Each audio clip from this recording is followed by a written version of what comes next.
The UPSC CSE arena is an ever-evolving space where staying up to date becomes as crucial as maintaining a thorough preparation. With strategic planning and holistic coverage for exam syllabus, Vision IS Delhi presents GS Foundation course. Avail analysis and integration of current affairs with GS syllabus.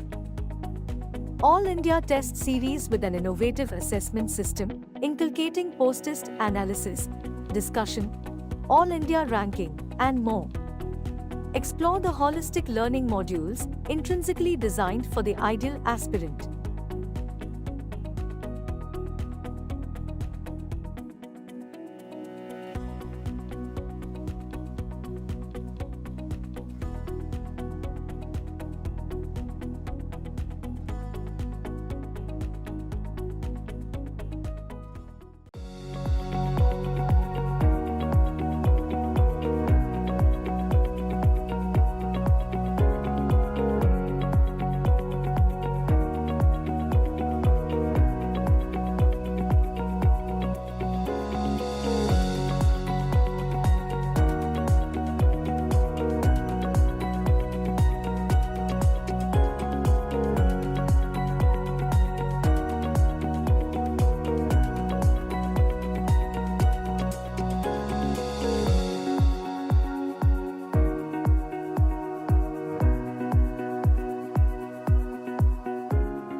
Good afternoon. Myself, Ashok Dubey, Faculty, Public Administration, Constitution, Polity, Governance, and Ethics. Today, I have a special responsibility to discuss with you recently held mains examination optional paper, Public Administration, particularly Paper-2 of Public Administration. This subject is one of the most dynamic one, is one of the most conceptual one, and in recent past, I hope you also will accept it, that number of ifs and buts were and are related with this subject. This year, more or less subject is conventional. And from my point of view, as per expectation, well balanced with recent administrative events as well as incidents. I'm going to start with one caution. We are not supposed to be dramatic, but of course, we should be pragmatic in our approach during course of discussion and analysis of the question. Each and every question I will read and try to explain before you all related dimensions or related parts, one by one, gradually, peacefully, with conceptual clarity.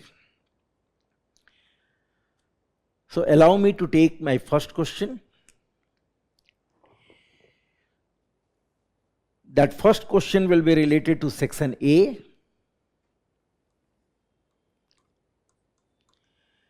Section A, and that one is 1A.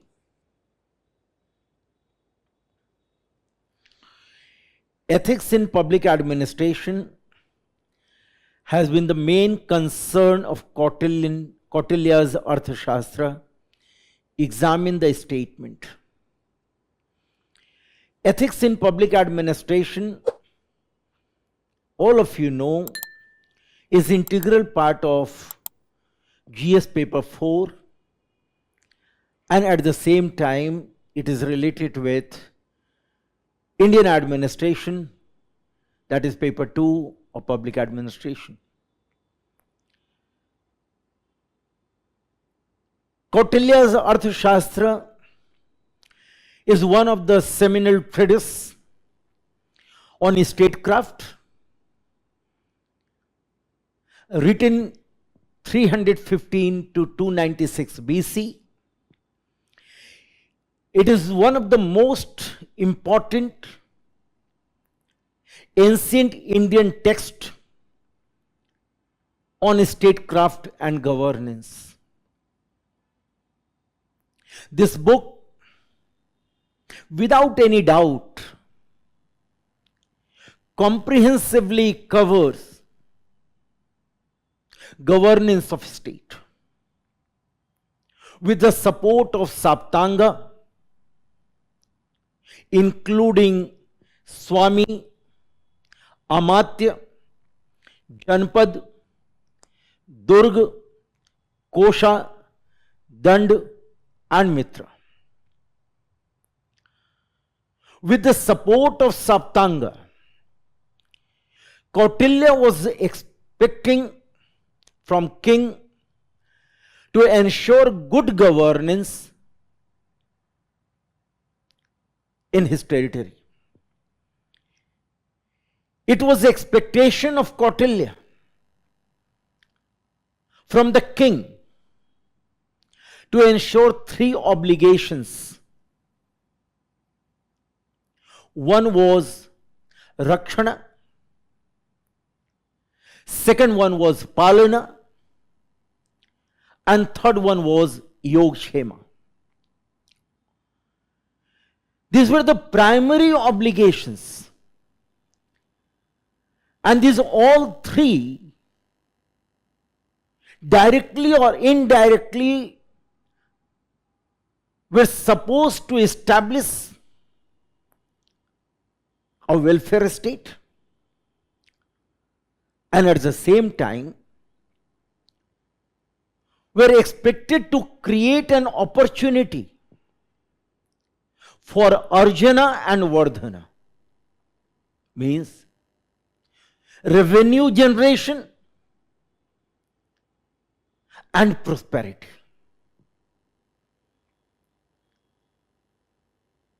In that way, Kautilya was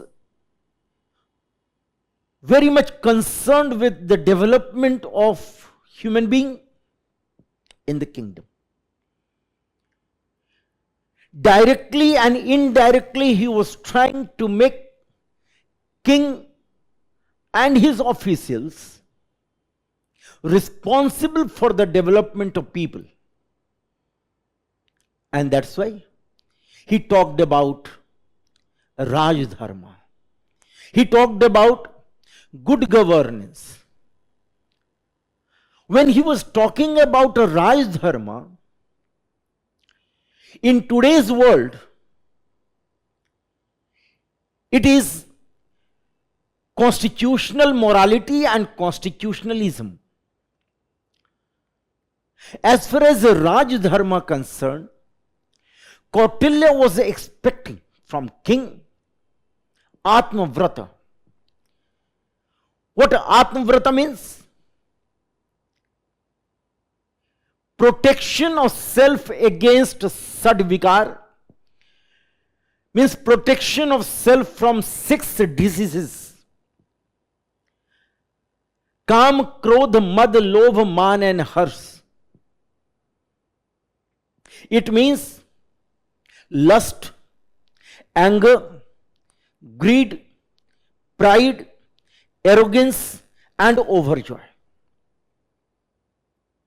Without Atmavrata, it was difficult for king to be self-disciplined.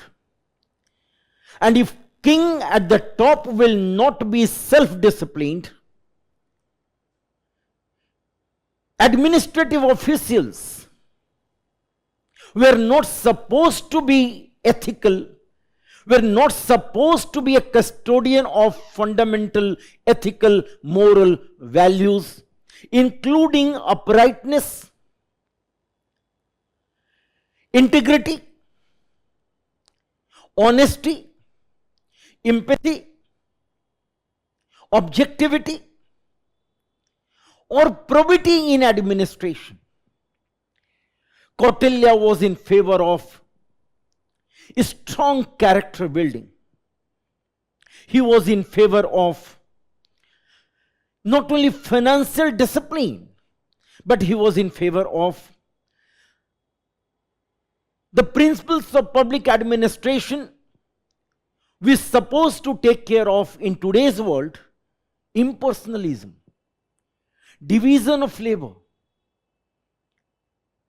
on one hand, on the other hand, dedication, devotion to ensure service to society without any subjectivity.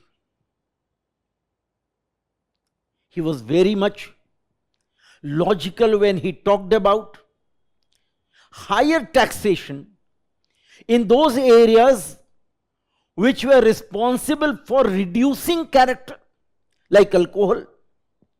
On the other hand, he was very kind-hearted when he talked about reducing taxes in agriculture area.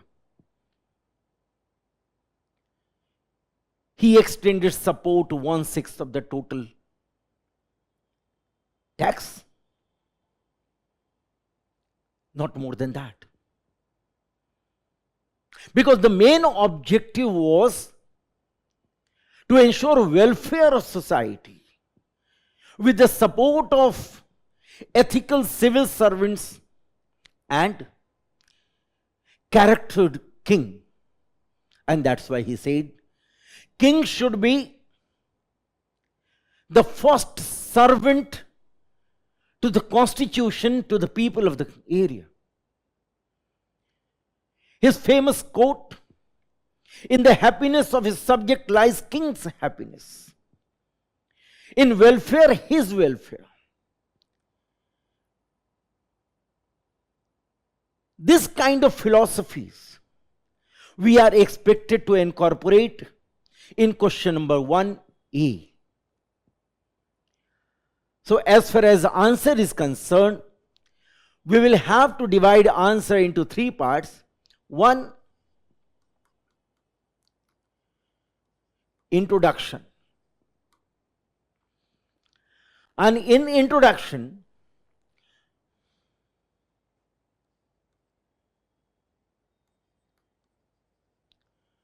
about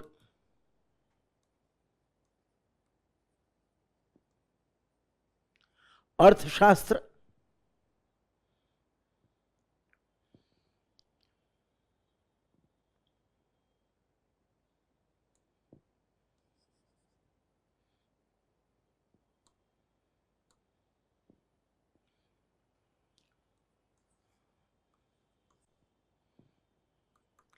first one, introduction.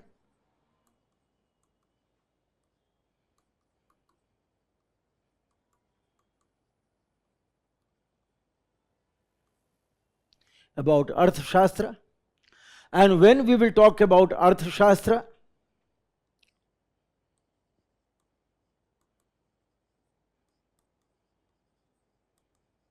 treatise,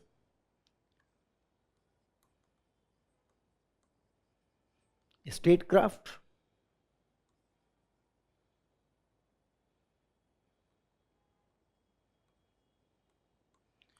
governance, and third one, Saptang. These all 3 we will have to write in introduction part. Then second one, it will be essential for us to write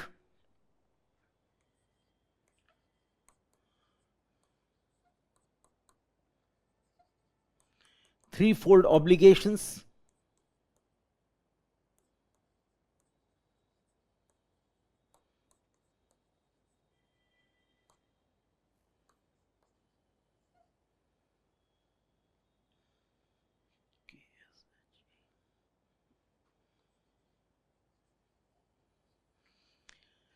Rakshana, Palana and Yogshema. These two will cover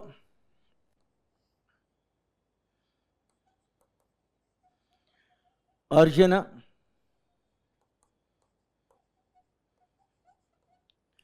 and Vardhana. This will be second part. And as far as the third part is concerned, ethics in administration. And ethics in administration we will cover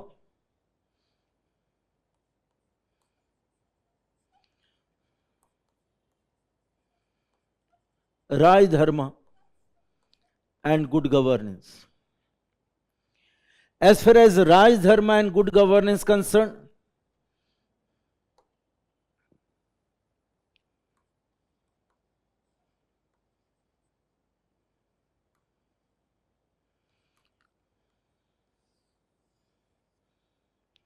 first one,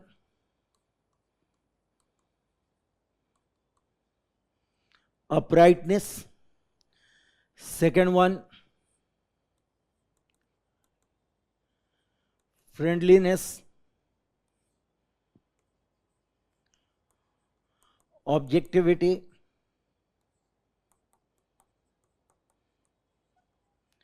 Integrity.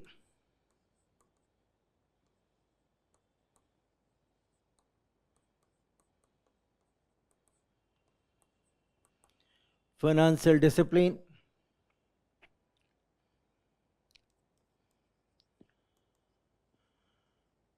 Dedication.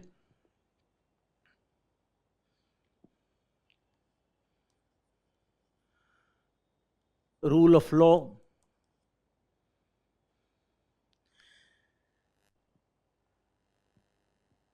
Impersonalism.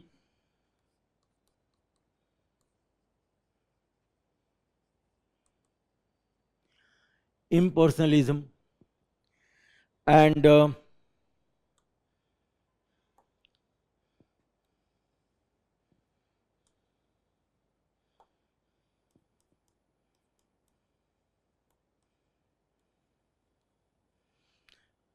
Atmavrata.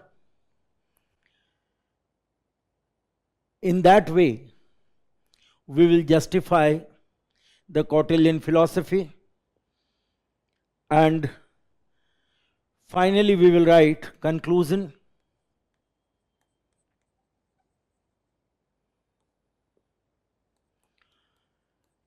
In the happiness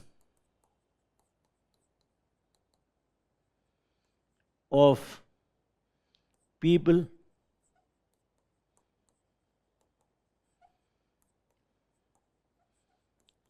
king's happiness. So,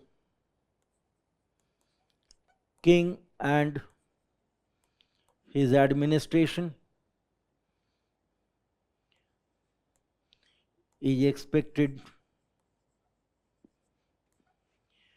to be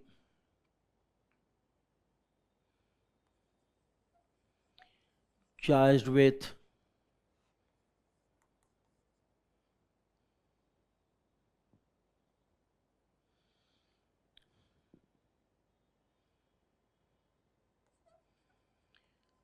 fundamental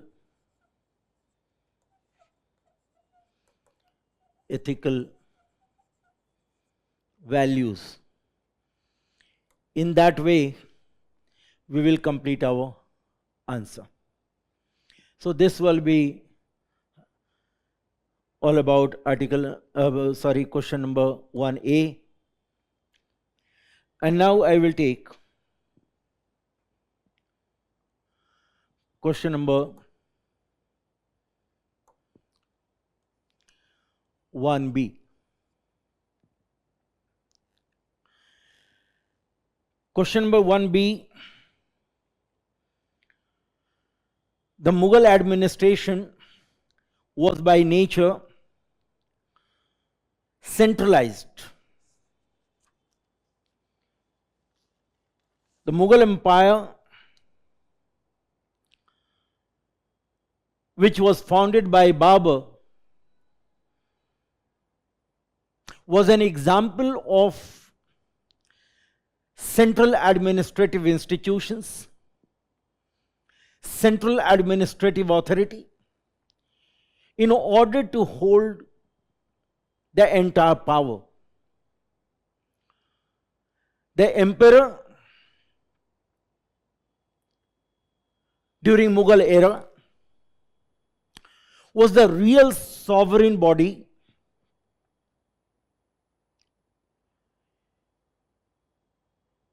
The real sovereignty was vested in him, indivisible, inalienable. King was the custodian of the system. King stood supreme as a symbol of unity and preserver of peace. No farman was supposed to be issued without the seal of king. Although during Mughal era, kingdom was divided into number of labels and layers.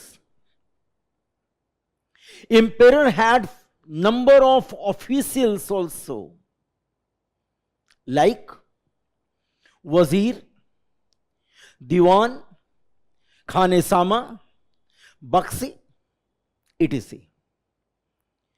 But it will be wrong to compare that kind of system with modern day council of ministers. King was the sole authority and source of authority for others. It will not be wrong to say that imperial centralization was there during Mughal era. What we are supposed to do in this question, we are supposed to write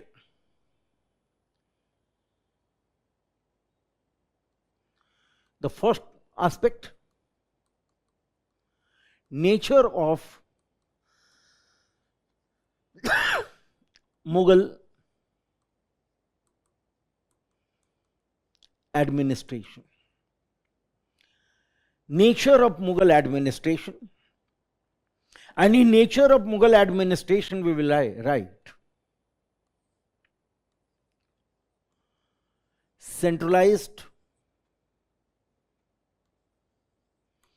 administrative institution,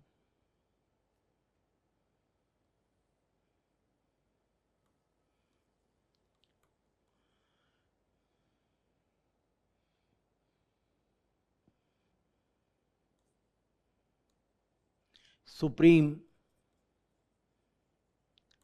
authority in the hand of king,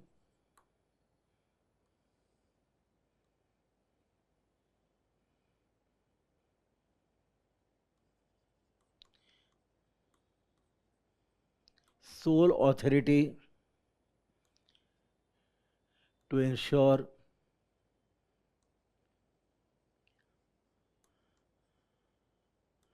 sovereignty and peace, that we will have to write.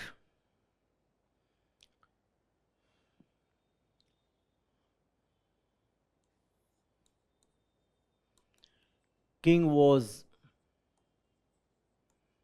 symbol of unity. And then second part, administrative hierarchy. In administrative hierarchy, we can talk about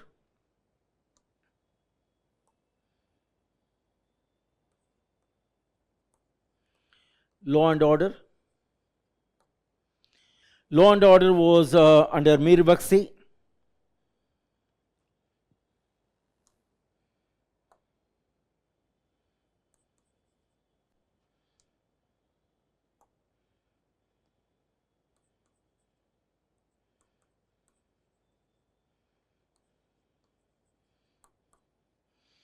Under Mir Bakshi or Bakshi.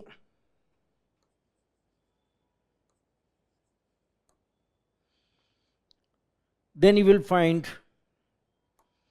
one another institution, revenue.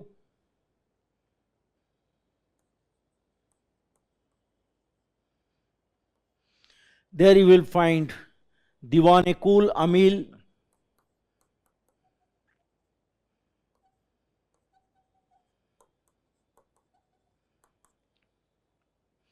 Similarly, you will find Mansabdari.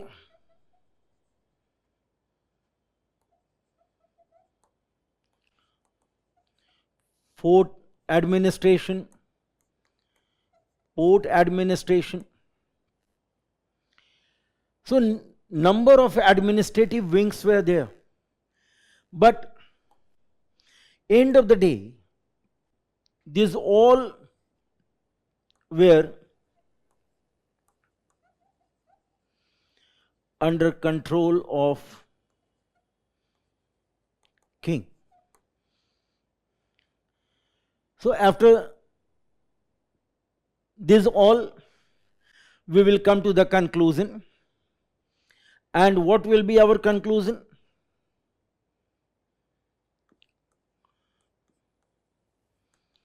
Conclusion: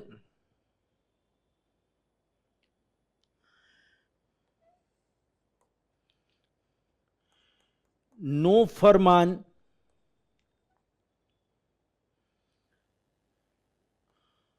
was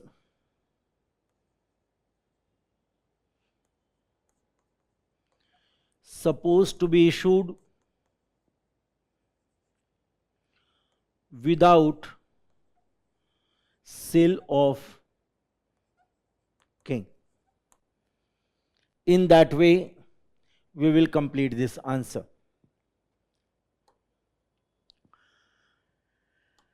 Now I will come to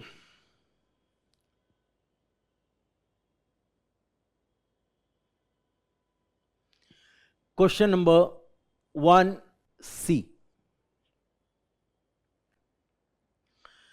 Question number 1C: autonomy to public undertakings is a myth.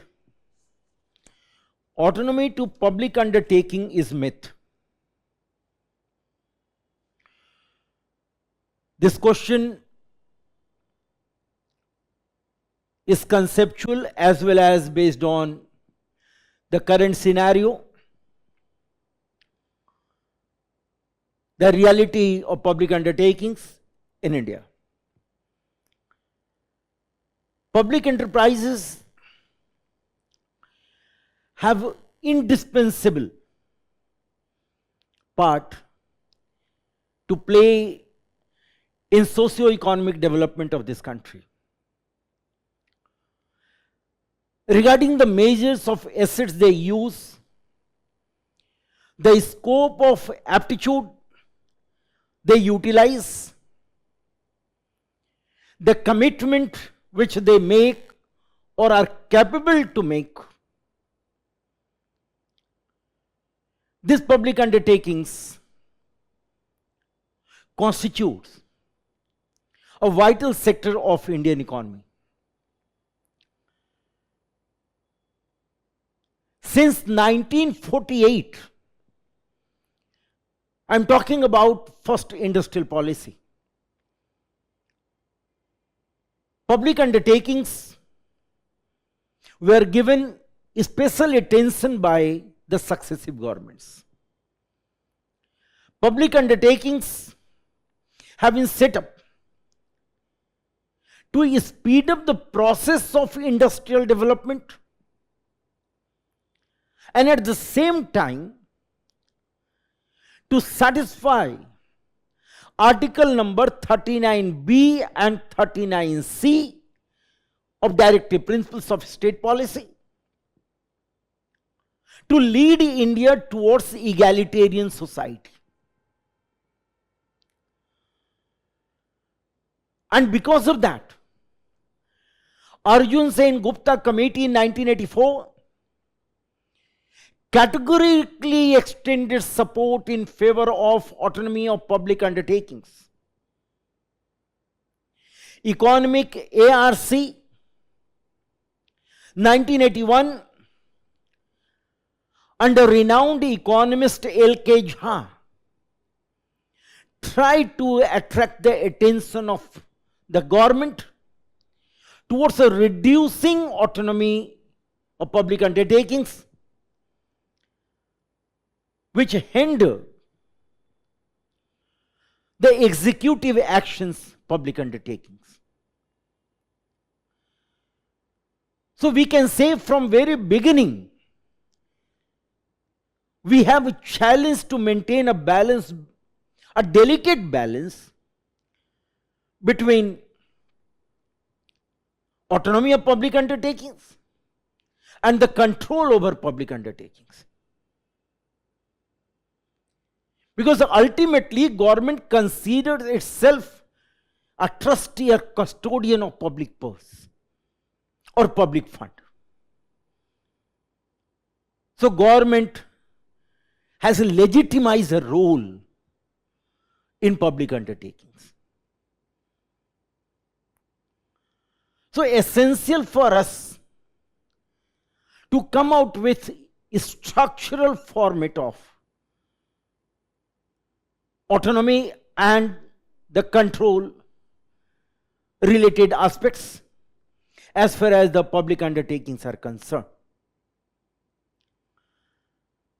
And as far as the answer is concerned, we will have to come out with the conceptual explanation first, and then the practical realities in the country.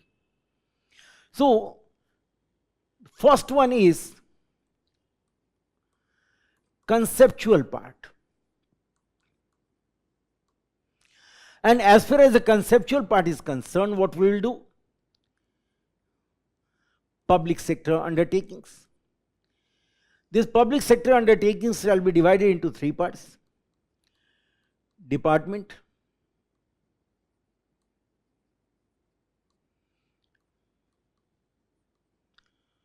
corporation, and company. Into three parts. Departments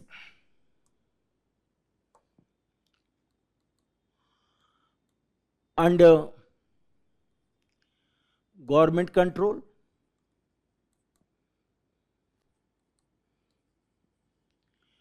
legal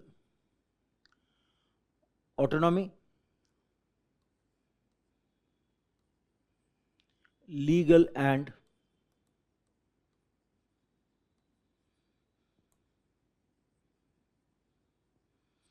functional autonomy. First of all, we will have to write the conceptual aspects in that way. Then second part. This one is the first one. Then second one.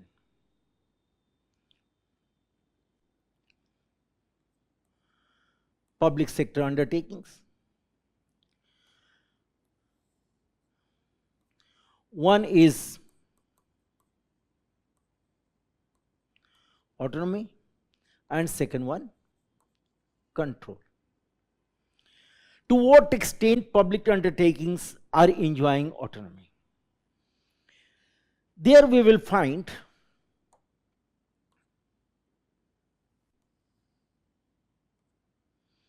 number one, MOU. Number two,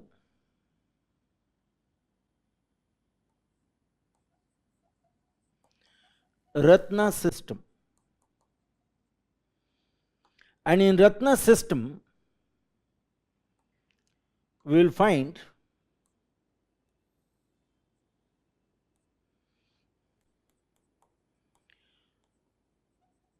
Navratnas,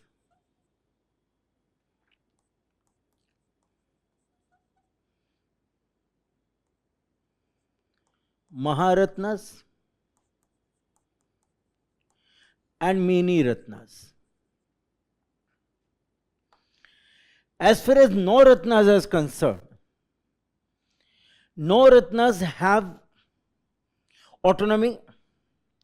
As far as the investment is concerned, they can go for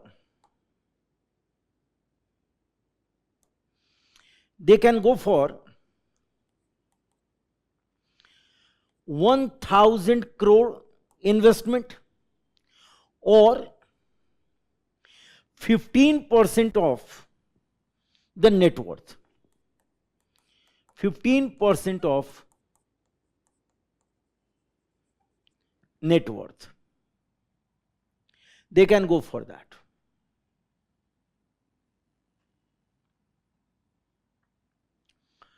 Maharatnas, again 1,000 crore or 15% of net worth. As far as Mini Ratnas is concerned, Mini Ratnas are of two types, type number 1, type number 2. So as far as the Mini Ratna 1 is concerned, Mini Ratna 1 is enjoying autonomy to invest 500 crores or 100% of net worth.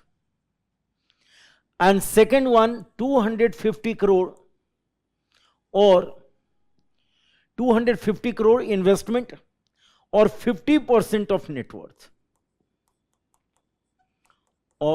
worth. So they have investment autonomy with the support of board of directors.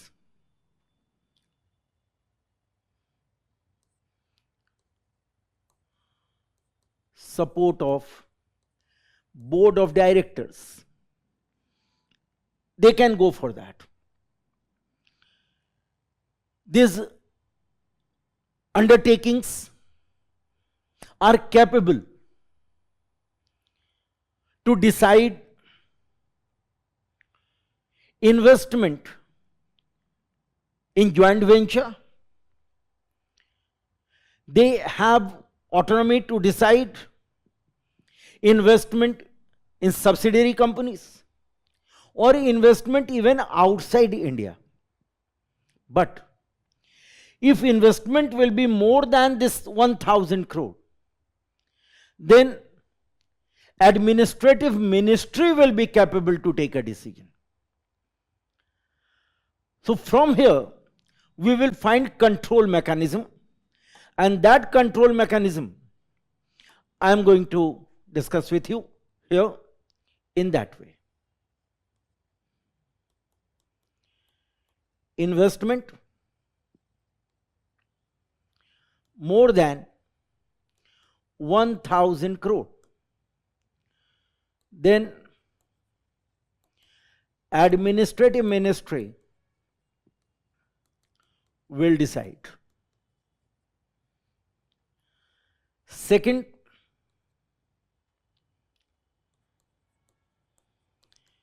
manpower. Also administrative ministries used to take decision. Then you will find we have Department of Investment and Public Asset Management, Department of Investment and Public Asset Management to decide sick industries and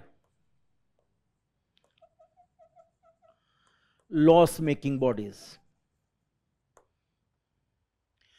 That will be the control part. So it will be essential for us to take care of the autonomy part as well as the control part. Apart from this all, public undertakings come under parliamentary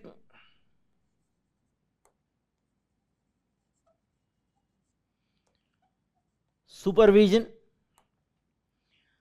CAG report, and parliamentary committee like CPU. So we have a sufficient control mechanism over the public undertakings. So it will not be wrong to say technically, I will repeat, it will not be wrong to say technically that public undertakings are not enjoying autonomy, or as per the question, autonomy to public undertakings is a myth. At least technically is not correct.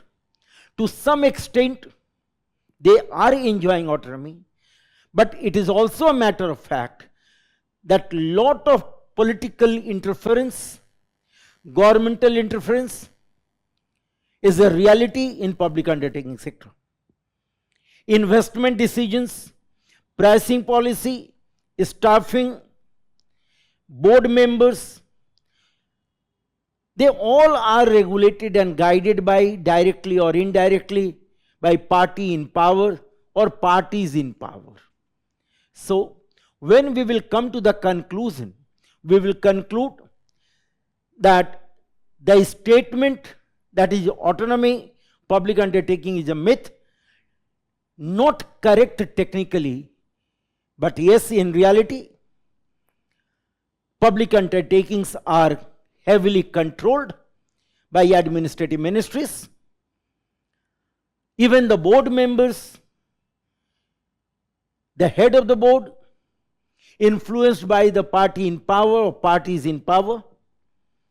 Pricing policy going to be decided by by the government, not by public undertaking. It means in that way they compromise with the professionalism, they compromise with the competitive environment in market sector. So in that way we can come to the conclusion as far as question number 1C is concerned. Now I will come to the question number 1D. Question number 1D, it should be People's Prime Minister Office. It cannot be a Prime Minister's PMO comment. It is a comment itself. It is in satire language. Question number 1D. This question is all about PMO, Prime Minister Office. In June 2024, in Financial Express, one article was published related to this statement, and that article was carrying this statement, People's PMO rather than Prime Minister's PMO. As far as Prime Minister's PMO concerned, how it will be different from PMO or people, we will have to understand. So straightway, how we will come to write the answer? First of all, we will come with PM's PMO and then People's PMO. As far as PM's PMO concerned, first point we want to write,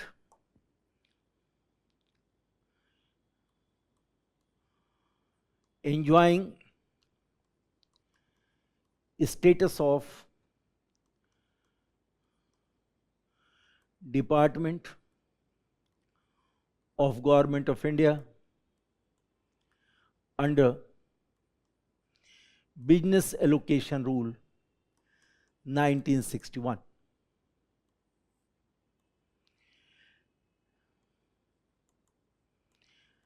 Administratively,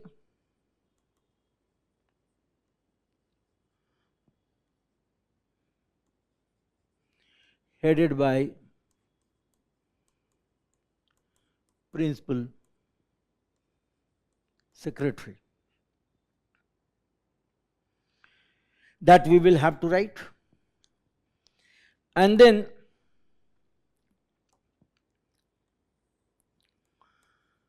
a role of PMO. Role of PMO we are supposed to write. We must know that with approximately 200 experts in different areas, Prime Minister office is expected to perform as a think tank for Prime Minister.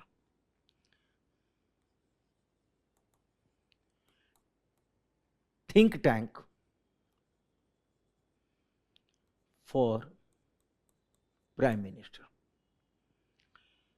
Files come to PMO. Principal Secretary used to take a decision. PMO is there to decide all those subject matters which come directly under Prime Minister, like oceanography, like atomic energy, like space technology and commissions, or any other ministry under Prime Minister. PMO is expected to take a decision. Constitutional as well as extra constitutional bodies. Prime Minister attached with them like Niti Aayog or Inter-State Council. Responsibilities regarding those all institutions, PMO is expected to take a decision. PMO is expected to take care of relationship with states, embassies, governors, and of course public relation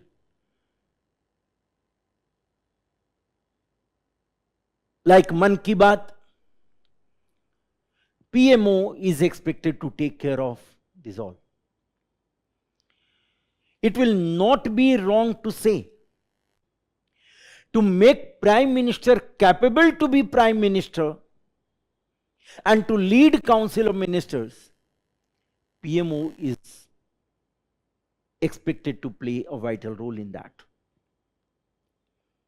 But as far as this new jargon is concerned, People's PMO, why it is considered as a, why it is, or why this kind of question came? Why and to what extent it will be logical to say that Prime Minister office should be a People's Prime Minister office rather than Prime Minister's Prime Minister office? When we talk about People's Prime Minister office, it is expected to perform as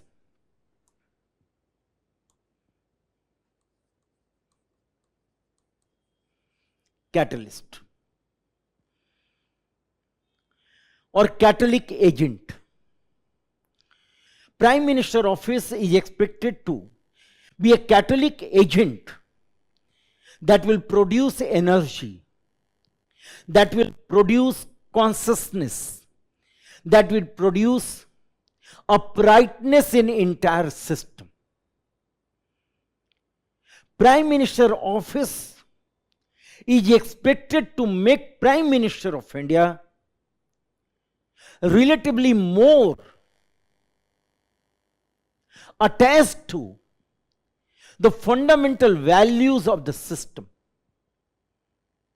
constitutional morality and constitutionalism. Prime Minister office is not expected to be de facto a presidential form of governance. I will repeat, Prime Minister office is not expected to be a de facto presidential form of governance. Prime Minister office should facilitate the institution of Prime Minister to be citizen oriented, to be people oriented, so be sympathetic and empathetic to people of the country. Prime Minister office should perform as a facilitator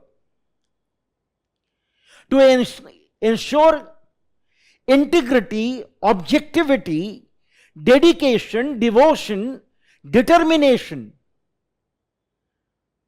to make the institution of Prime Minister service oriented. It means citizen-centric approach should be the approach for PMO.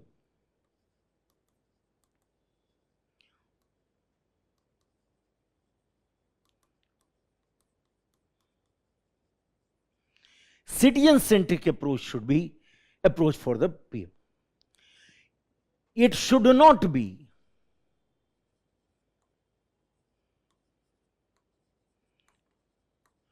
de facto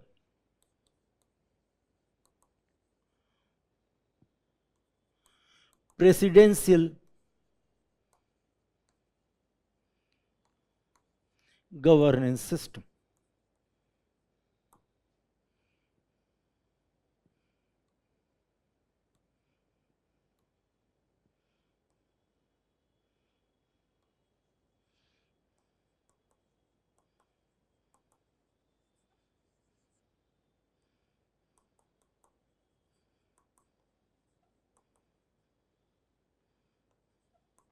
Institution of Prime Minister should be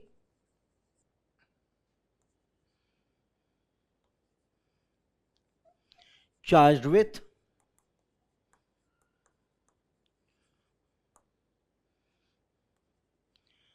fundamental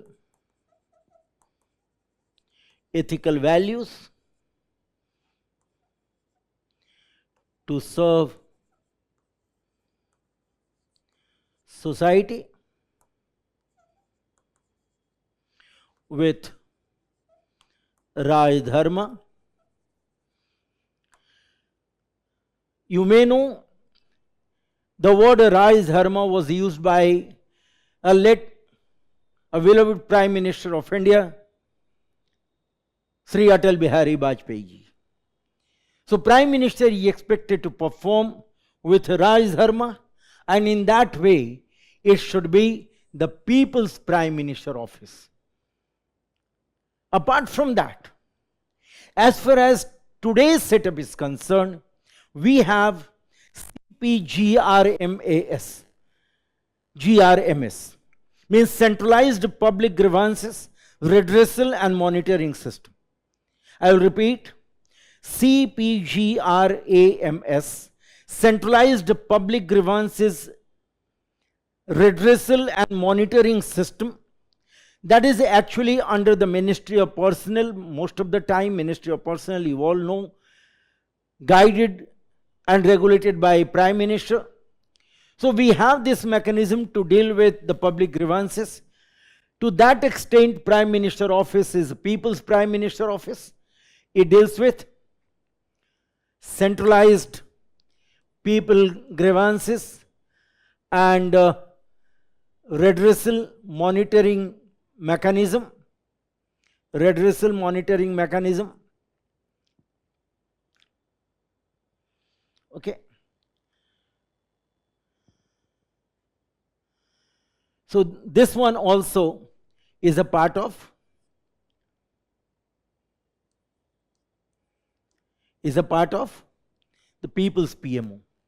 So in that way, we are supposed to explain that why Prime Minister PMO should be replaced with people's PMO, and if it will be people's PMO, quality democracy will be ensured, and Prime Minister office along with Prime Minister will be committed to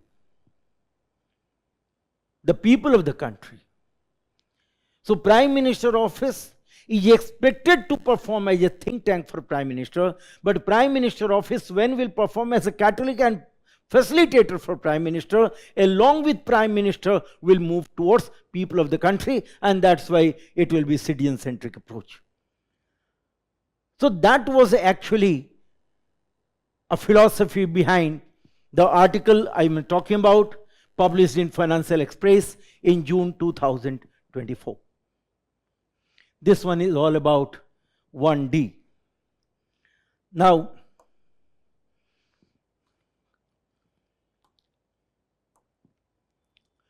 1E.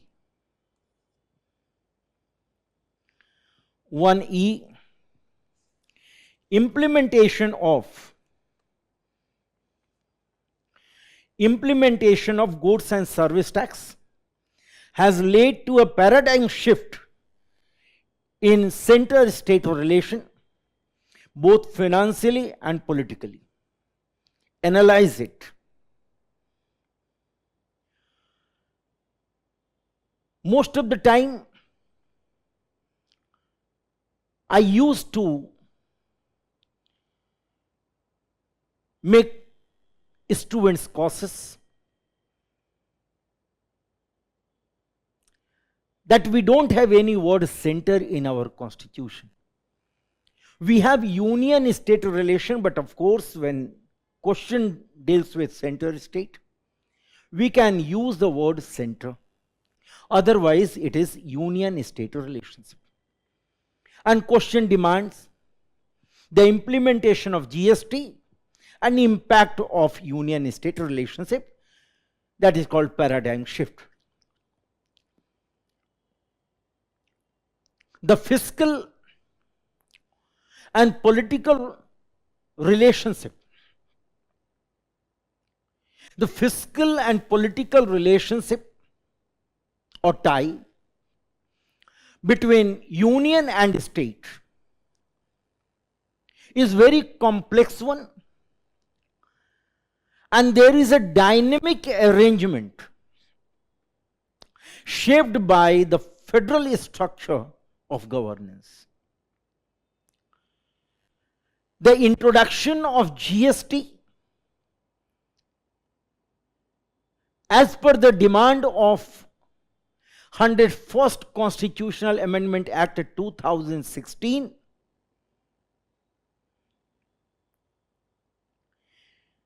in fact is a landmark reform aimed to create unified national market by replacing plethora of union and state taxes with a single tax.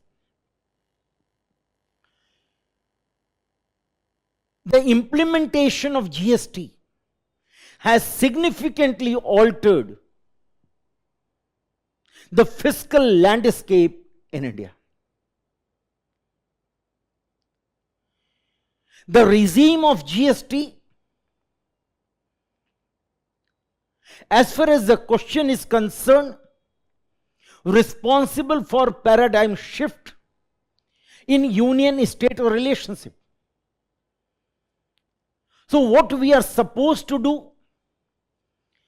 We are supposed to first write introduction,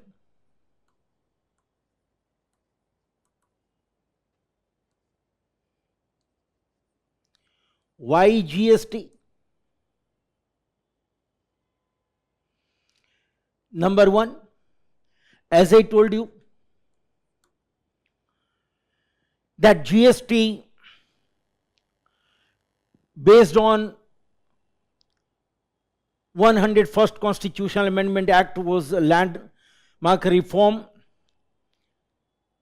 to create unified national market by removing a plethora of union and state taxes with one single tax, one nation, one tax, one market system.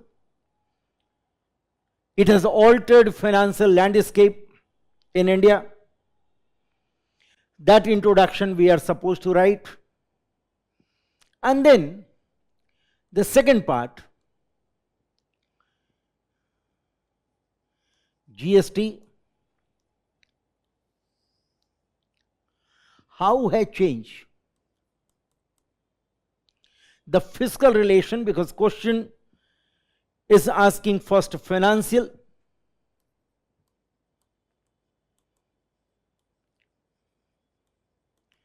relation, and then political relation. So first of all, we will come to the financial relation.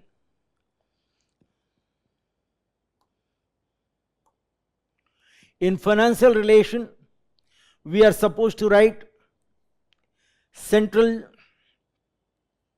GST, state GST, union territory GST, and of course integrated GST. GST is divided into 4 parts. This one will be the first. Second, merger of taxes like a service tax. Then you will find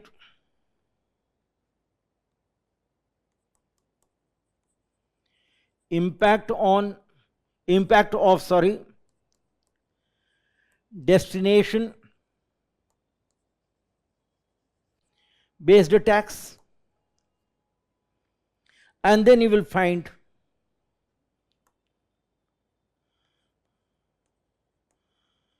common tax base.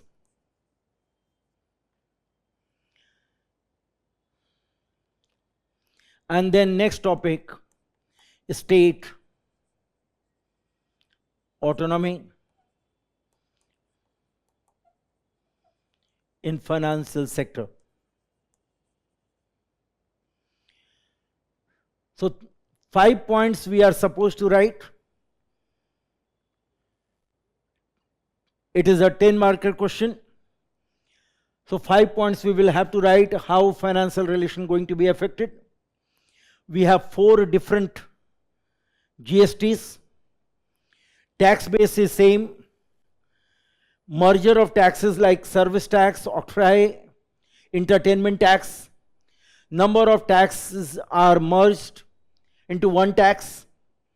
That will affect union-state relationship because state autonomy going to be hampered, going to be affected.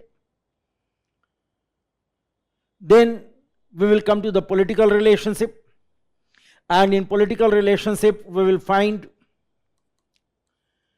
GST Council, Article 279A, and you will find GST Council is the most important institutional development in the era of GST or in the regime of GST. You will find, as far as this GST is concerned, GST Council is concerned, Union is enjoying 1/3 of vote. States are enjoying 2/3 of votes, and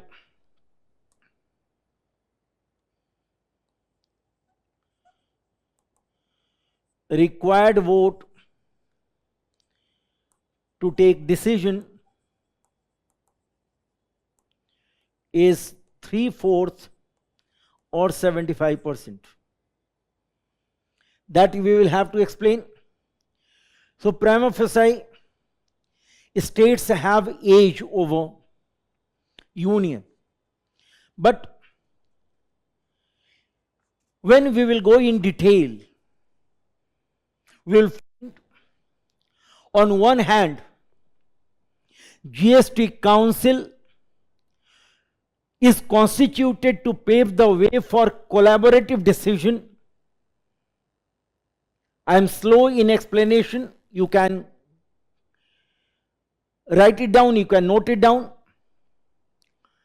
GST Council is constituted to introduce a collaborative decision making process in tax matter, to strengthen cooperative federalism, but at the same time, it is responsible for increasing tension over revenue sharing and compensation. The regime of GST and the reality of GST Council actually responsible for more vertical imbalance. Not only this, to some extent horizontal imbalance also. The decision of GST Council as per 2022 Supreme Court judgment is not binding in nature. States are supposed to take their own decision against GST Council, but as far as the common base is concerned, whatsoever decision taken by the Parliament of the country, as per the demand of 279A, states will have to follow the same. Not only this, apart from this one, you will find we have another issue. That issue is centralized or central sponsored schemes and other grants and other grants. Central sponsored schemes are one kind of political instrument to control the state's autonomy, because central sponsored schemes are with number of conditions. States are not enjoying full capacity or full financial autonomy. States are supposed to follow the dictates of the union government when going to implement centralized sponsored schemes and other grants also.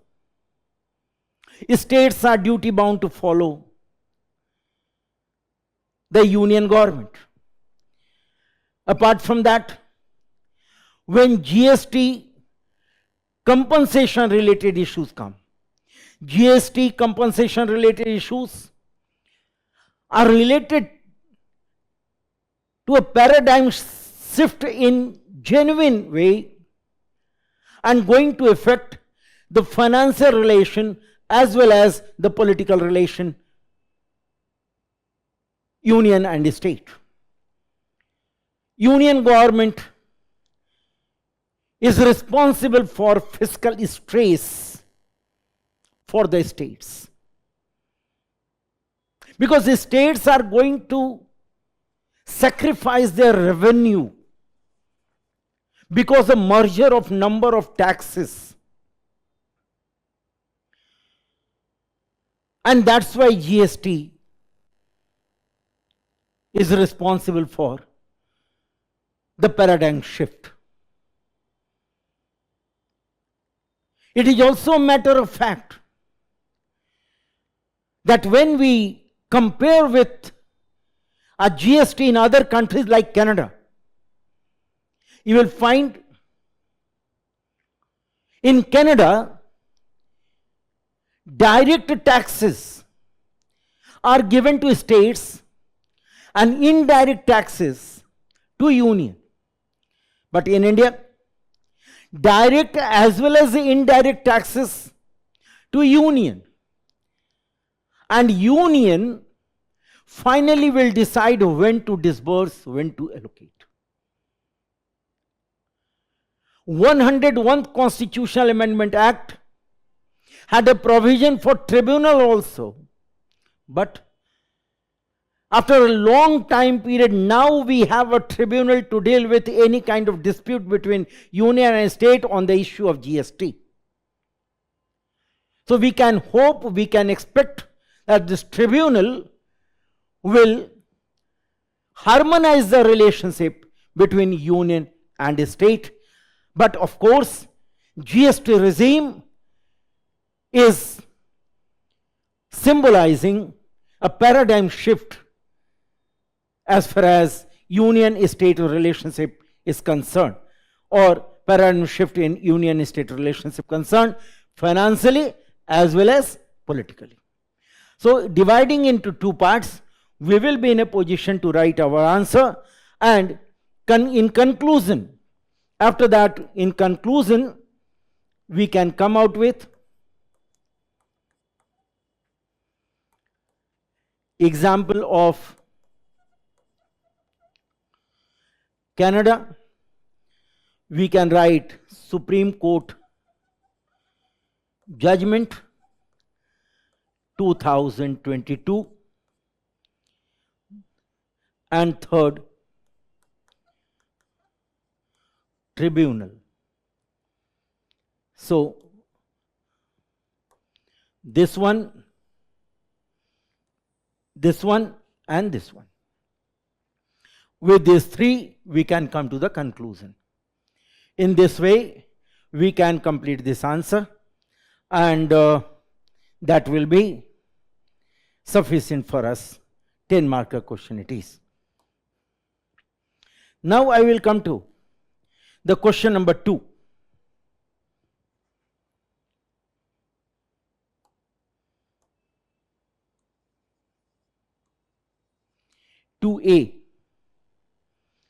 Question number 2A. The National Data and Analysis Platform of Niti Aayog, National Data and Analysis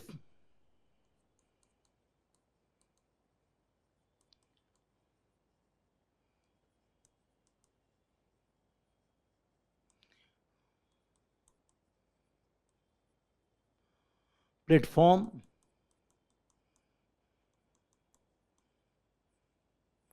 Aayog 2022. Okay. Facilitates robust ecosystem to promote democratization and inclusivity in development. It means two dimensions are there. One is democratization and second one is inclusivity. So what we will do, first we will go with the introduction part.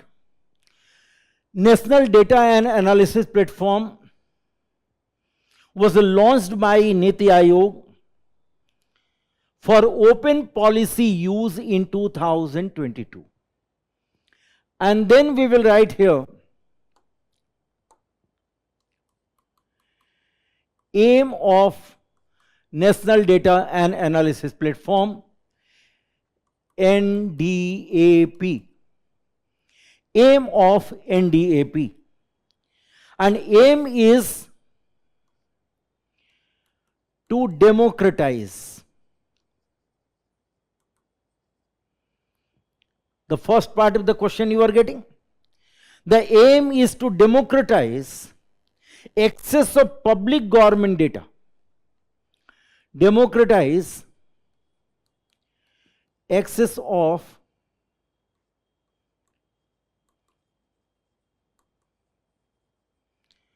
public government data by making data accessible,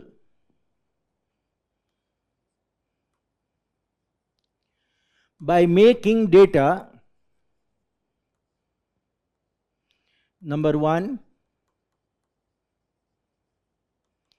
accessible, number two, interoperable,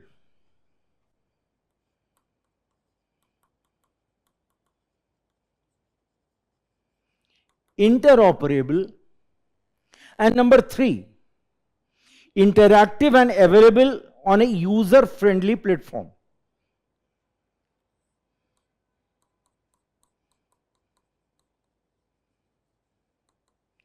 Interactive and available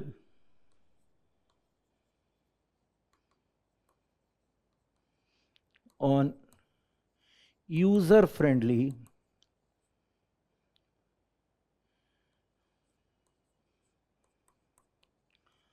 platform.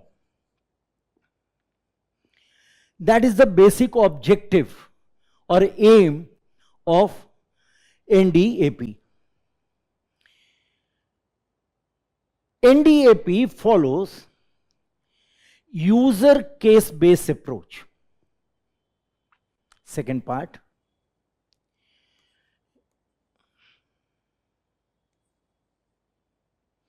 user case-based approach. Use case-based approach. That use case-based approach is what? The data set hosted on a platform are tailored to the need of data users. It means whatsoever required by data users, in that way, in that friendly manner, data will be available from the government. And when user case based approach will be adopted, you will find inclusivity. It means academia, civil society, NGOs, private sectors, self-help groups. These all institutions will be capable enough to use that data available on platform for the betterment of their objectives, realization of goals, and to make their decision effective. All data sets are standardized to a common scheme which make it easy to merge a data set and to cross-sectoral analysis.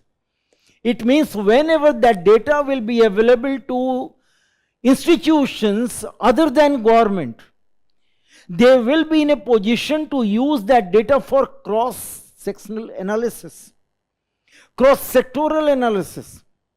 And one fact I want to share with you. That fact is, by 2023,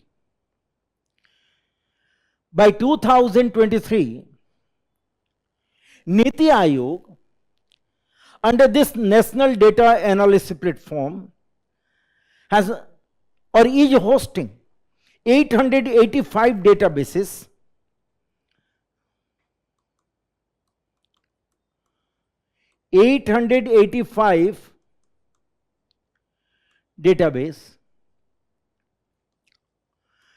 covering 15 ministries,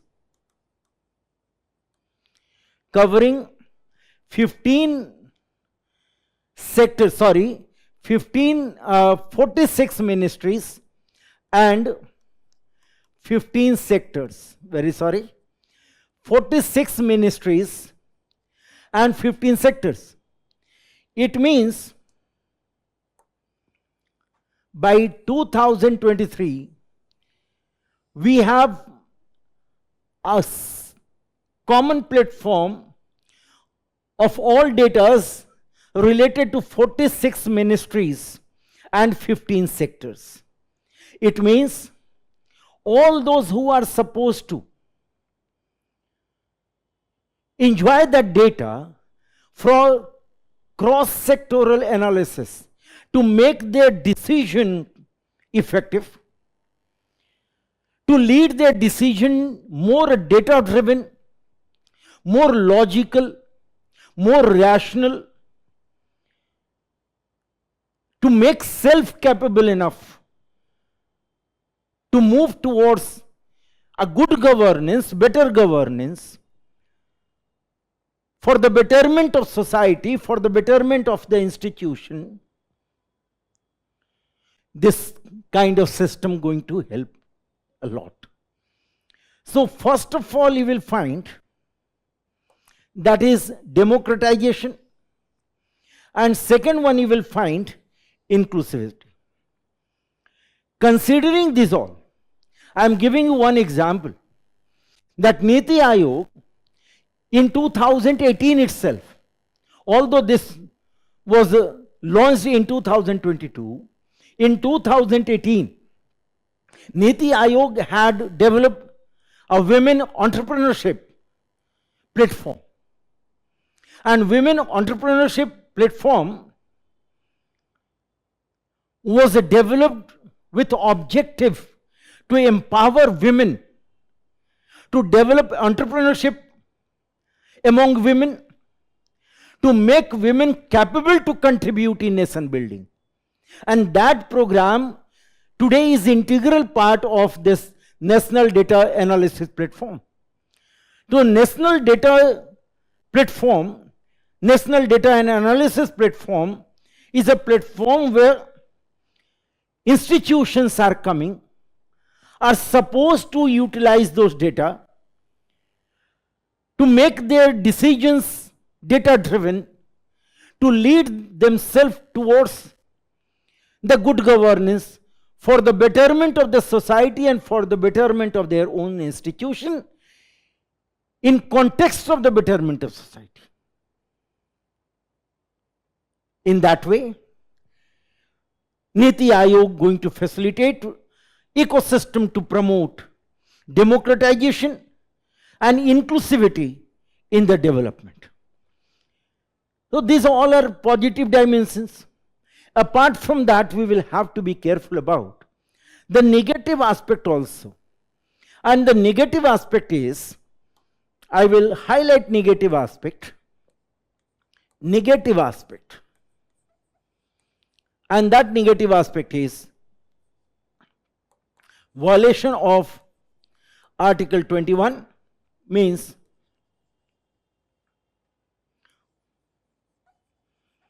right to privacy. So it will be essential for the government to be careful about, or Niti Aayog to be careful about this one.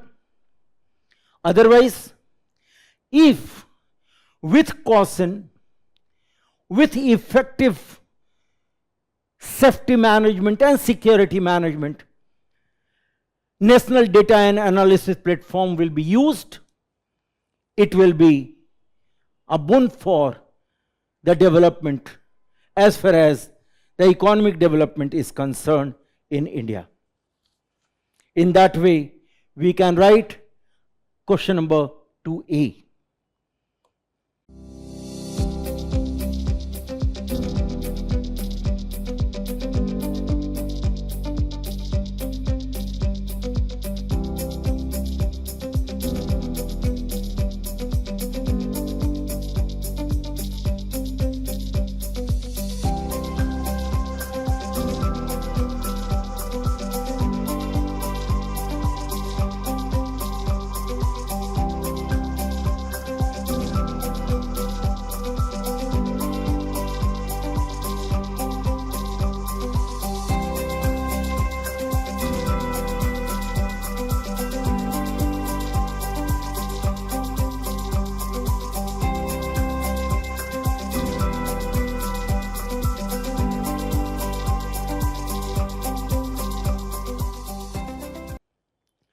Now, question number 2b.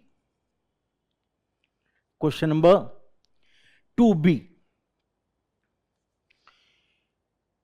Examine the impact on administration in view of changing relation between politics and permanent executive. We must be careful about the changing relation. It means, as earlier I told you, linked with the current perspective of relationship, emerging out of political or administrative incidents which are taking place in the country. And this question is directly related to the politics, administration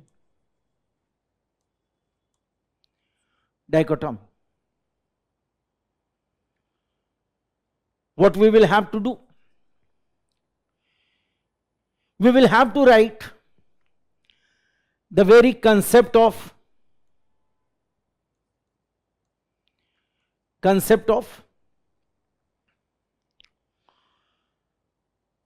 politics administration dichotomy, then of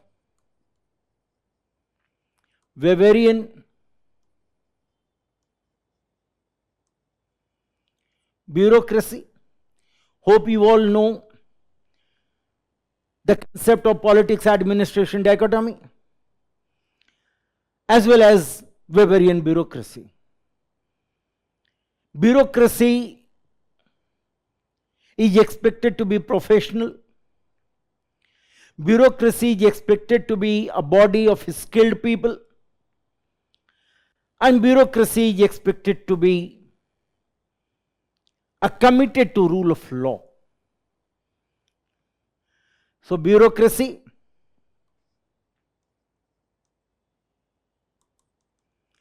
committed to rule of law, skill, professionalism, impersonalism, that we will have to write. And then, in short,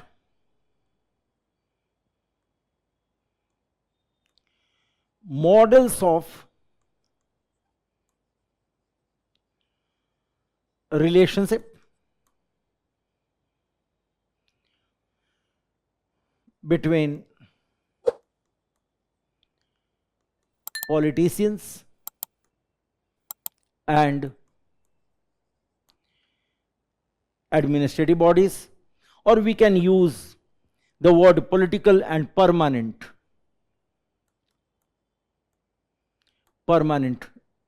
administration. Third one, in India, we have legal,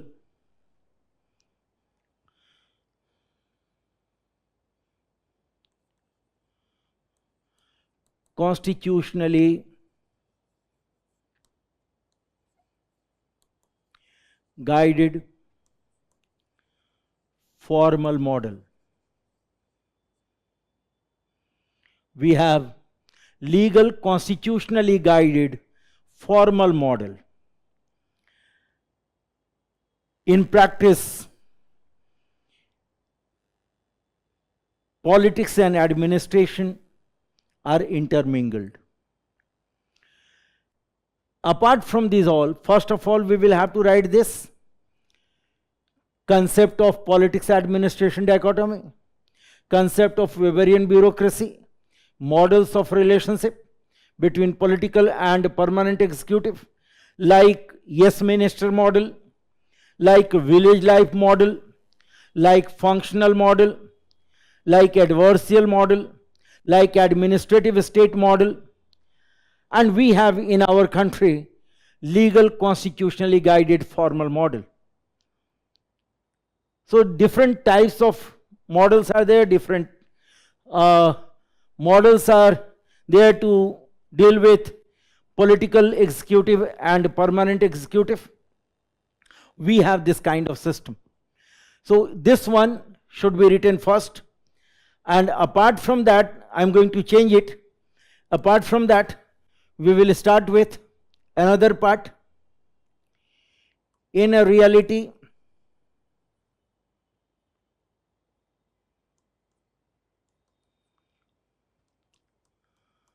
politics and administration both are interlinked during course of action. That one we will have to write. It means both will have to support each other. They are supposed to play complementary and supplementary role. Then, as far as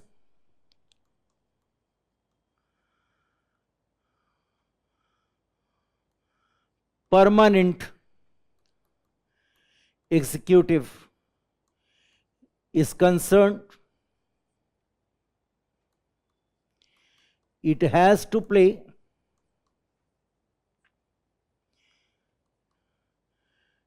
two different types or kinds of role: state-centric, and second one, nation-centric. That you will have to explain. I hope you know it. State-centric is more or less related to legal aspect. Nation-centric is related to the service and welfare of society. These two governments, servants or civil servants or permanent executives, are expected to perform. This we will have to explain, and then we will come to recent development.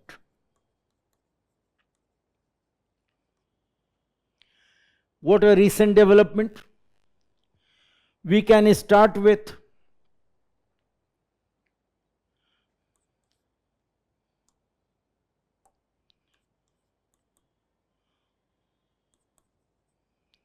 dilution of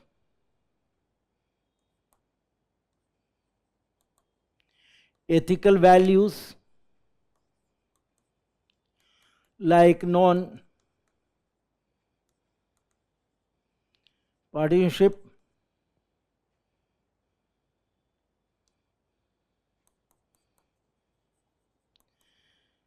neutrality,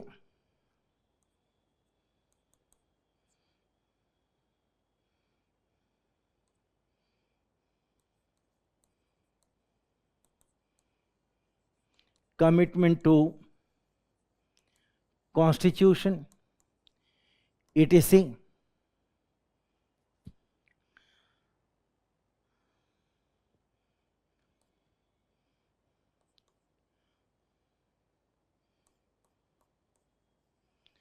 Emergence of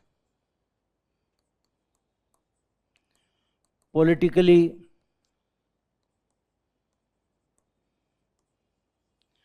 committed bureaucracy. And then we can give some example like Viksit Bharat Sankalp Yatra,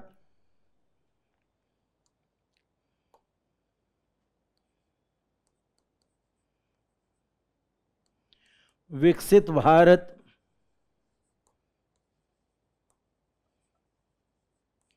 Sankalp Yatra,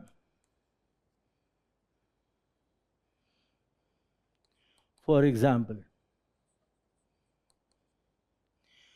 In Viksit Bharat Sankalp Yatra, you may know, Joint Secretary Directors were expected to perform Rath Prabharis. They were supposed to perform as a Rath Prabhari. Apart from that, you will find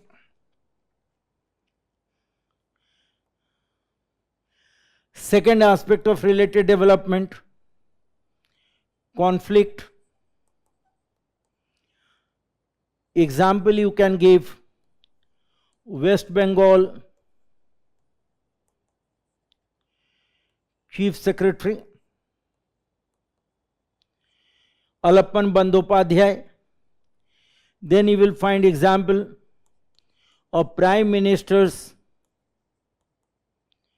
security in Punjab. Then you can give Delhi Chief Minister and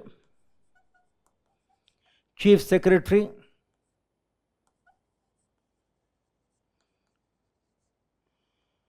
Conflict. These examples you can give. That will be the recent development. And after going through this all, finally,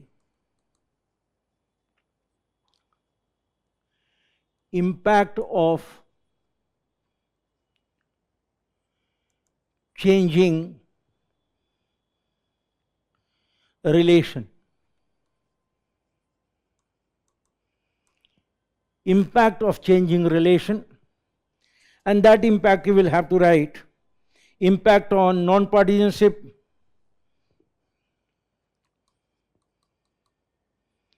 impact on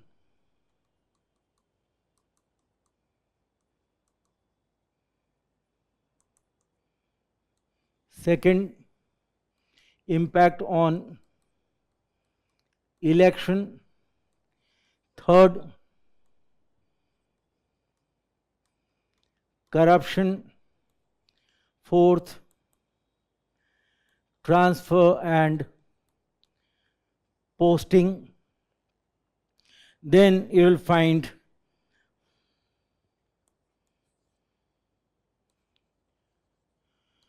conduct rule,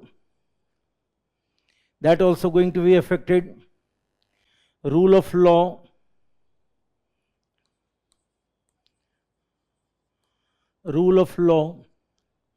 and seventh one you can write lack of accountability and administrative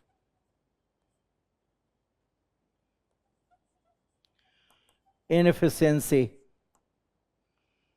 So in that way we can conclude our answers, and that will be answer for question number 2B.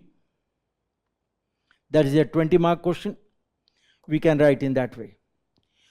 Now question number 2C. Question number 2C, and this question number 2C is related to democratic decentralization, enhances economic development and social justice. It's a very simple and direct question. First of all, concept of democratic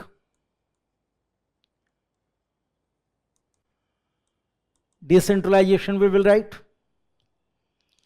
and after that, after the concept of democratic decentralization, how it will help in economic development and social justice. So first of all this one, and second, merit of democratic decentralization, right? And when we will talk about democratic decentralization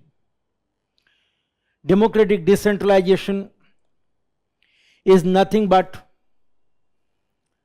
strategic, important, a strong planning system proposed over a time of period. The objective of democratic decentralization is to ensure rational utilization of available resources at local level. Democratic decentralization is carrying one objective, and that objective is to satisfy the requirements at local level, requirement at regional level, considering the socio-economic condition and the cultural pluralism. This is all you are supposed to write in concept of democratic decentralization. So democratic decentralization we will cover strategic decision. Second, to address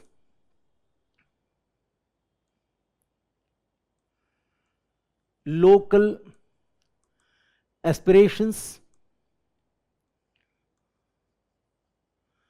regional balance, people participation,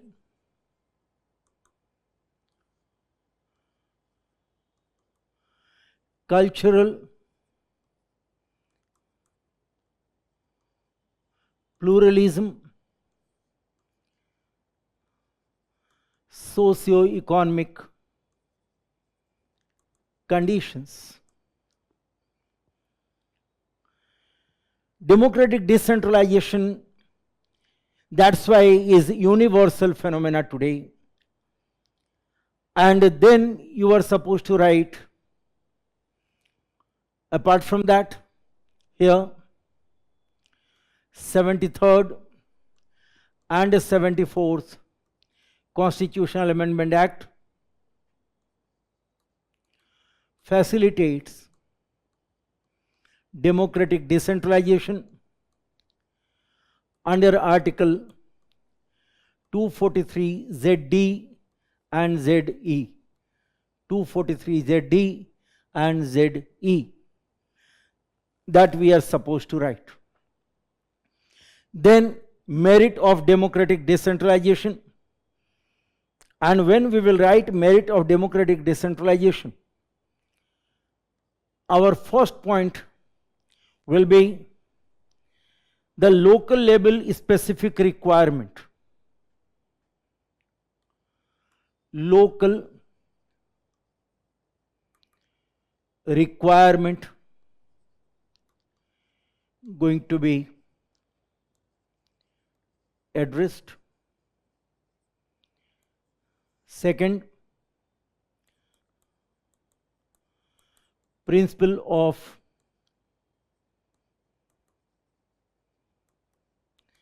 subsidiarity. Third, people's participation. Fourth, effective resource utilization. Then you will find cost effectiveness,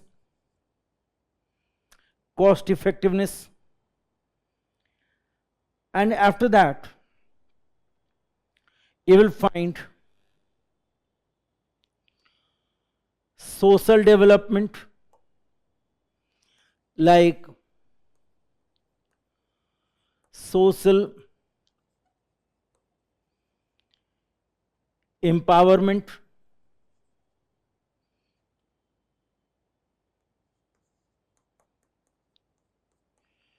inclusive growth,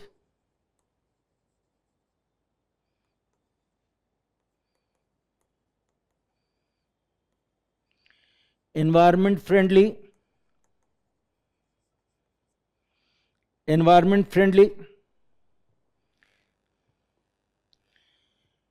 In that way, we can come out with merit of democratic decentralization. Apart from that, after going through this all, first concept and this, then second one, this one, now going to change the page, and then to make democratic decentralization more effective, it should be data driven. We must have data. We must have a good draft or plan.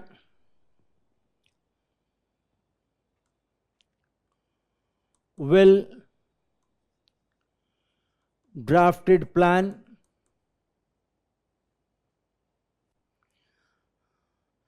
and inclusion of social audit system. In that way, it will lead country towards economic growth in all areas, and finally, it will be advisable to make PESA more effective in different states. In that way, we will complete the answer. This is all about question number 2C. Now I will come to question number 3A. Question number 3A. And that question is related to State Finance Commission. The role of State Finance Commission in distribution of finance between state and local government is vital. Discuss. You will find again this question is related to 73rd and 74th constitutional amendment. Just before this one, we have discussed decentralized planning. That also is integral part of 73rd and 74th constitutional amendment as far as article number 243 ZD and ZE are concerned. Now, this one is related to article number 243I and 243Y of the Constitution, respectively 73rd and 74th constitutional amendment. So what we will have to do, we will have to be careful here about the introduction part, and since this question is a 20-marker question, so first of all we will have to write introduction part, article number 243I and 243Y of 73rd and 74th Constitutional Amendment Act, respectively, that we will have to write. Second,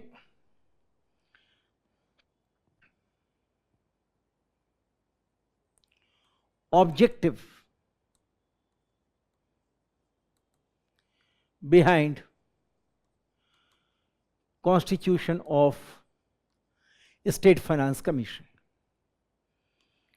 that we will have to write.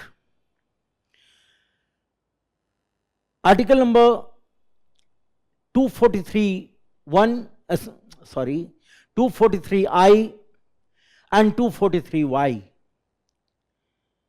These two give provision for the constitution of a State Finance Commission by governors in their respective states,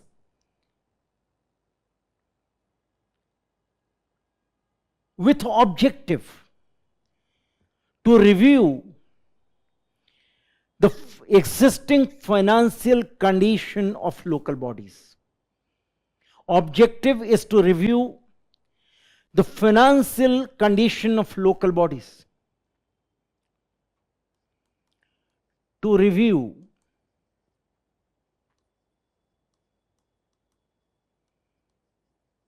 the financial status, conditions of local bodies, rural as well as urban. That is the main objective. And second, suggestion to improve augmentation of resources.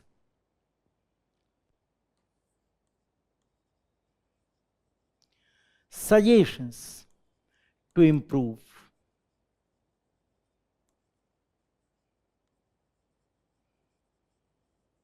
augmentation of resources. And augmentation of resources for what? Augmentation of resources to match their responsibilities, to fulfill their duties whatsoever given to them. Because whatsoever responsibility given to them cannot be fulfilled without support of finance. Finance is the government. As per the statement given by Lord George. So finance is essential.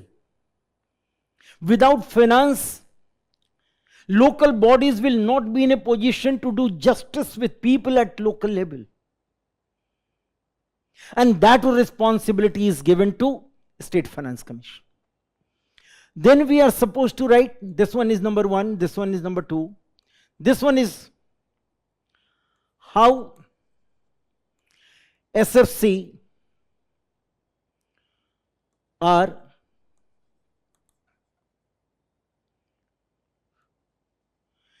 different from National Finance Commission under Article 280. How National Finance Commission and the State Finance Commissions are different. How these are different? You will find National Finance Commission is given responsibility to suggest a distribution of fund between union and state. At the same time, granting aid. So this one, National Finance Commission, is confined to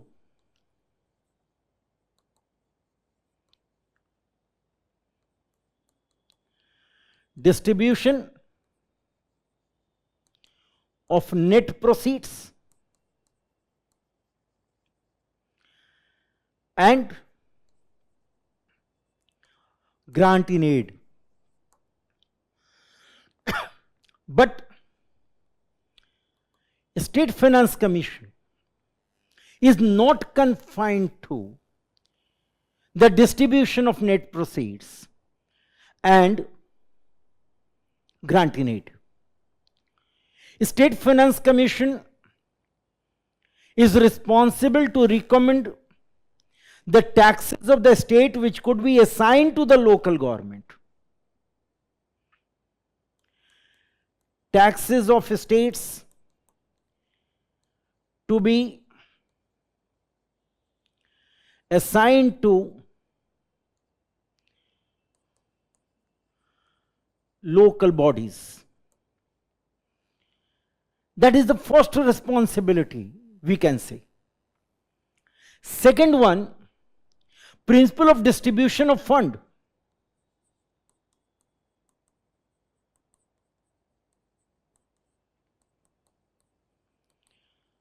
Distribution of fund between state and local bodies. Third, augmentation of resources. Augmentation of resources.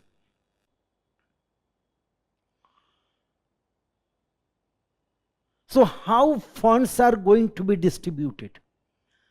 And not only between state and local bodies, but at what level of local bodies, that also will be responsibility of State Finance Commission.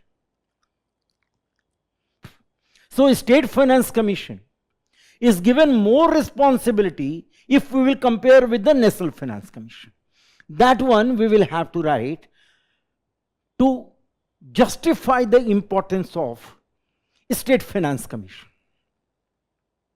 And then after going with this kind of elaborate explanation, this kind of elaboration, we will come to the point again that State Finance Commission is responsible to perform these all kind of responsibilities. How? Now going to change the page after this one. Now, State Finance Commission is expected to perform duties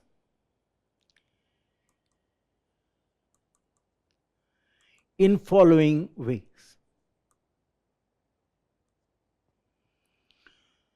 Because the State Finance Commission is responsible to perform a variety of responsibilities, different dimensions are there. So considering those all aspects, it will be essential for State Finance Commission to go for a study of financial status of local bodies.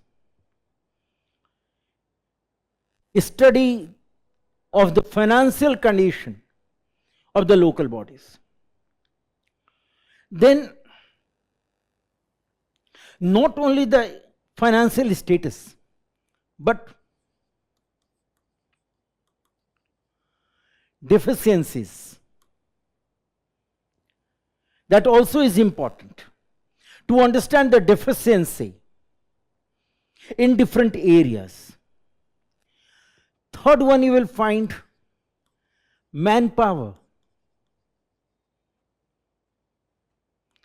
at local level to perform. That also is a responsibility of State Finance Commission. Then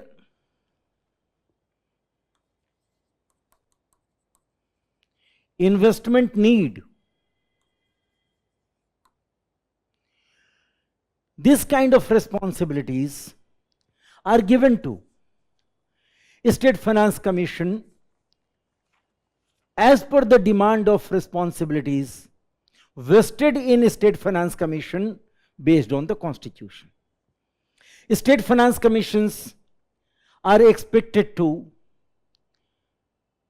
recommend even tax reform for the improvement of local resources. Tax reform to improve local resource. In Bihar, in West Bengal, in Karnataka, Tamil Nadu, Maharashtra, these states, State Finance Commissions have tried to introduce some suggestions for tax reform at the state level. I am giving you example, 6th State Finance Commission. You may note it down.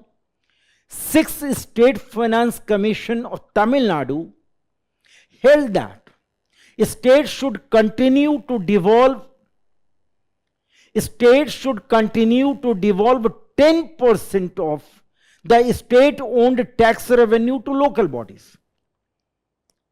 That is a recommendation of State Finance Commission, that states should devolve 10% of state-owned revenue to local bodies.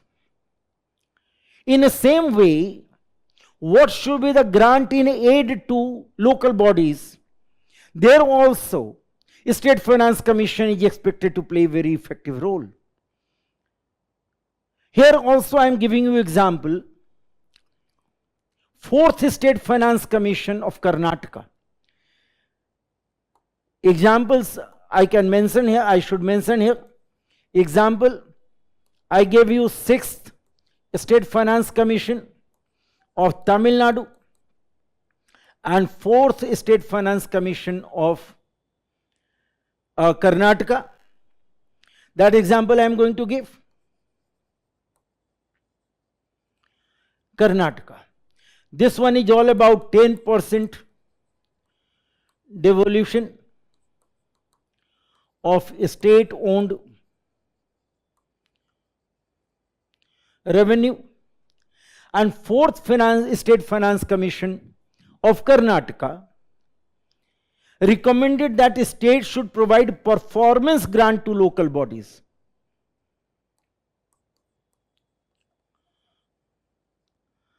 Performance grant to local bodies. What kind of local bodies? Submitting their audit report on time, budgetary estimates on time, or showing more and more accountability. So if local bodies are performing well, they should be given performance-based support. And that's why 4th State Finance Commission Karnataka talked about performance grant to local bodies. It is very important for the State Finance Commission to develop a culture of responsibility and transparency within local bodies.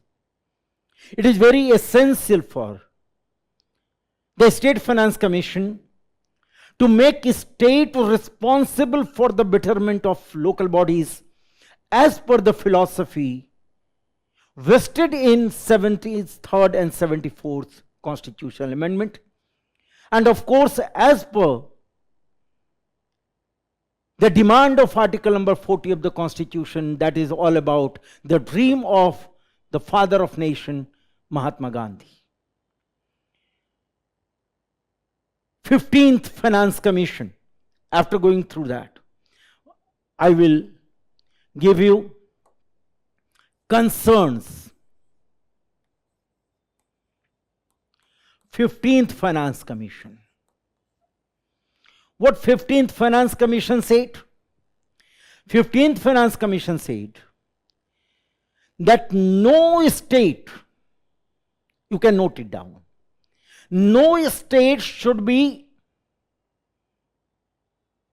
given any grant if a state will not comply with the constitutional provisions regarding State Finance Commission after March 24. So no grant will be issued, will be released to any state if a state will not comply with the recommendation of State Finance Commissions as per the demand of constitutional provisions, and if are not going to comply, then after March 24, grant will not be released. That is the recommendation of 15th Finance Commission. So there is very, very important point. In conclusion, that there should be correlation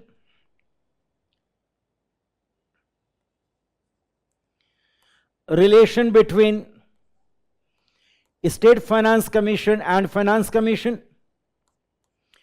Term of reference should be clear. Term of reference should be clear, and state must respond State Finance Commission. In that way, we can come to the conclusion.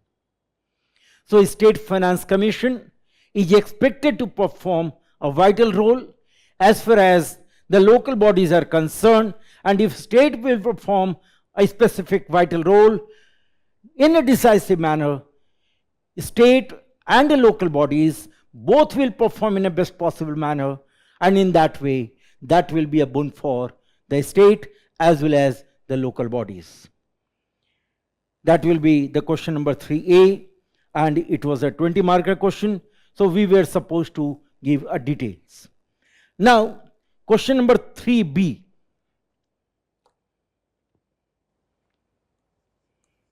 Question number 3B. Center-state relations are undergoing a drastic change. Elaborate. Center-state relation is undergoing drastic change.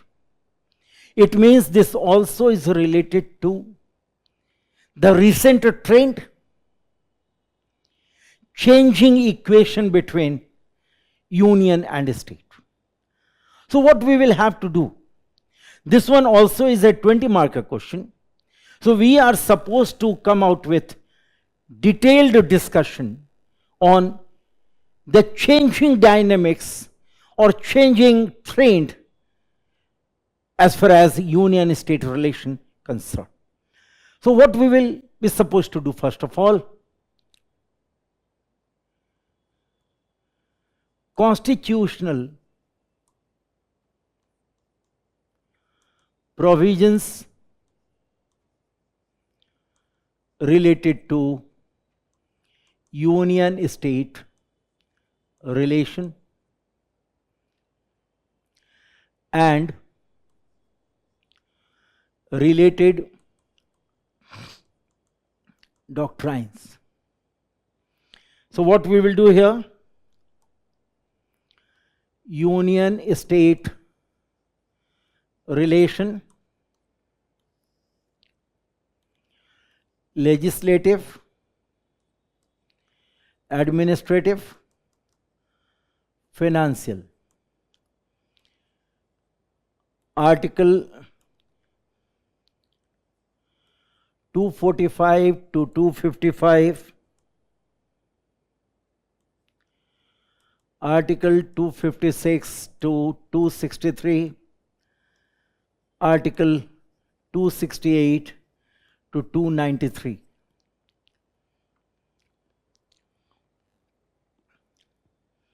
That one.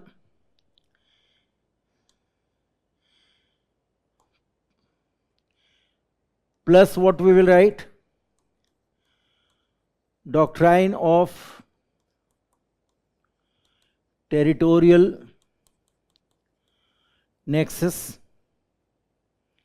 This one.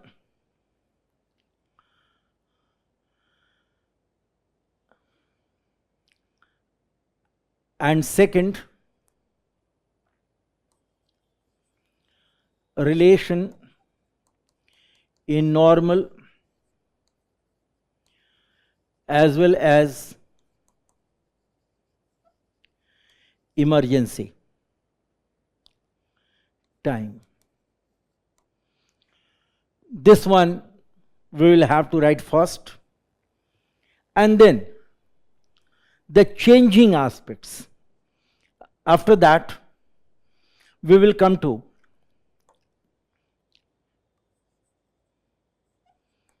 changing dynamics. Changing dynamics.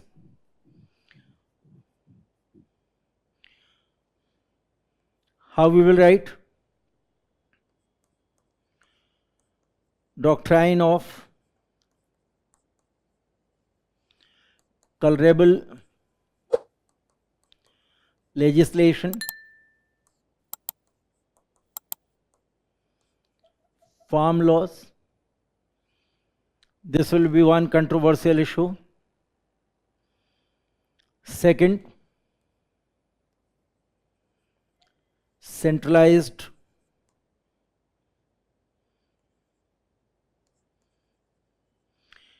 sponsored scheme. Then GST Council,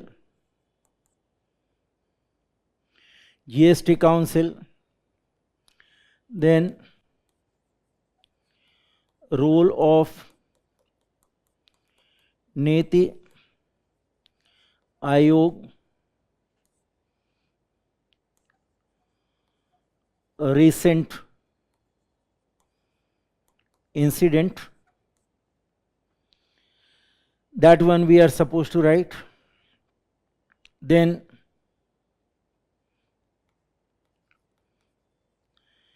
amendment in All India Service Rule related to deputation and transfer.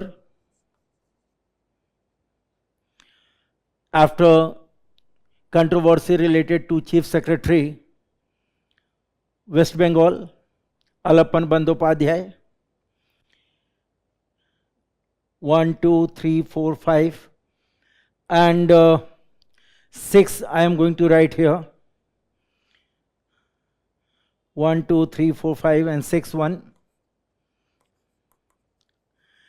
Amendment in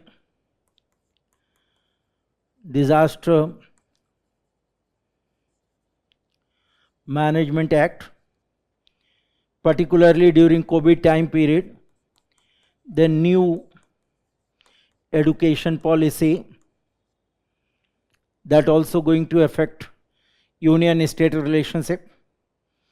When we talk about central sponsored program like Ayushman Bharat, Prime Minister Kisan Nidhi Samman, Prime Minister Awas Yojana, okay, and from my point of view, the very, very important point that I want to write here with a different color, article number 200 and article number 201, a very, very important point and the most burning issue, that is article number 200 and 201, the role played by governors in different states including Punjab, Tamil Nadu, West Bengal, Kerala, Telangana. Article number 200 and 201, both articles are going to emerge a very, very complex issue as far as the relationship between union and states concerned, and you are supposed to come out with some judicial judgments also to explain that how relationship going to be affected in these all areas. And I think in detail when we will come out with this, all possible for us to write a one quality standardized answer. But be careful, doctrine of territorial nexus, doctrine of colorable legislation, these two we are supposed to highlight, apart from article number 200 and article number 201. Before going to wind up this one, again I will repeat, article number 200 and 201, a very, very controversial issue in today's time period, and the relationship between union and state because of the role of governor is very much controversial and a burning issue. So we are supposed to write in that way our union-state relationship going to be changed, right? Now I will come to question number 3C. This one, question number 3B, question number 3C, and a very interesting, when we are going to move from question number 3B to question number 3C, this question is again related to some extent union-state relationship, but with a different angle. There has been a strain in relationship between governor and state government in recent past. So I was talking about article number 200, article number 201. That one is the most important point here in question number 3C. So in question number 3B, we are supposed to refer. In question number 3C, we are supposed to elaborate. So how we will elaborate? How we will go with this answer? We will go with answer. This one is a 10 marker. So first of all, constitutional provision or provisions for governor. This one, second, article 163, article 200, article 201, article 356. Nowadays, again, 163 to 201, very important. 356, after S.R. Bommai versus Union of India case 1994, use of 356 is drastically reduced. So what we are supposed to do, we are supposed to write this one.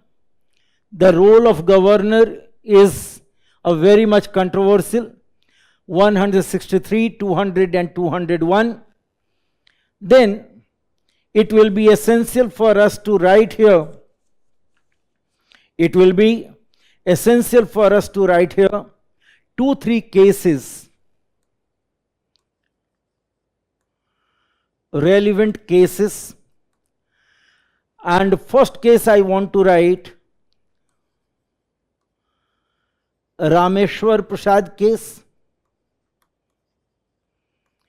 2006.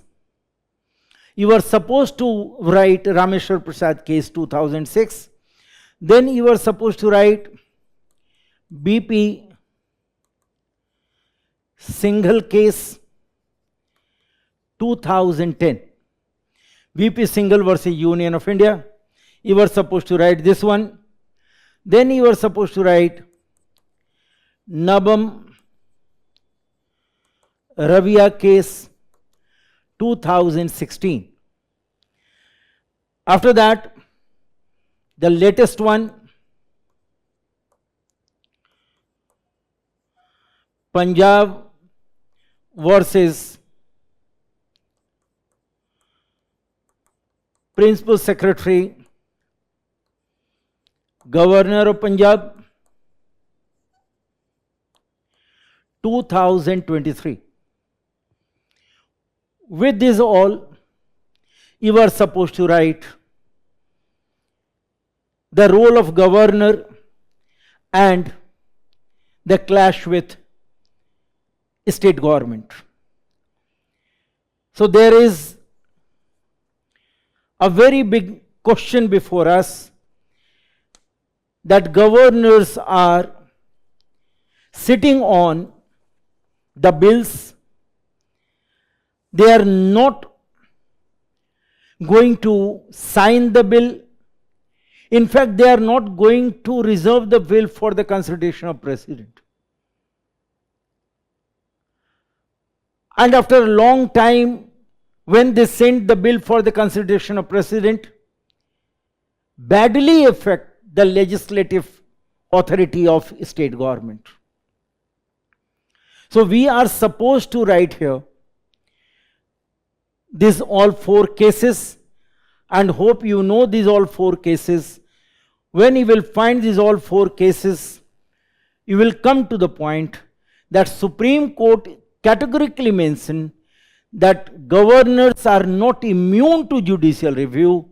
though they are enjoying discretionary power, does not mean they are supposed to do against the federal philosophy of the country.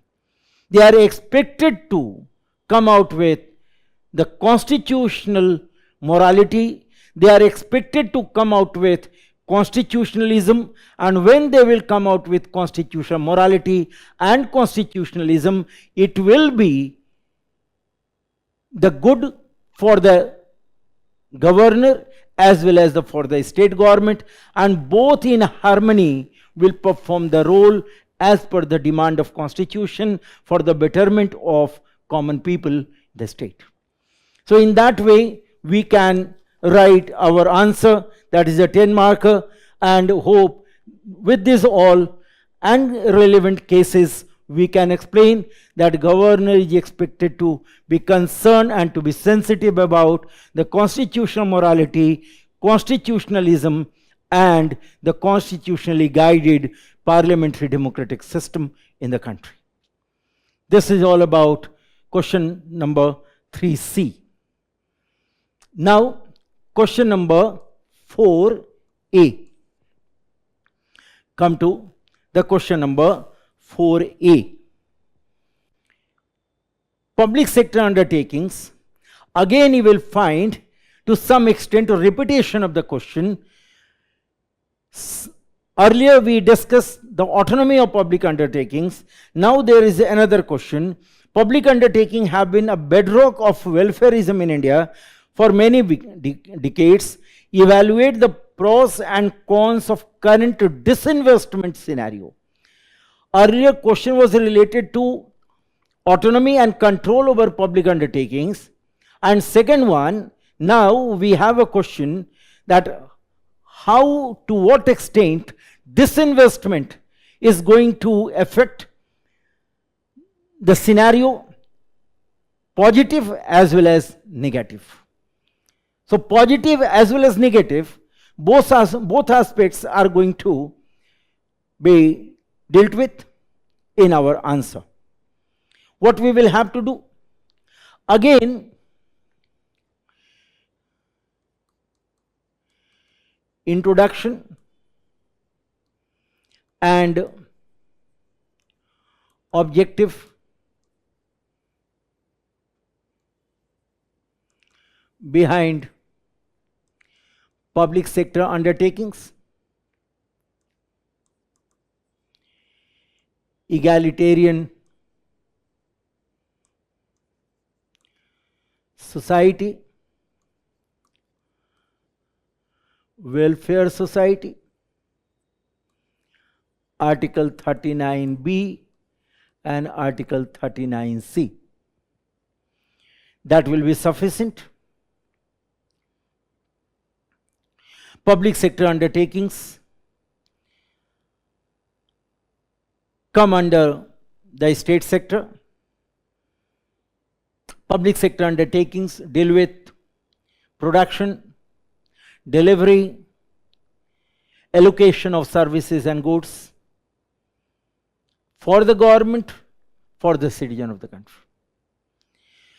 So, public undertakings are linked with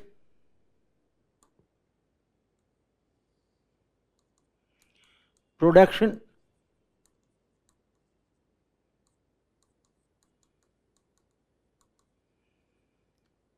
and distribution, delivery and allocation of goods. Public undertakings are a check against of centralization. This is the objective behind, the basic objective behind public undertakings. Public undertakings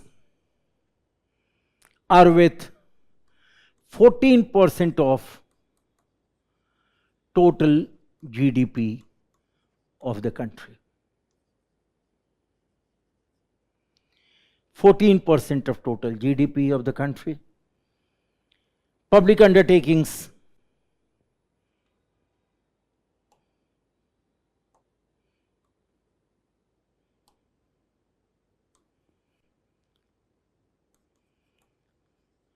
model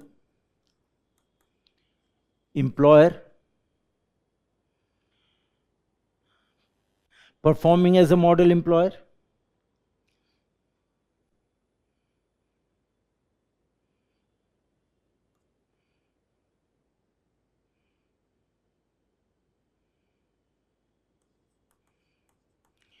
foundational stone for industrialization, foundational stone for industrialization,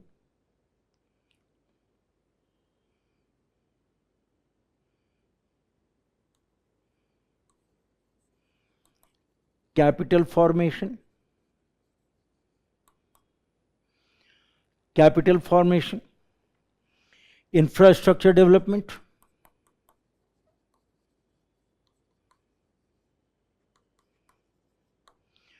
infrastructure development, and at the same time foreign exchange earning.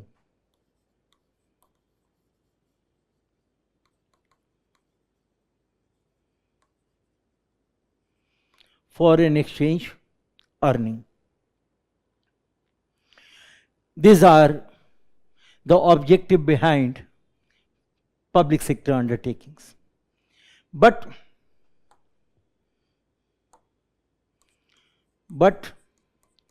public sector undertakings, unfortunately,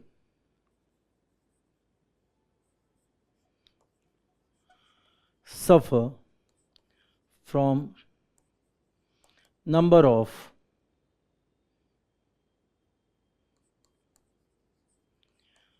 problems.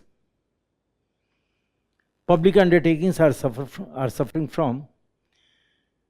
from number of problems. You can mention problems like poor planning, poor capacity utilization,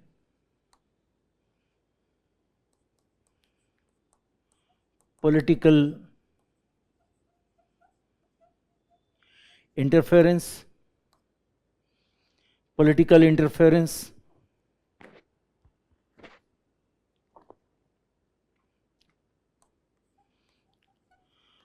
overstaffing,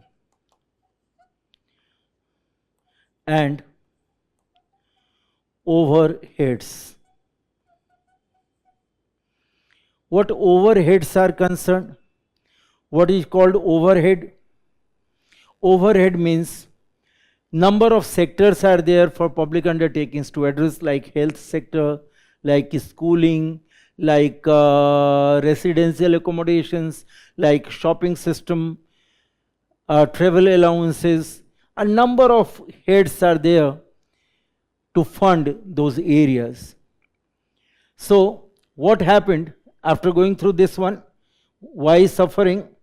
We will have to write next one, that in 2021 Union government had taken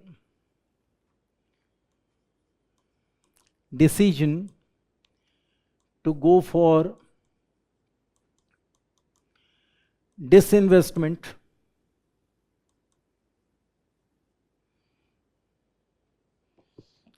in 2021. Union government came out in favor of disinvestment.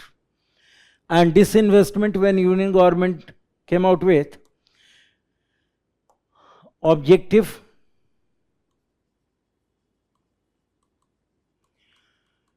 to reduce the burden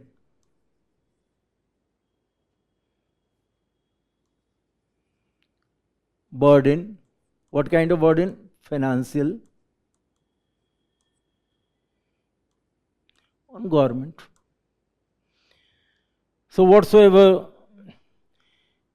financial burden is concerned over government, that should be reduced. And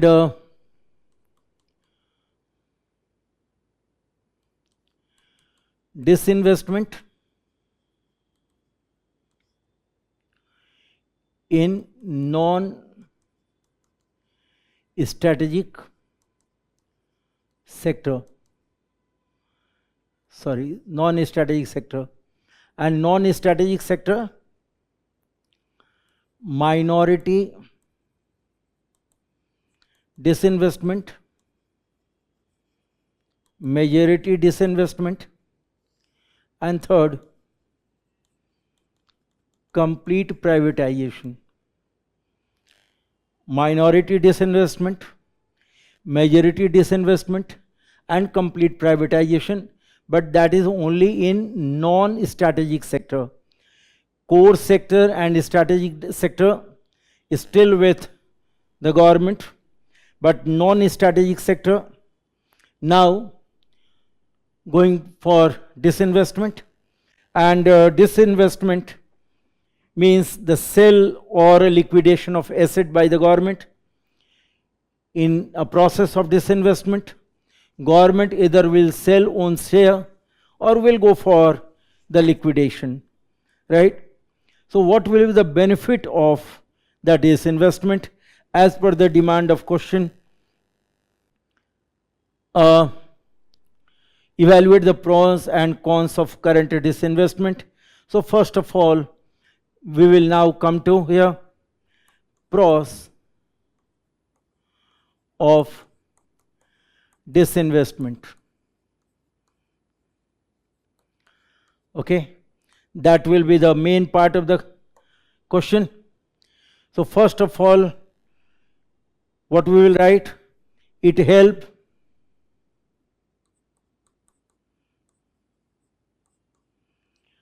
government what?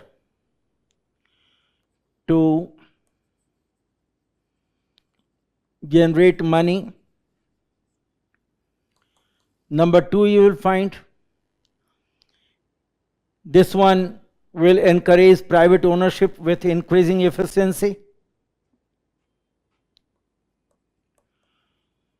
Encourage private ownership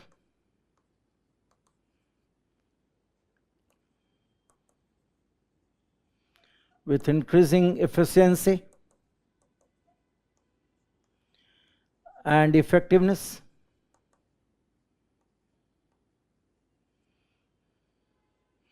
You can give example of Hindustan Zinc. Hindustan Zinc was acquired by Vedanta. I will repeat, Hindustan Zinc was acquired by Vedanta in 2022, and you will find 100-fold increase in profit. So you can give this kind of example. I will repeat, Hindustan Zinc was acquired by Vedanta in 2022 and now registering 100% profit in a very less time period. Then you will find it will benefit the capital market by increasing liquidity. This one is the first one. The third one, capital market with liquidity, that will be benefited, and then it will relieve consumer with better quality product. Fourth one here I will write better quality product for the consumers. Better quality product for the consumers. They will get a choices, number of choices will be there, and they will get the quality product. So in that way, pros you can write. Now going to change the page, and then cons. Disinvestment cons. The first one, supermarket model will dominate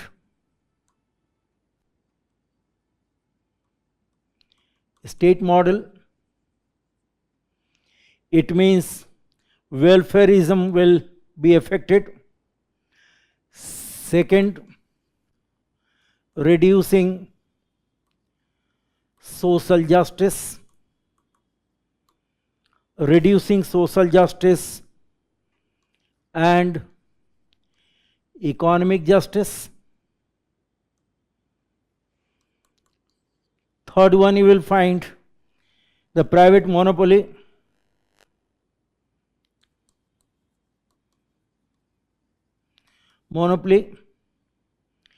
Then fourth, you will find loss of regular payment to the government.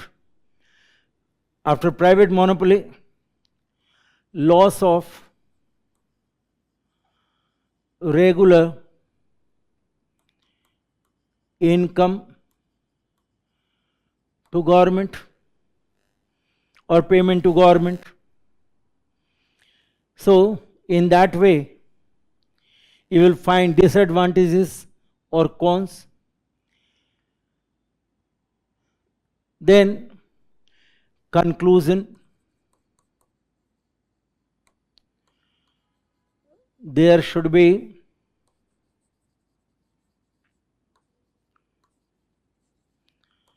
balance between supermarket model and state model. Okay,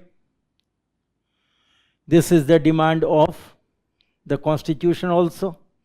We have socialism, we have a requirement to ensure egalitarian society. So disinvestment blindly will not be good for the country, will not be good for the society. In that way, we can conclude this question number 4A. Now I will come to question number 4B. After question number 4A, I will come to question number 4B. The collegium system of appointment to higher judiciary. Collegium system to appointment of higher judiciary has been cornerstone of the independence of judiciary. It has remained as a subject of debate in recent past. This question is directly related to the controversy that collegium system attracts and attracting in recent past. So what we will have to do, since this one is a 20-marker question, we will have to start with emergence of collegium system.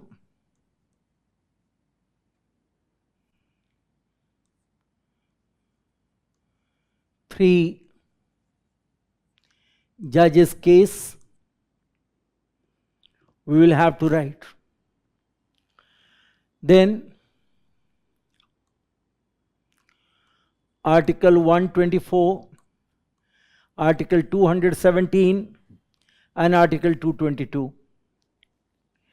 Article number 124, Article number 217 and Article number 222.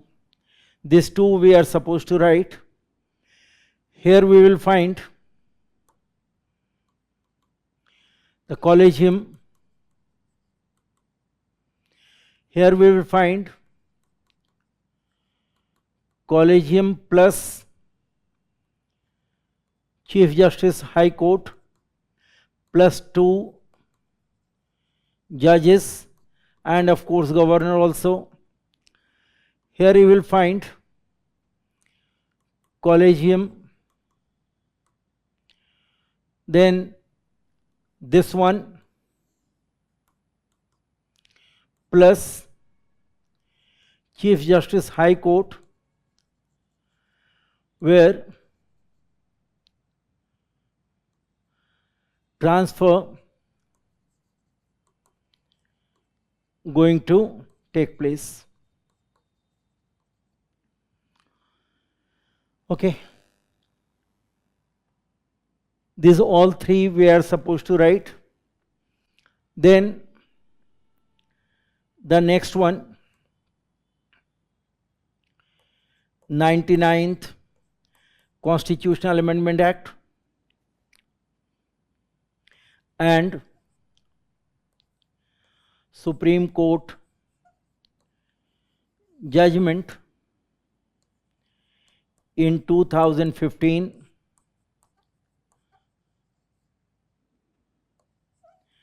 fourth judge case, that we will have to write. Then next point, why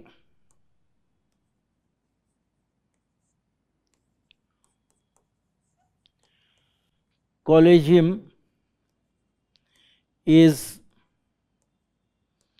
in controversy. What is the reason behind controversy as far as the collegium is concerned? So collegium is in controversy because of number of reasons. Number one, we can write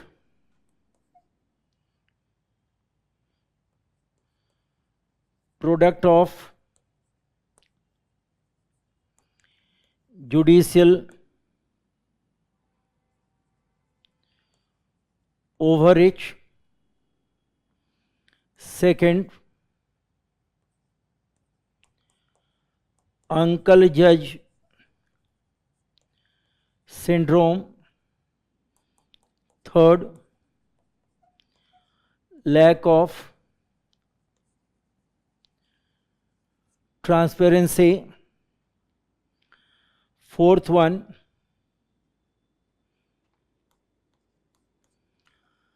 lack of diversity and representation. 4-5 points you will have to write. These are the controversies in recent past, and after going through that in detail, we will have to write that how it is a product of judicial overreach, because there is no provision in Article 124 of the Constitution for judiciary to develop a collegium system for the appointment of judges. As per Article number 124 of the Constitution, President of India, after going through the process of consultation, CJI, is expected to appoint judges, but 3 judges case we have. The first one, SP Gupta case. Second one is Supreme Court advocate on record association versus Union of India, and third one is the reappointment of judges cases. You will find we evolved the collegium system first time in 1993 and second time in 1998. The present system is based on 1998. And you know that in 99th Constitutional Amendment talking about a National Judicial Appointment Commission, it was declared by judiciary unconstitutional in 2015. That was the 4th judge case officially named the Supreme Court advocate on record association versus Union of India, and Supreme Court found violation of separation of power, involvement of political executive in the appointment of judges. That was not considered good for the judiciary or independence of judiciary as far as the Supreme Court is concerned. And time and again judges and former Chief Justice Supreme Court like N.V. Ramanna favored the collegium system. The present Chief Justice Supreme Court, Justice D.Y. Chandrachud, also supported the collegium system. But at the same time, it will be essential for us to be careful about the demerits of collegium system. We are supposed to come out with a transparency and accountability. It will be essential for us to be careful about a merit-based appointment. After this one, we are supposed to write this. So changing this one, and when we will come out with a conclusion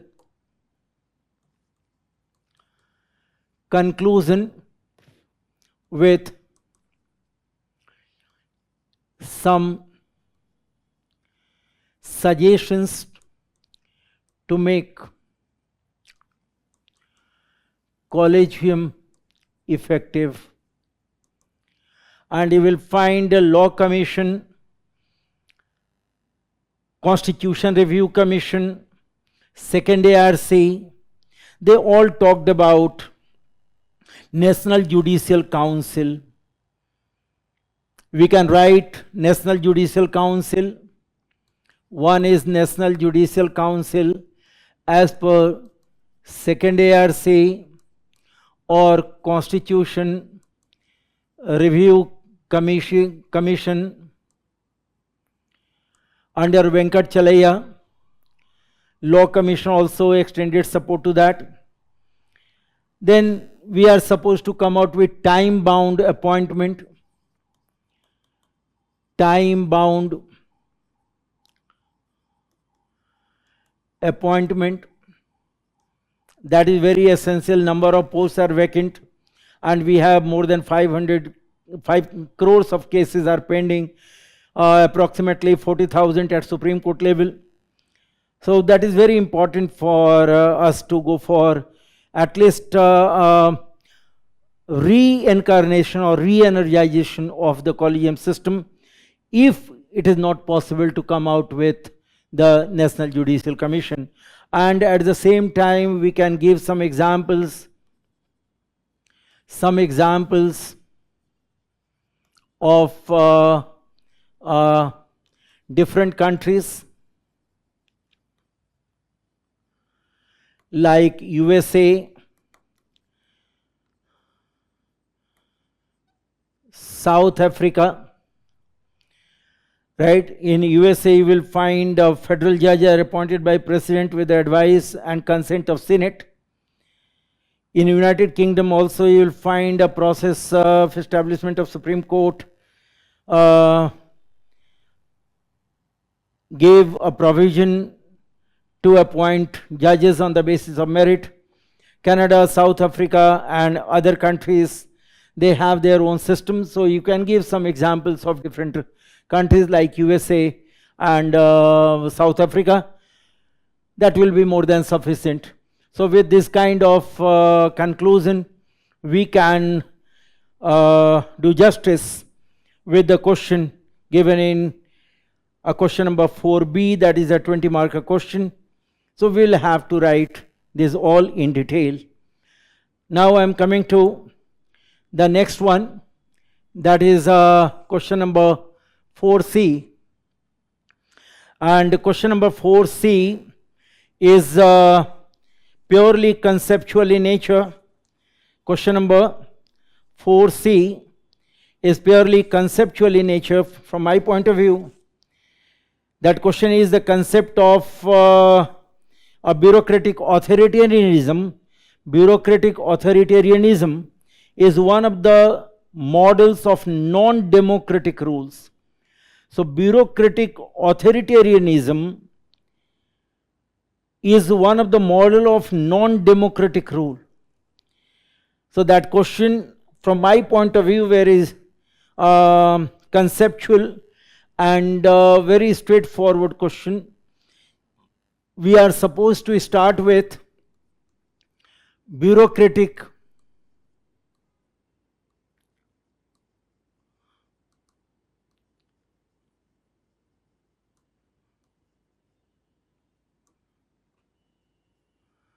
authoritarianism in 1960s and 1970s. 1960s, 1970s, you can write 1980s also, 1980s, right? So 1960s to 1980s you will find, and this concept was formulated by one political scientist from Argentina, G. O'Donnell.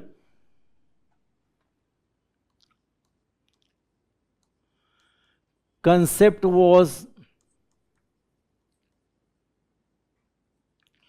propounded by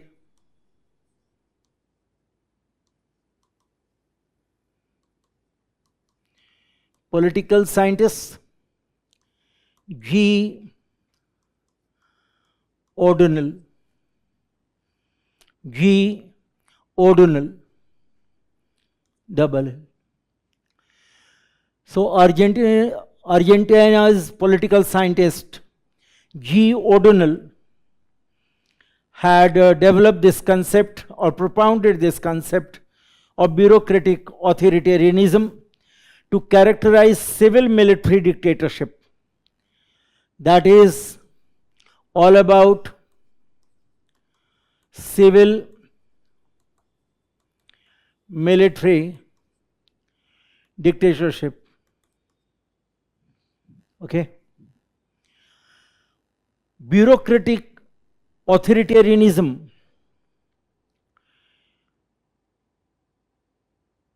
refers a strong bureaucratic organization, technocratic decision making, exclusion of popular participation, exclusion of political dissent, exclusion of people's involvement. So,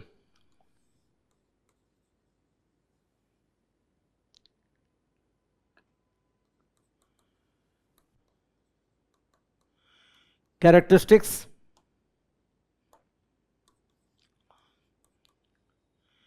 strong bureaucratic structure. Second, no people participation.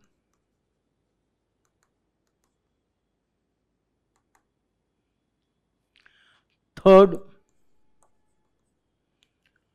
absence of political dissent. Third, fourth one,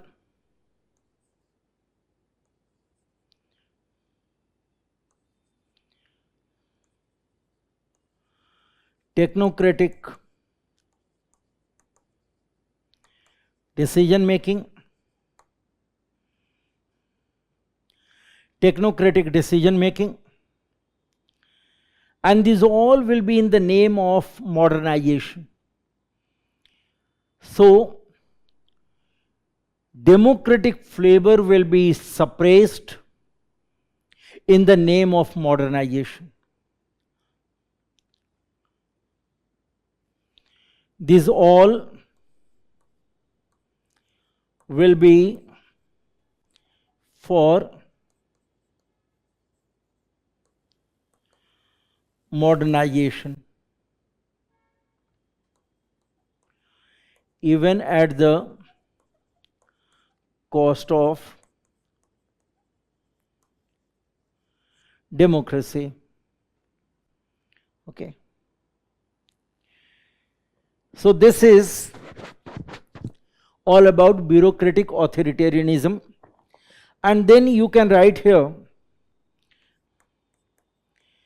elements of bureaucratic authoritarianism.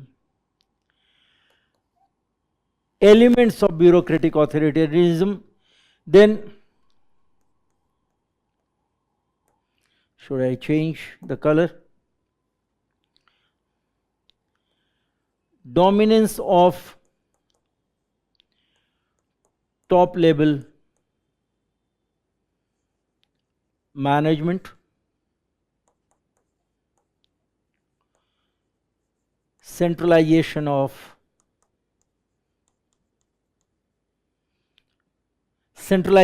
power, then separation of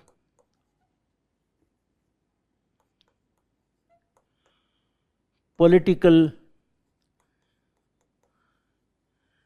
dissent,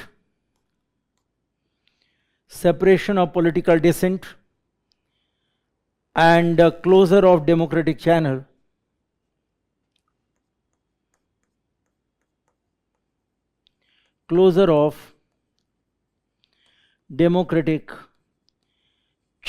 of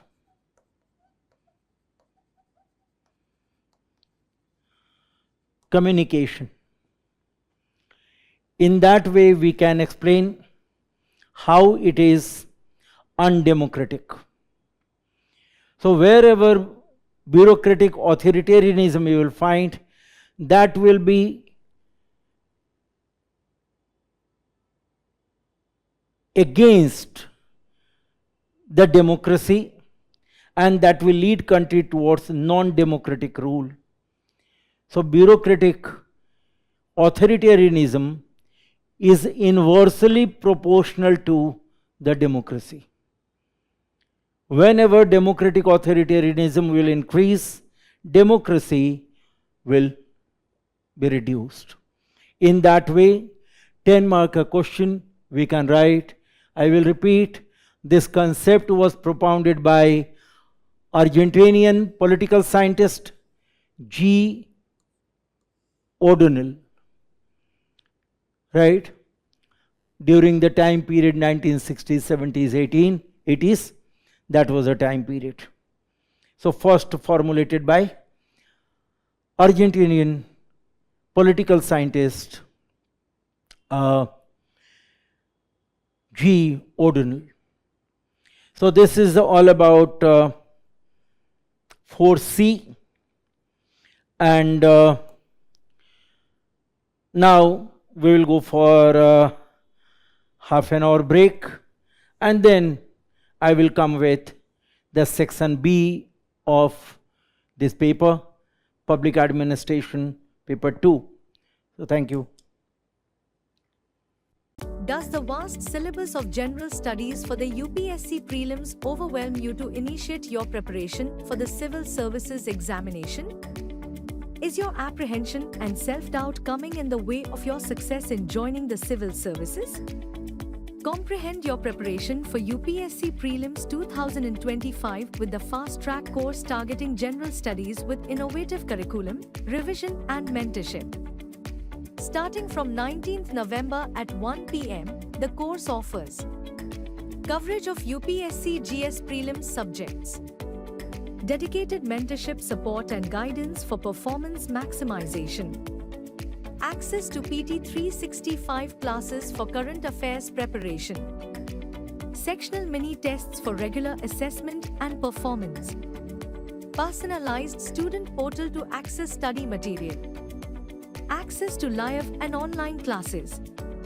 Enroll today and make prelims your stepping stone to proceed to the UPSC Mains.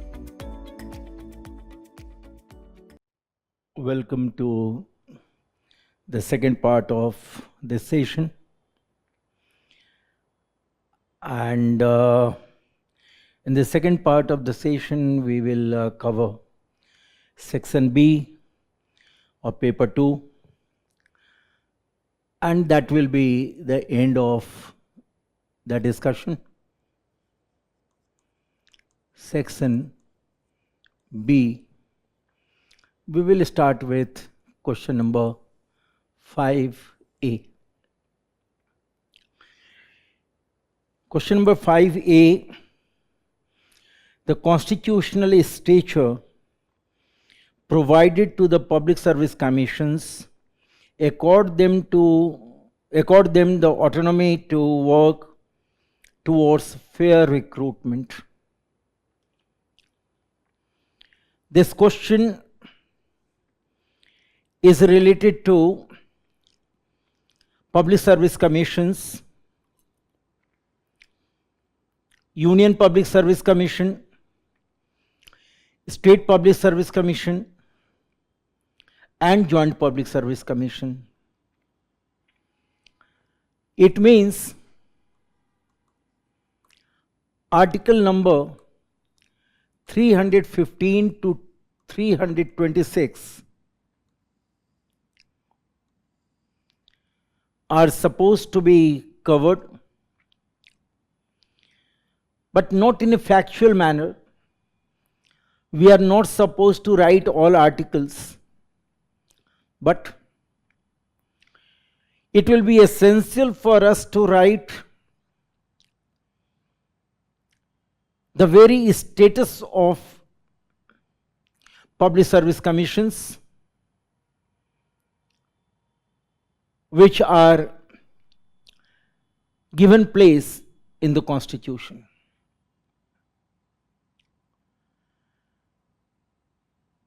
UPSC and other public service commissions are constitutional bodies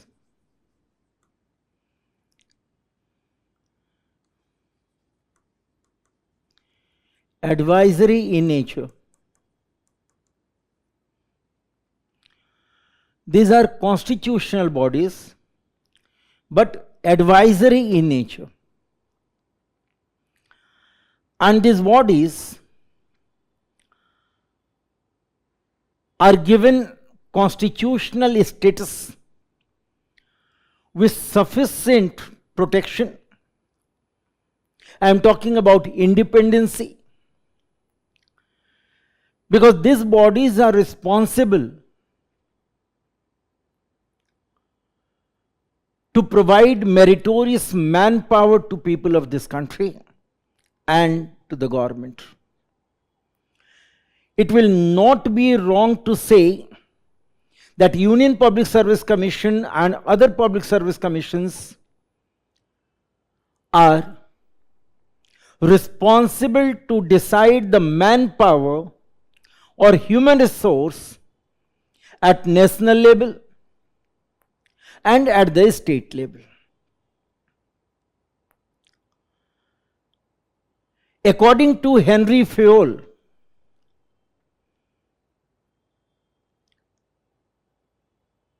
the most important resource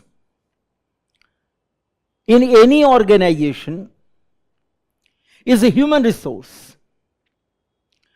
The quality of human resource will decide the quality of organization, and the quality of organization will decide the quality of administration, and the quality of administration will decide the satisfaction of people as well as the development of the country.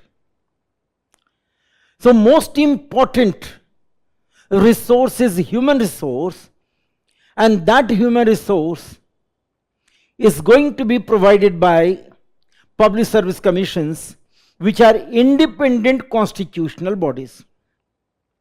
Which are independent constitutional bodies. So what we will have to write, the status of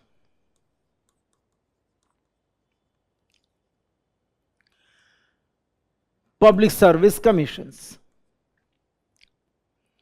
Number one, you will find constitutional protection.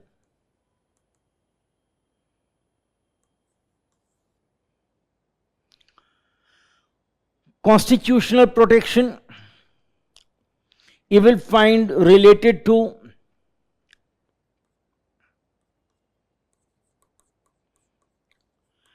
appointment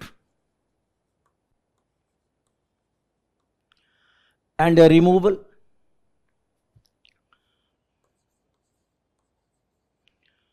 reappointment, and retirement.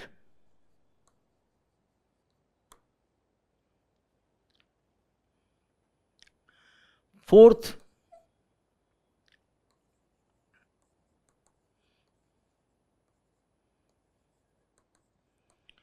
service conditions.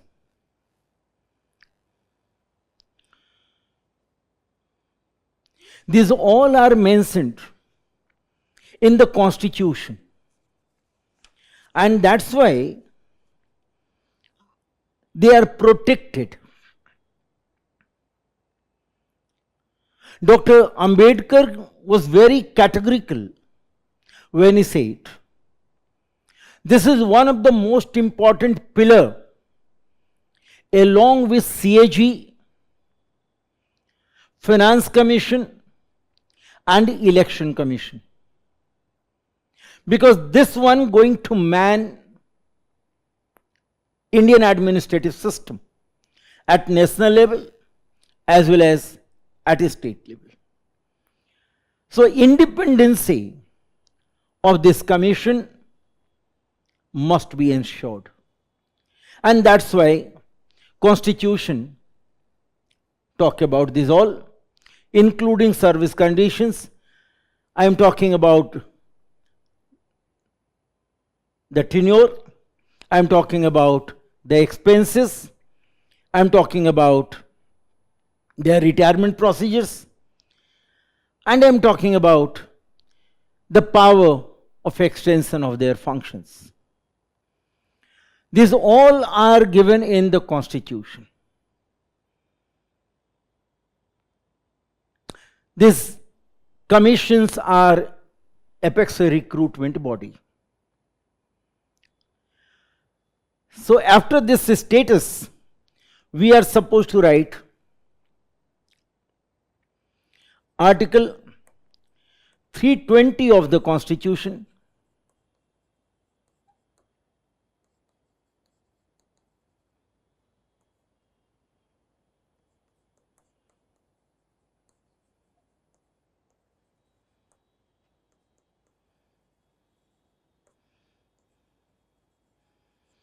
Apex recruitment body. And this body is apex recruitment body and custodian of merit system also.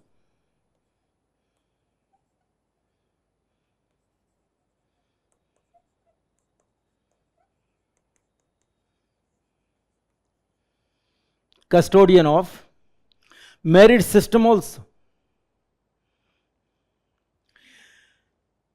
The question here is that constitutionally protected public service commissions are performing their role effectively or not.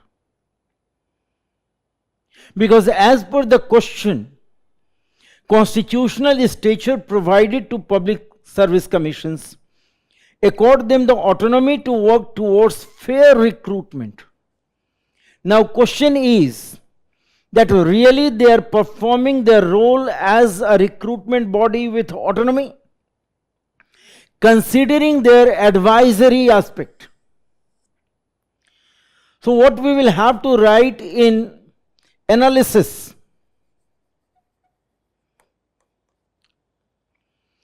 being advisory body, this commission is not expected to perform with maximum autonomy to decide the quality of human resource in Indian administrative system. Reason is very simple, that recruitment policy, examination pattern, reservation policy, these all shall be decisively decided by the government. UPSC and the state public service commissions are simply advisory in nature. They are not supposed to decide the real quality of examining by introducing the methodology to examine as per their own wish. It will be the executive to decide. It is not essential for the government, national level or state level, to follow the advices of the commissions. Of course, they will have to give reason behind non-acceptance in house, but they will not be duty bound to follow. Advices shall not be binding in nature. So it will be very difficult for the commission to recruit people scientifically and purely on the basis of merit. Second important thing,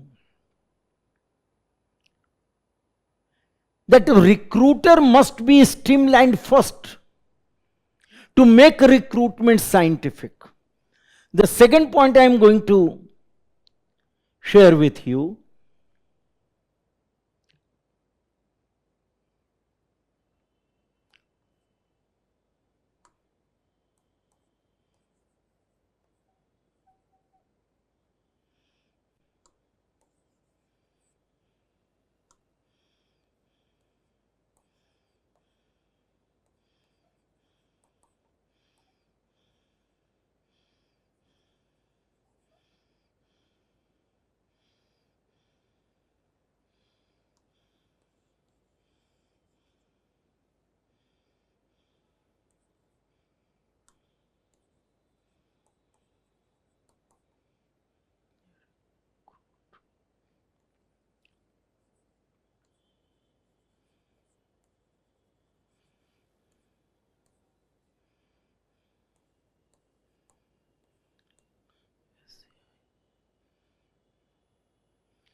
Sorry, I erased this all.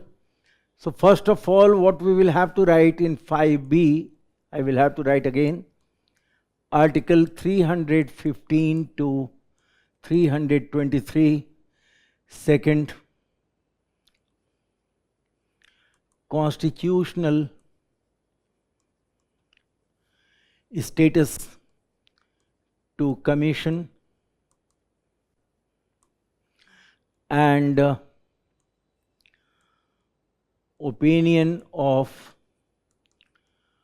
Dr. Ambedkar. Third, status of commissions regarding appointment, removal, service condition,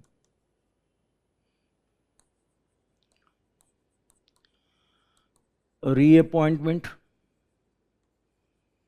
etc. Then being advisory body,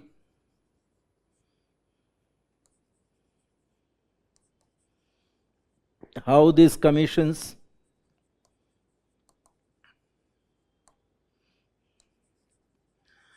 shall perform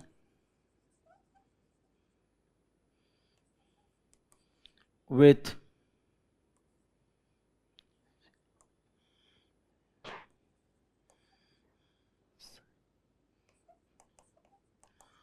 scientific approach to get human resource for the country, for good governance.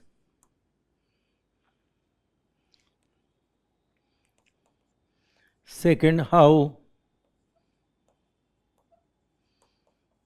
commissions will adopt rational approach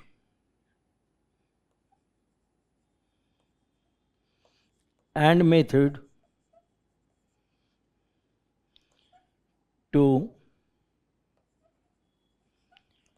conduct examination by rationalizing policies like reservation policy.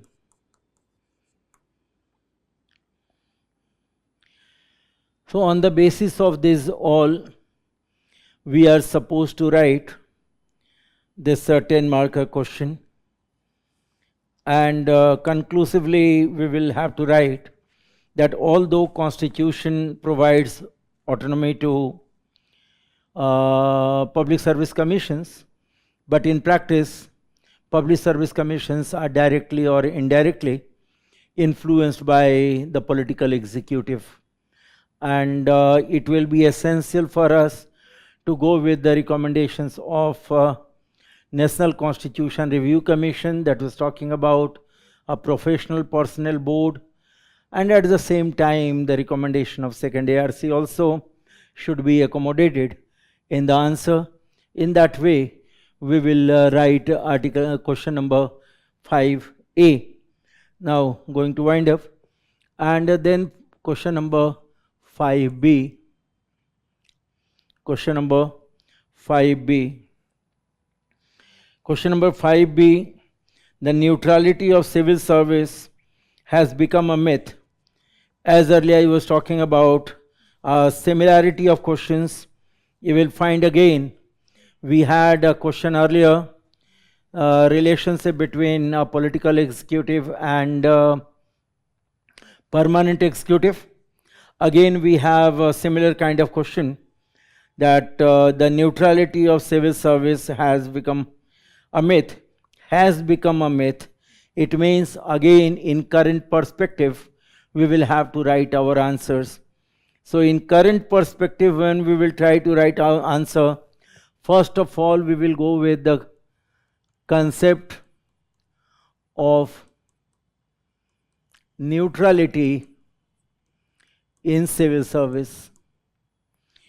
We will go with the concept of neutrality in civil service, and when we will go with the concept of neutrality, we will have to write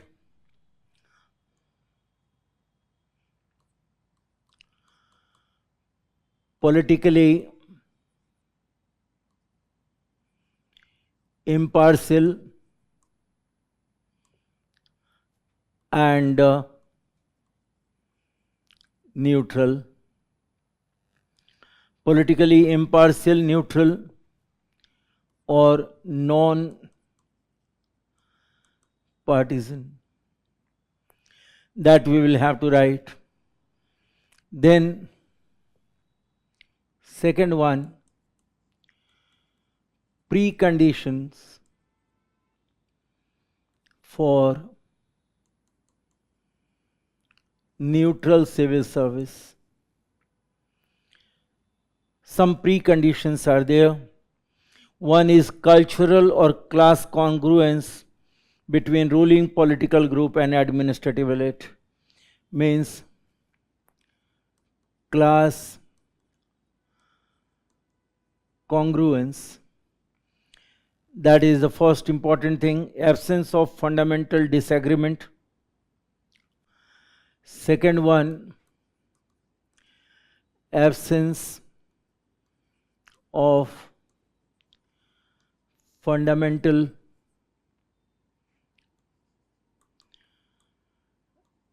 disagreement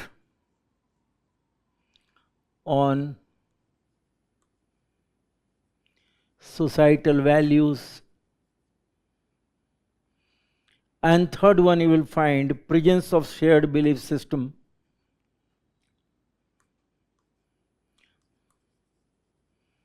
Presence of shared belief system. Presence of shared belief system. So you can understand that India in totality not going to satisfy. India not going to satisfy these conditions. Okay. So it means it will be very difficult for us to maintain inertia.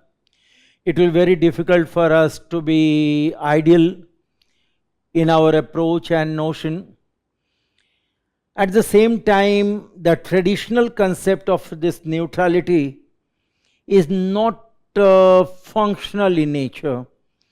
So we are supposed to go for reducing politics administration dichotomy, and there will be a demand of committed bureaucracy.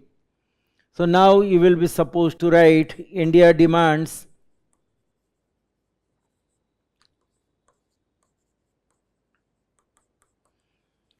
committed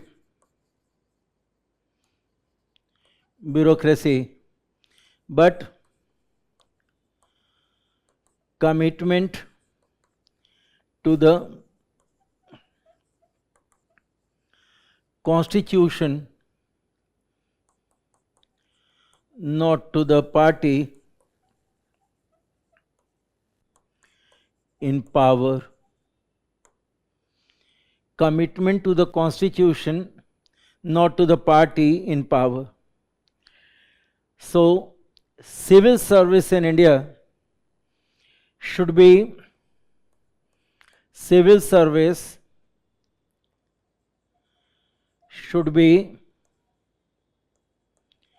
unfit to be victim of politics. Civil servants should be unfit to be victim of politics, and they should be, civil service should be neutral to ideology of political power, but they should be committed to the constitutional morality and constitutionalism, right? These are the things we are demanding. Now the issue here is that why today we are more concerned about it. Today we are more concerned about it because of a recent trend.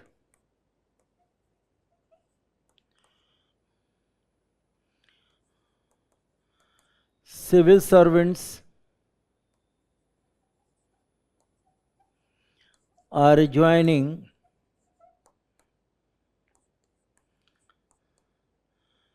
politics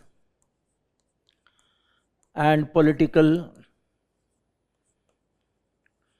parties after retirement or after voluntary retirement. That is a question before us, and because of that, civil servants are not in a position to speak truth. In 2022, you must mention, I am going to write as a note here, in 2022, former Vice President of India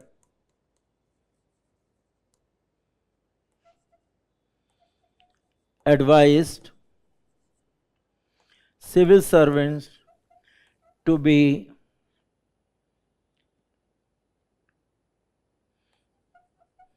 neutral. They should speak truth without any fear. Former Vice President Venkaiah Naidu categorically stated that bureaucrats or civil servants should be frank, should be honest, they must stand for truth. In fact, second ARC also, you can write here second ARC also. Second ARC talked about depoliticized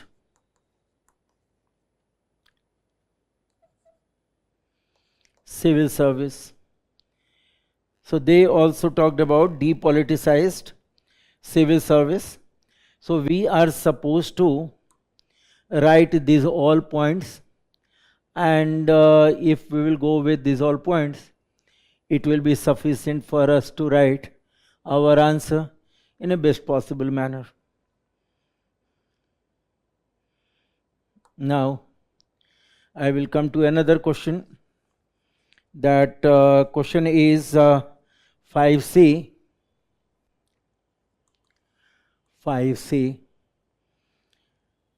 Examine the role of telecommunication regulatory, Telecom Regulatory Authority of India in protecting the interest of consumers. So it is all about regulatory institutions, regulatory bodies, and you know regulatory bodies like TRAI or SEBI nowadays in news. So my UPSC has asked one question on TRAI. So we will go with TRAI TRAI first, and the basic informations we are supposed to write. As a regulatory body,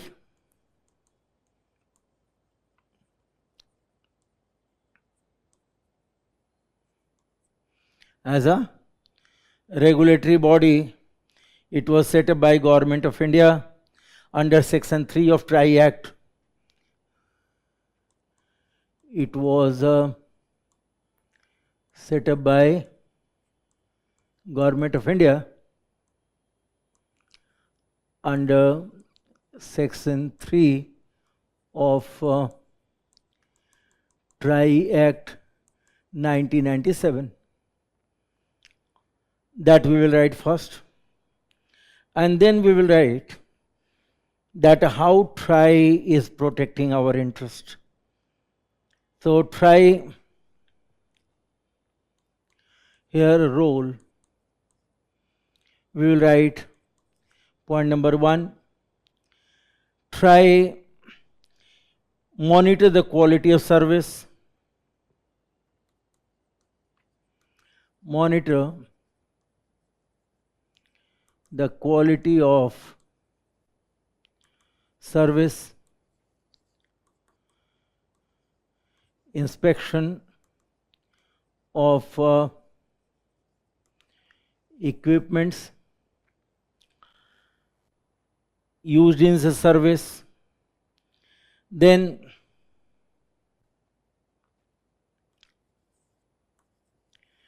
advise policy formulation. They used to advise on policy formulation. Fourth, ensure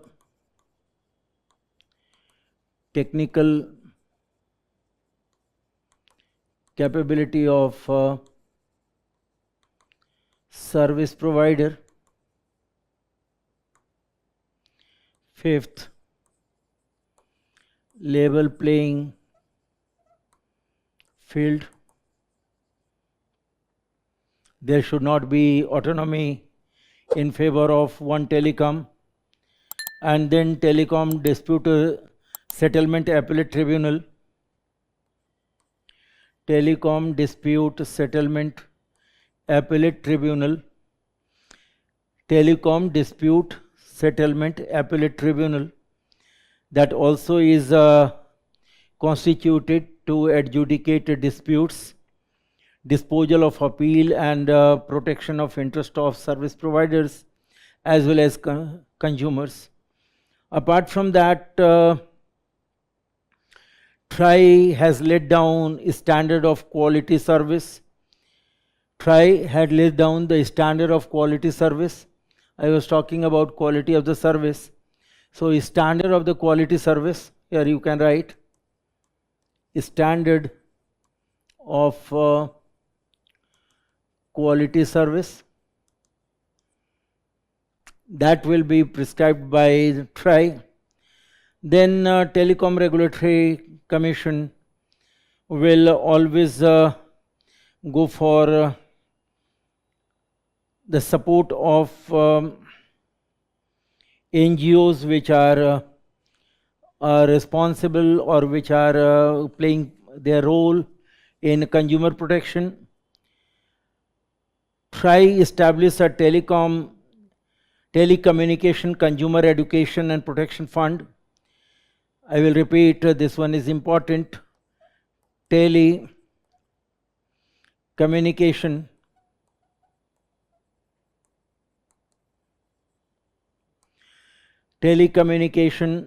consumer education and protection fund.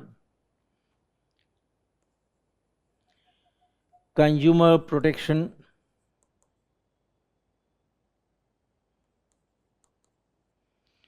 fund,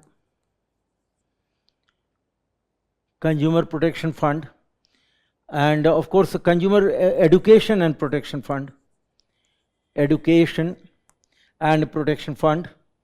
So that is one another service by TRAI to make consumers competent, to make consumer empowered. There is one common charter of teleservices in 2005 to facilitate provisions of services in the best interest of consumer. So common charter of teleservice in 2005, common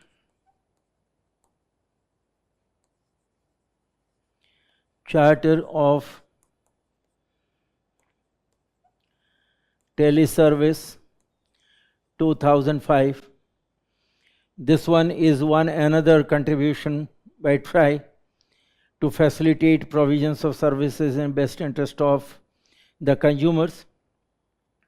And TRAI is always responsible and taking responsibility to provide a lot of choices in favor of consumers, including good tariff for them, quality service for them, effective connectivity for the consumers. But unfortunately, TRAI is suffering from one other problem, and TRAI is you can write here recently, or recent trend you can write. TRAI is unable to regulate service providers like Jio. You will find particularly in prepaid, that is only for 28 days, and in 1 year consumers are supposed to recharge 13 times. That is injustice to consumers. And in recent time you will find Geo has increased the tariff charges and TRAI is unable to control.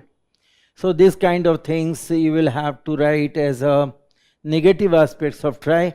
In that way you can complete your answer dedicated to mostly a consumer support system in favor of the consumer by TRAI.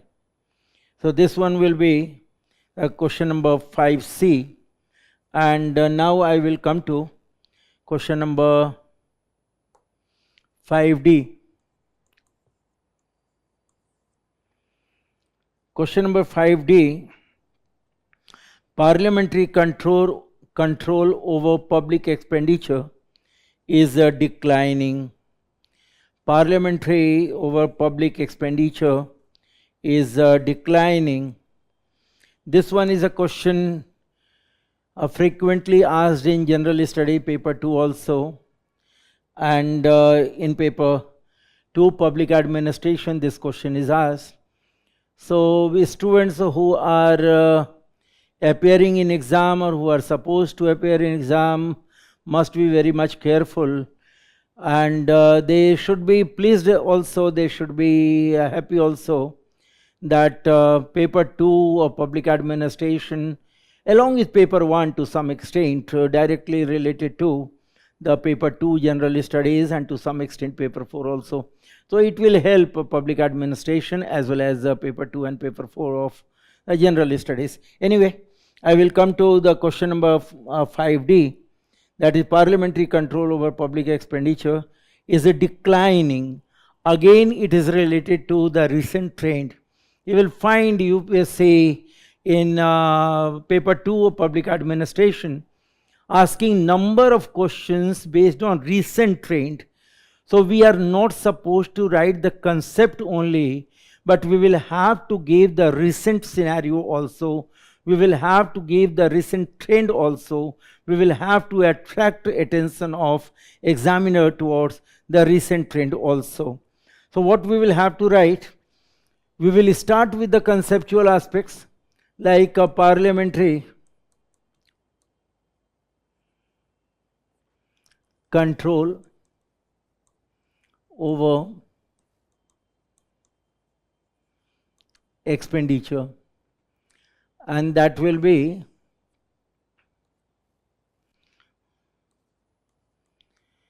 general control, and second one committee control. Here estimate committee,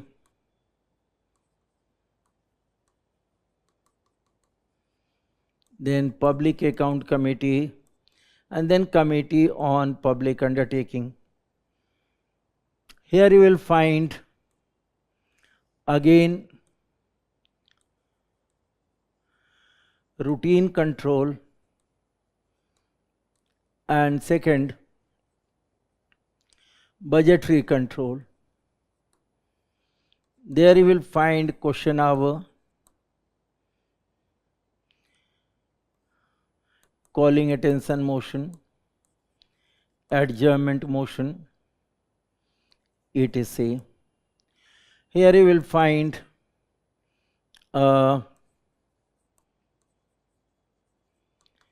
cut motion and article 115, that is excess grant. Okay, in that way we can write our answer, and when we will go with that, we will have to write a decline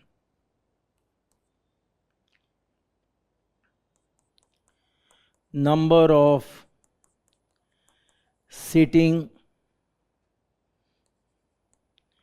is reduced. You may note 274 in 17th Lok Sabha.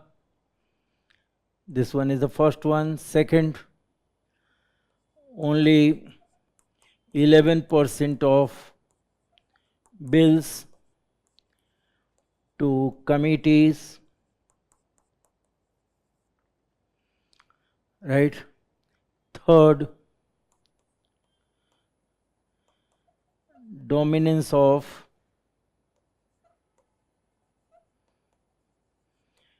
cabinet system. And the dominance of cabinet system you will find in a GS paper 2 also asked by UPSC. So you are supposed to write. You can give example in 2023, budget was passed without any discussion. So in that way, question number 5D, that is a 10-marker question, we can answer. Now I will come to question number 5E. Question number 5E. Liberalization, privatization and globalization has enhanced the participation of private sectors in Indian economy. We have a question on PSUs on one hand, and now we have a private sector on the other hand. That is the participation of private sector in Indian economy, and that is a 10-marker question. So what we are supposed to write, in the era of new public management,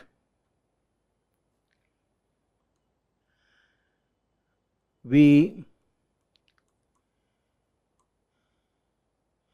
experienced LPG.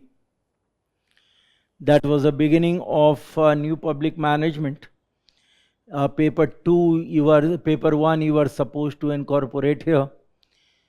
So in new public management you will find we went for liberalization, privatization and globalization. Because of that liberalization, privatization and globalization, we found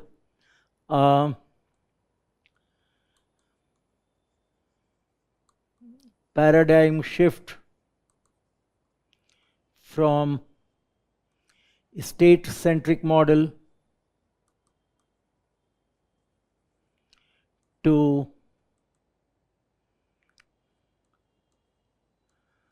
market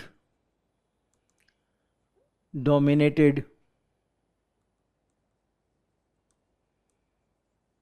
model in the era of new public management, and that was the reduced role that led to reducing role of state. That we are supposed to write here. Then the concept of liberalization, globalization and privatization, we are supposed to write separately. Okay, liberalization, globalization and privatization, globalization and privatization, we are supposed to write the concept of that, right? So you will find we in India have the concept of welfarism. Despite that 1991 onward, 1991 onward, increased privatization in India. We went for increased privatization in India, and private sector's role increased.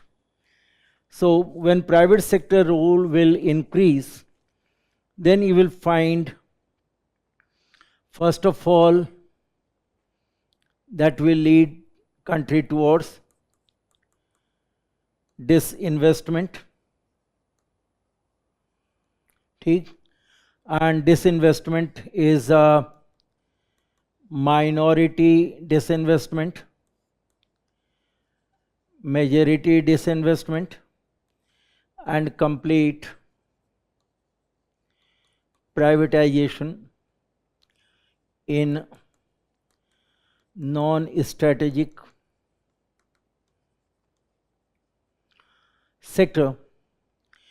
So we have privatization, and private sectors are playing vital role. How? Number one, creating job. Second, quality service to society. They are serving people, goods and services. Third one, generating revenue for the country.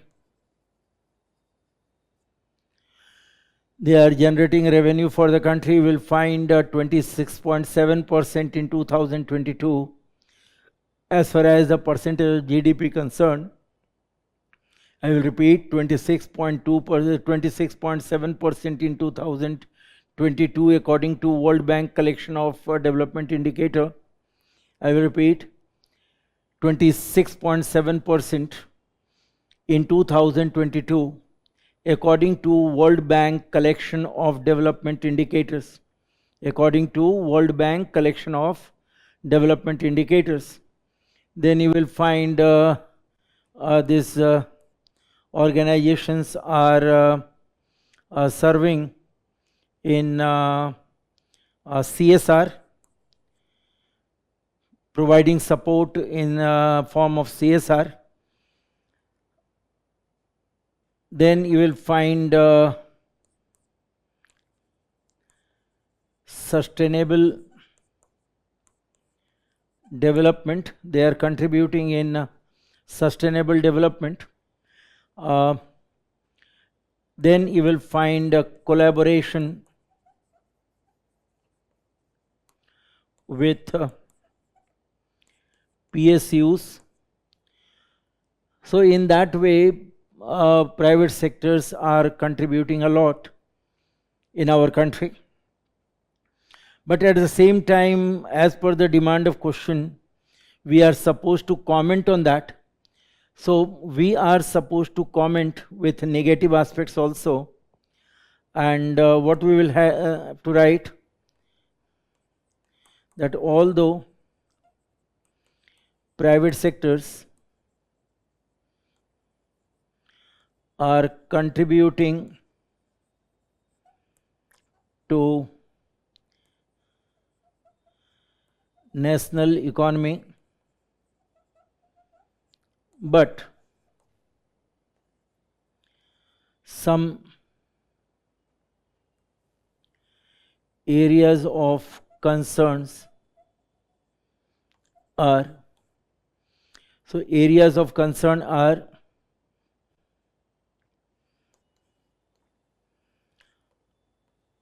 compromise with national interest. Second,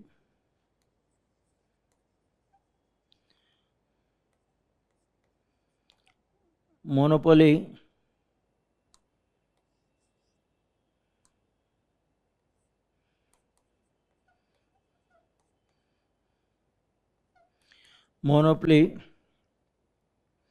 that will go against the interest of people. Then you will find price rise. Third, price rise that also will go against consumer. Then you will find a number of ethical issues. Fourth, ethical issues, right? Then you will find fifth one, reducing welfarism. So these are the matter of concerns, and we are supposed to write these all concern areas also, right? So some areas of concerns also we are supposed to write. So in that way 5E we will complete. Okay, so now I am going to wind up this one, and my next question will be question number 6A, of course.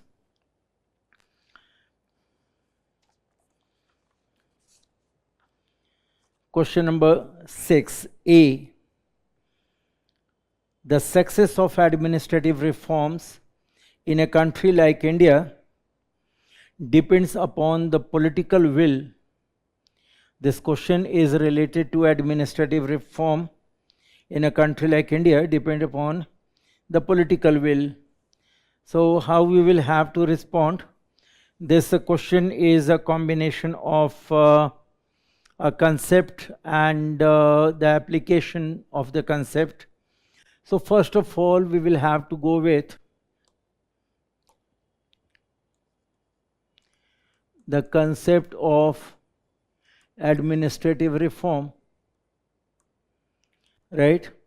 And if possible, we can come out with the view of Gerald Cadden. Okay, then rest part will come. Administrative reform is nothing but one kind of surgical correction, one kind of surgical correction. And this kind of surgical correction in which sector? Surgical correction in structural sector, in procedural sector, and in behavioral sector. So surgical correction in a structural sector, procedural sector, and behavioral sector. Objective is very simple, with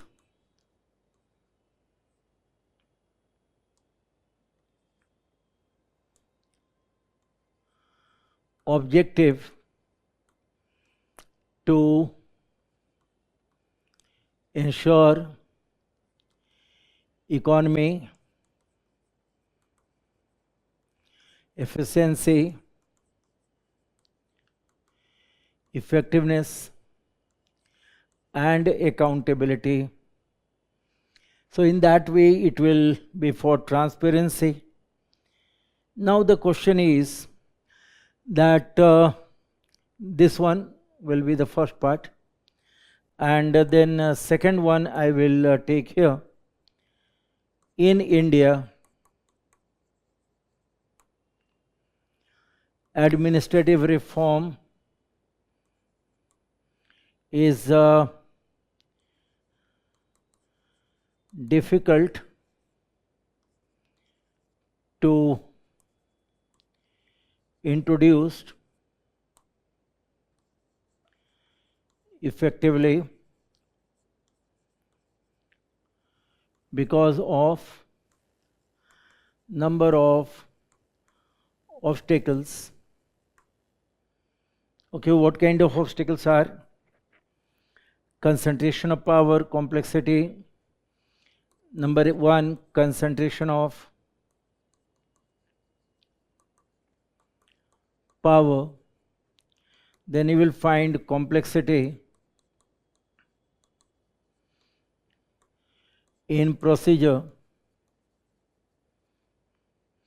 Complexity in procedure. Then you will find a very common problem in India, that is bureaucratic. Oh my God. Again, everything I will have to write. That is a question number 6A.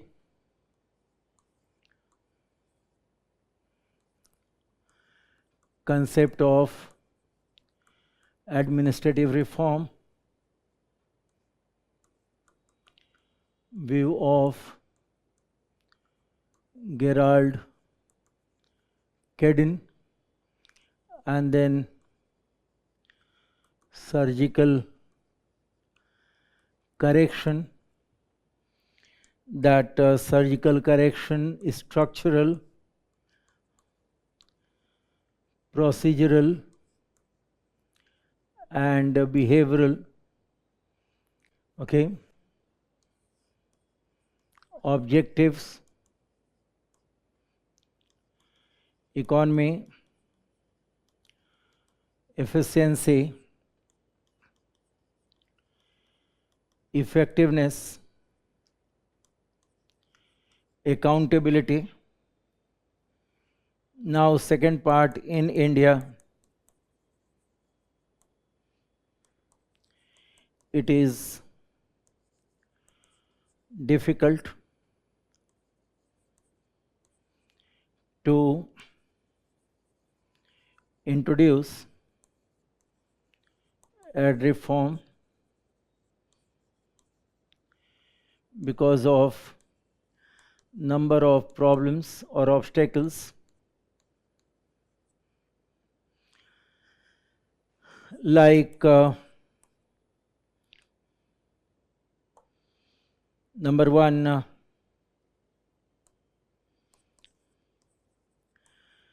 concentration of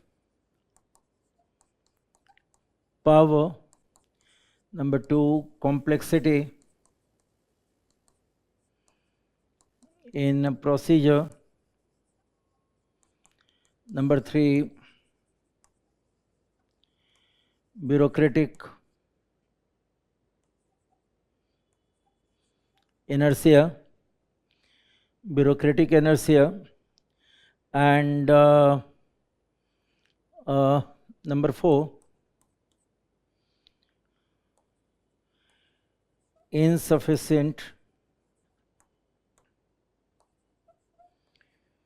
infrastructure,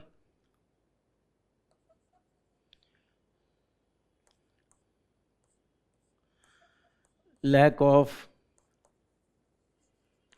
people participation, and sixth one, lack of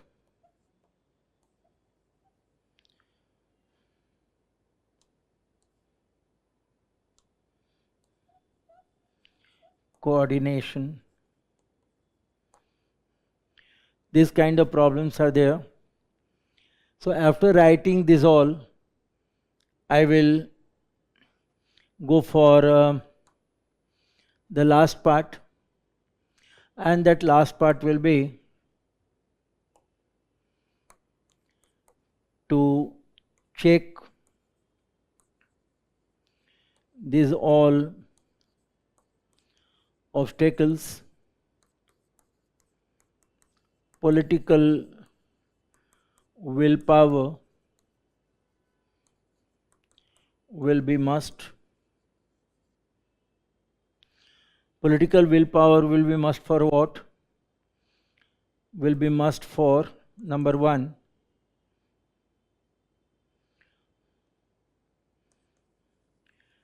coordination between political and permanent executive, that is number one. Number two, coordination with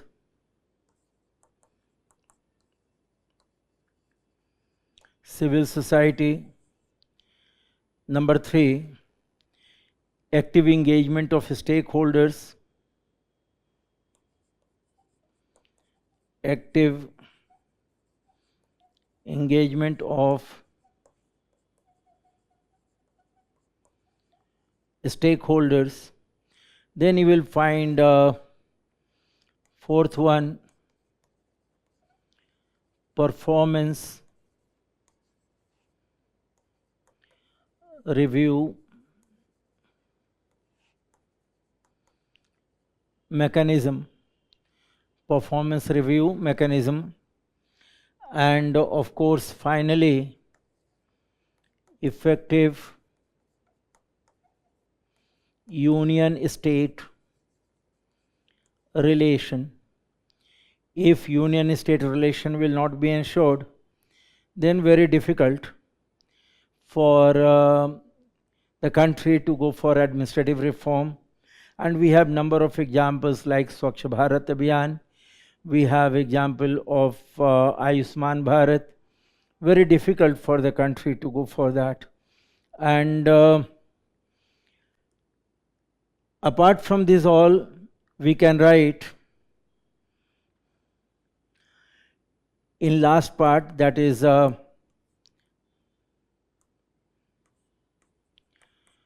conclusion, that mission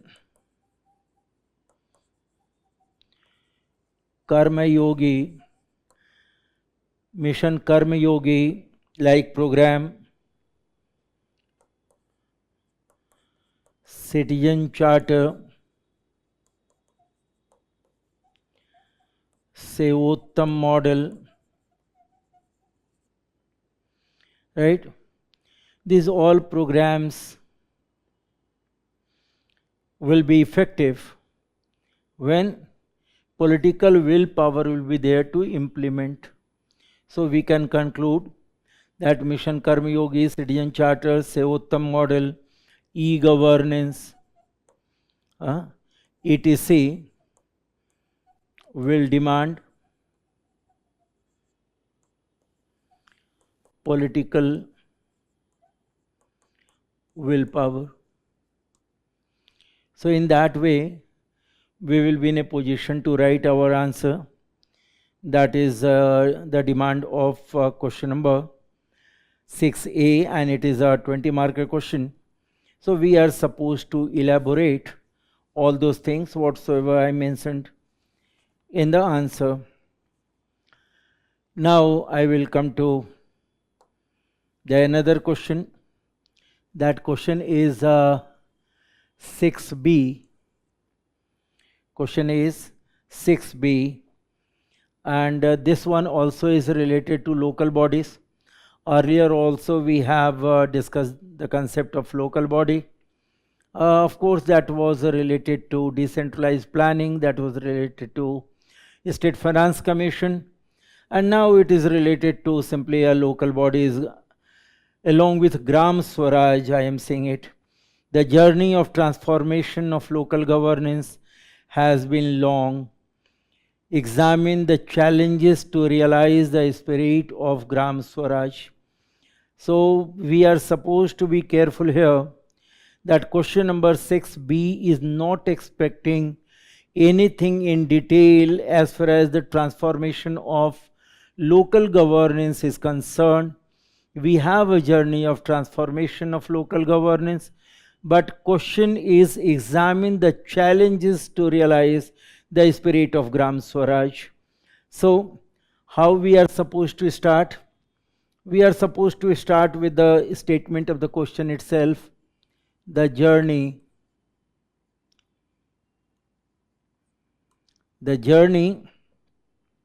of transformation.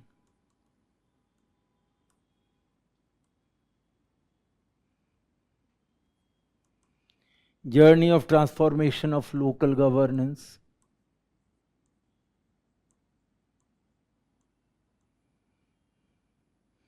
Okay. Now again, one point I want to attract your attention towards, that is it is not a local government, but it is local governance. So we are supposed to be careful about the difference between the government and governance, and I think you people are very intelligent enough to understand the very difference between the government and governance.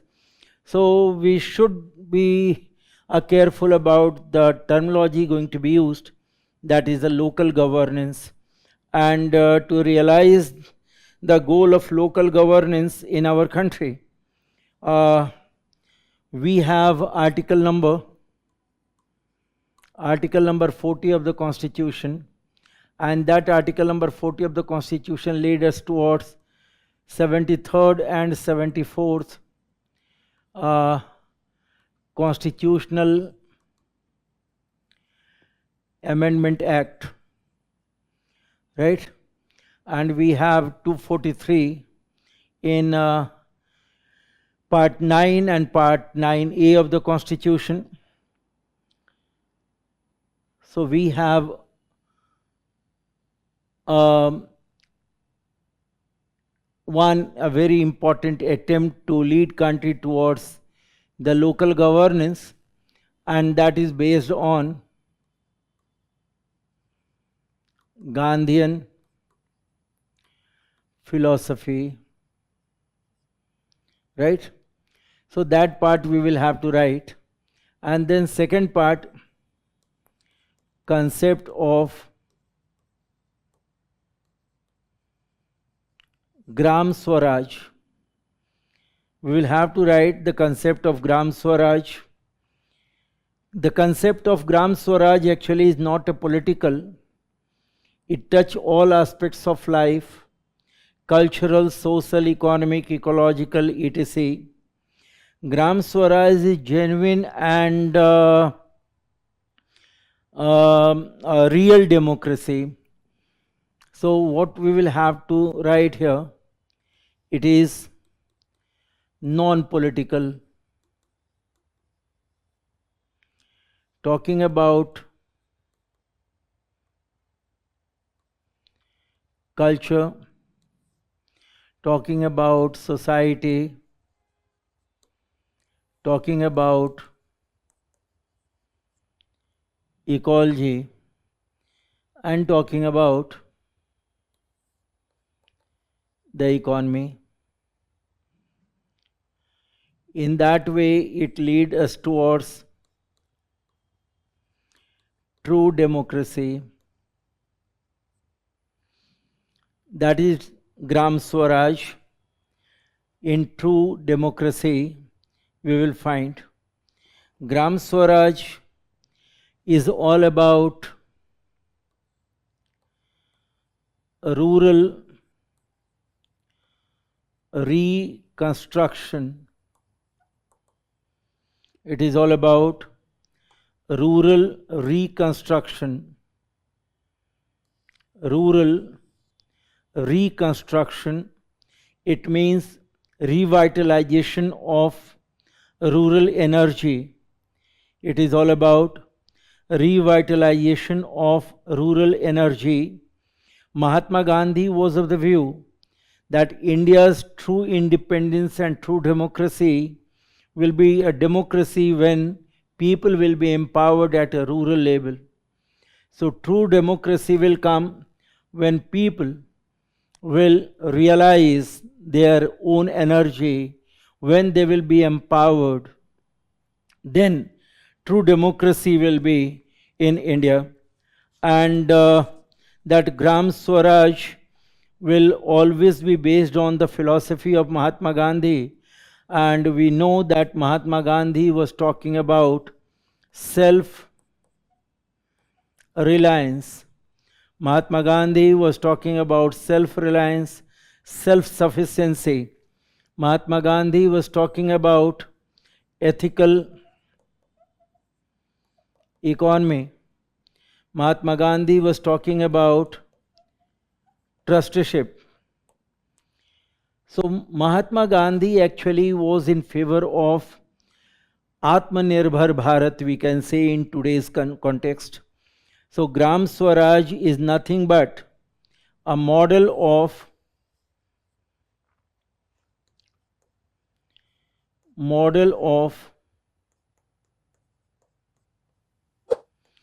inclusive development, model of inclusive development.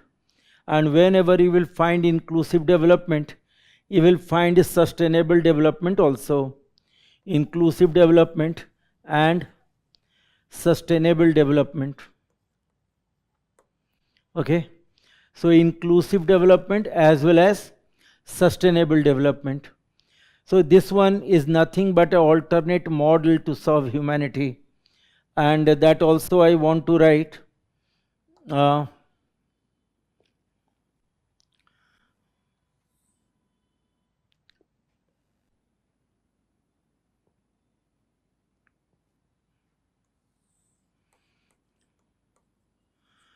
Another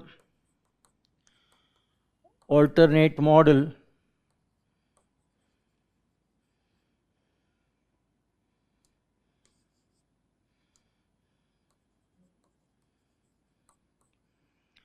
to serve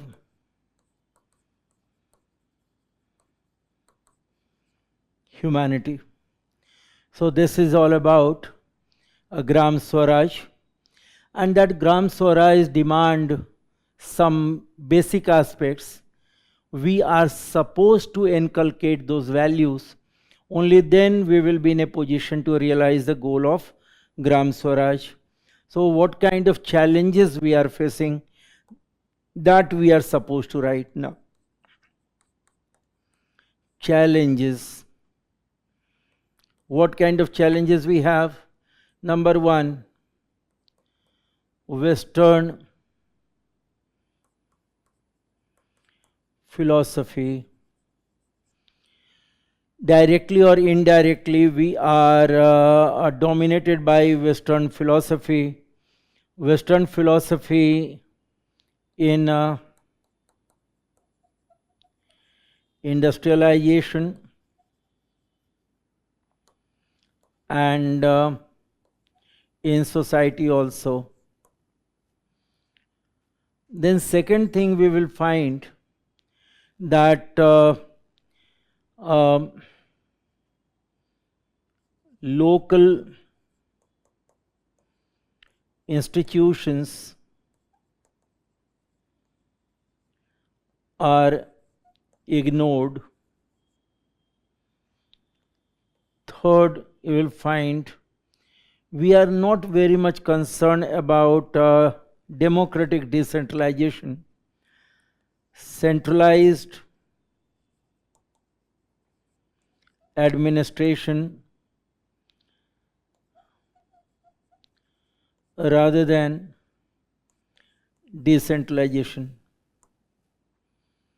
We are lacking decentralization. Then you will find, yes, a very important part, social discrimination. Social discrimination. And the last one you will find that I want to write,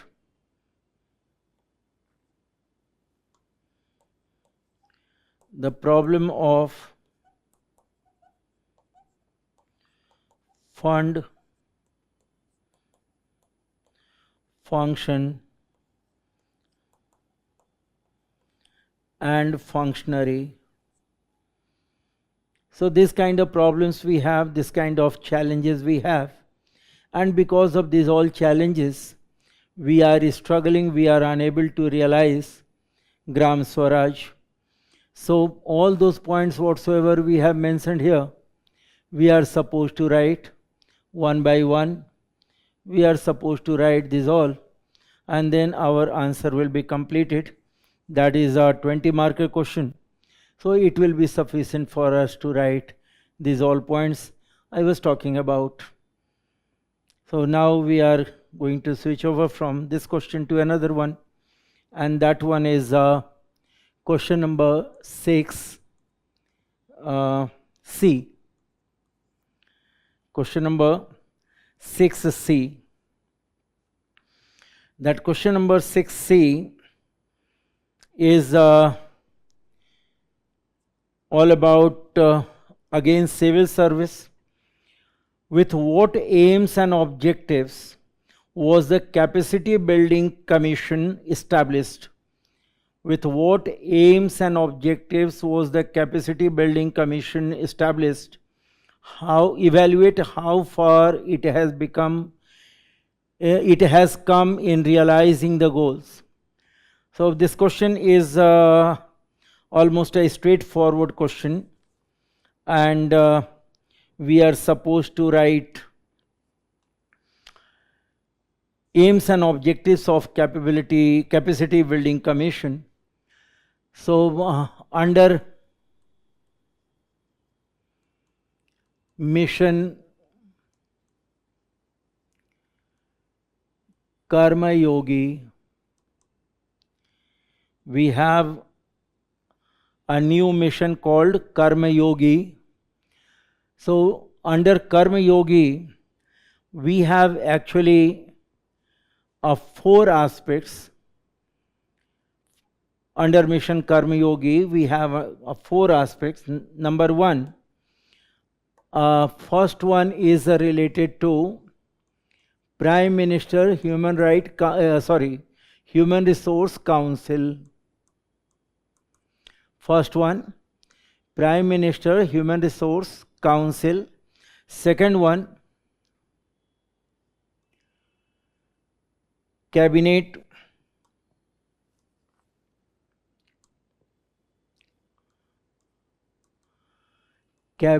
Secretariat Coordination Committee. Okay, Cabinet Secretariat Coordination Committee or Coordination Unit. I think I should write Coordination Unit. That will be appropriate. Coordination Unit. And third, you will find Capacity Building Commission. And fourth one is related to Karma Yogi Bharat. Karma Yogi Bharat. So our area of concern as per the demand of question is Capacity Building Commission. Okay. So now we will have to write Capacity Building Commission. That commission was constituted in 2021. Constituted in 2021. Okay. Under mission Karma Yogi, it was constituted in 2021 as independent body, and it has a very clear objective to drive standardization and harmonization across Indian civil service. So standardization and harmonization across the civil service, it is a core of overall institutional framework of mission Karma Yogi. I will repeat, it is a core to overall institutional framework of mission Karma Yogi. So it is related to institutional framework for mission Karma Yogi. Okay. And now we are supposed to write here role of Capacity Building Commission. So role of Capacity Building Commission, as per the question, we are supposed to write the role of Capacity Building Commission, and the question is a 10-mark question. So we are supposed to write in short, and first of all, it assists to Prime Minister HR Council. Okay, it assists to Prime Minister HR Council in approving annual capacity building plan. So assist Prime Minister HR Council, that is for what? Annual capacity building plan. That is the most important aspect. Then functional supervision over all central training institutions. Second, functional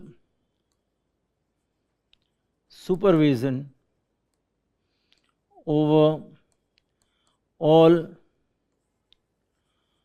central training institutions. That is the second responsibility. Then third one, to create shared learning resources. Shared learning resources, coordinate implementation of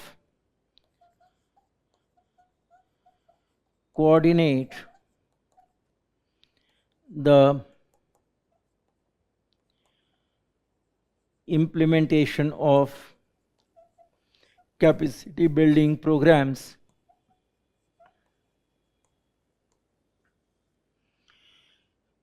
It will coordinate the implementation of capacity building program, and it will recommend the standardization of training also.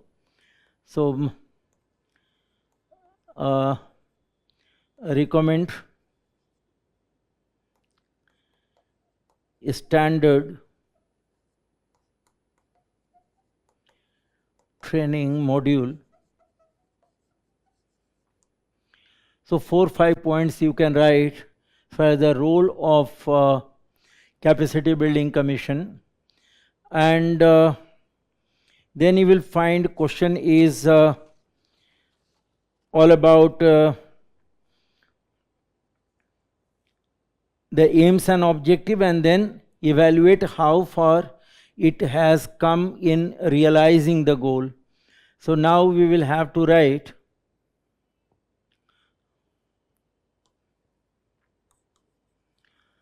realization of goal. That will be one another part. So we will have to write over number one, over 24,000 officials from railway, almost 24,000 officers from railway, forest and other sectors are trained or are given training under Prime Minister Gati Shakti learning model. Other sectors are trained under Prime Minister Gati Shakti module. So this one data you will have to write. Then approximately 4 lakh are supported by mission Karma Yogi. 4 lakh government personnels are supported by mission Karma Yogi Bharat. Okay, so 4 lakh are supported by Karma Yogi Bharat. Then you will find some municipal governments like Ahmedabad, Nagpur, they have introduced mission Karma Yogi Bharat. So that also you can write. Municipal corporations Ahmedabad,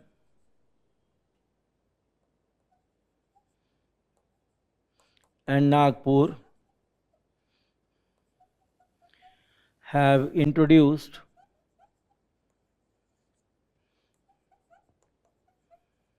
mission Karma Yogi Bharat, right? So in that way, this commission is performing its role and trying to achieve the goals, but it will be essential for us again to come out with the political willpower, and we will have to reduce bureaucratic inertia. Only then capacity building commission will be successful in our country. So after that we will write conclusion that it will be successful, but more political willpower and reducing bureaucratic inertia will be essential to make this system successful. So whatsoever we have covered here, you will see these all areas we have covered, we will have to write, and based on this all, we can write a standard answer. So now I am going to switch over from this one to another one, and another one is all about 7A. 7A. This one will be a 7A. 7A, a separation of police. Separation of police investigation and prosecution has its own benefits and challenges, analyzed in context of recent development. So this one is related to the police reform aspect, particularly police investigation and prosecution. Particularly, it is related to police investigation and police prosecution. So how we will have to start?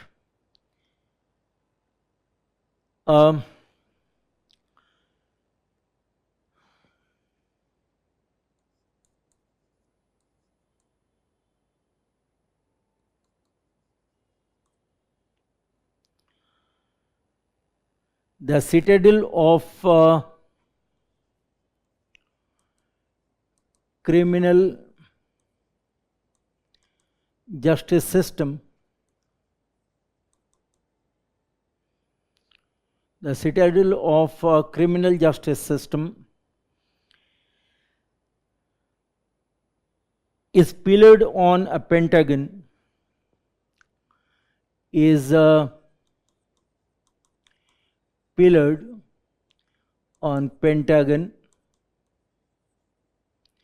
Pentagon means what? One is investigation, second one prosecution, investigation, prosecution, defense,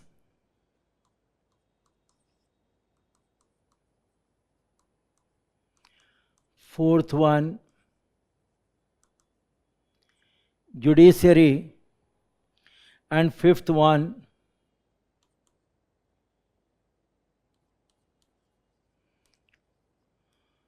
reformative services. And we are, as per the question, related to these two. Okay, so we will confine to investigation and prosecution. The role of investigation and prosecution wing in criminal justice system of course, is very important. Investigation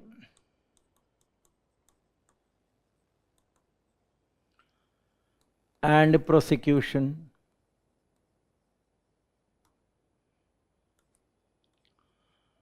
Both are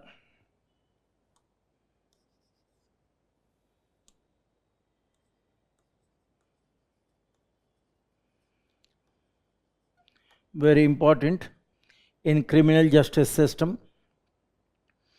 Police department is the client of prosecution wing on behalf of a state. I will repeat, police investigation is important for police department, and police department is a client of prosecution wing on behalf of the state. It becomes essential that they act together in coordination with the prosecution team in courtroom. Now, as far as the prosecution agencies are concerned,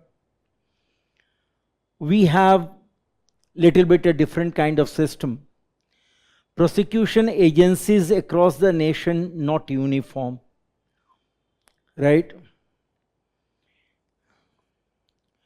This one is under police, and prosecution not uniform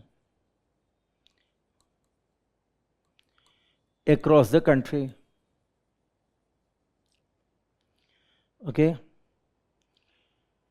Investigation of serious offenses required aid and assistance of prosecutor. I will repeat.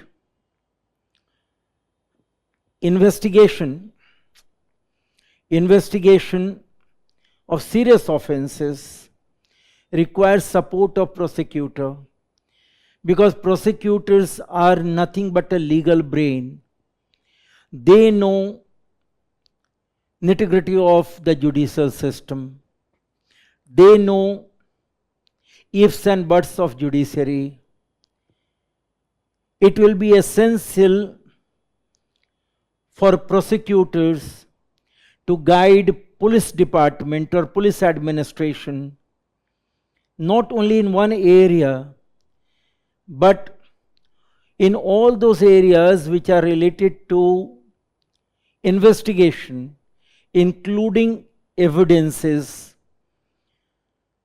Because what kind of evidences, what kind of witnesses will be submissible in court, prosecution only will be in a position to know.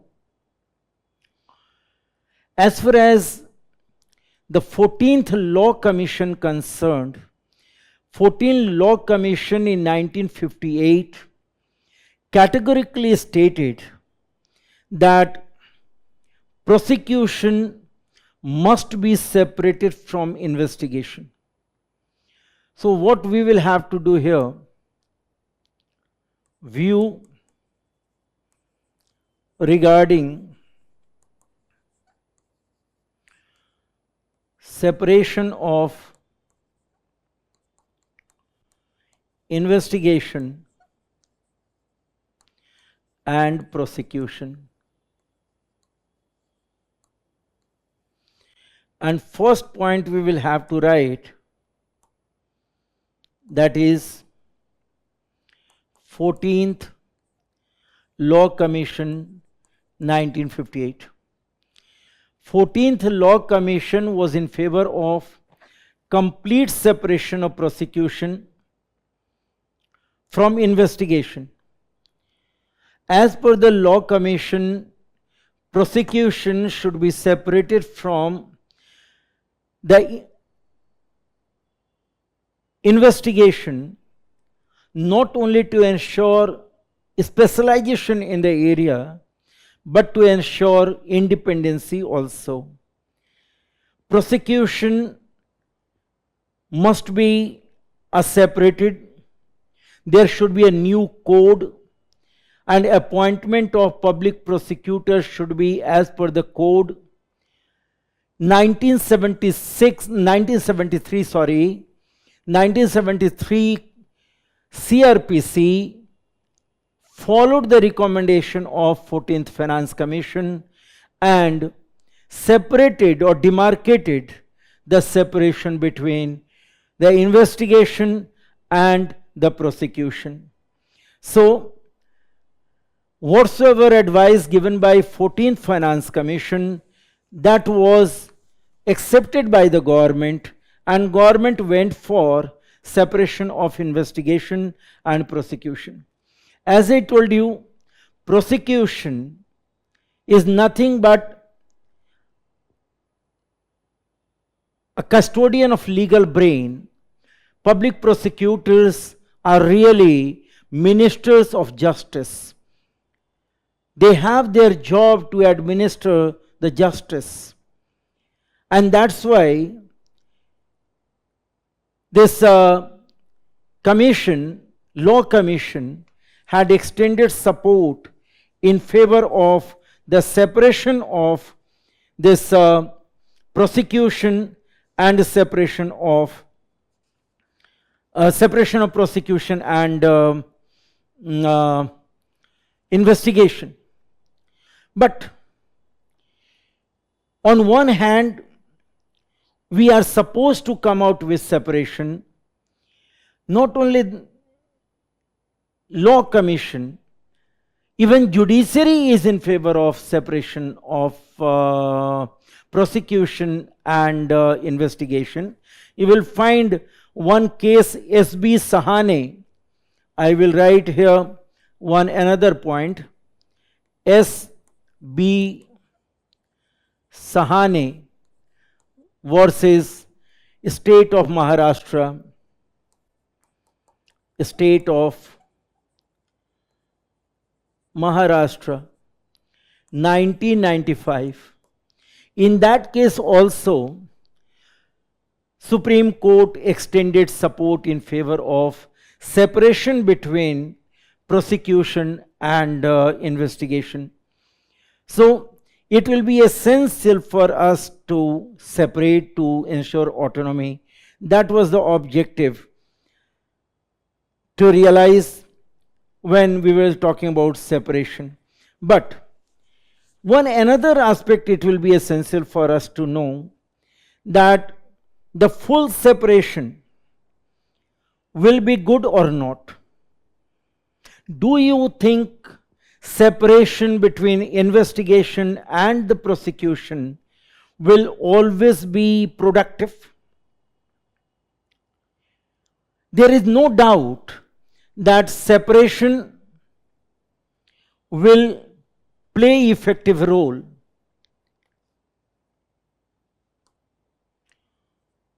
Although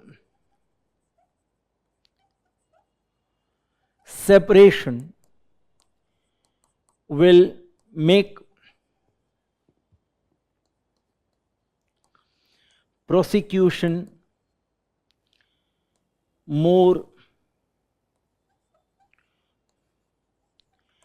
specialized, but complications. What kind of complications? Separation of these two pillars may come out with adverse consequences. I am talking about adverse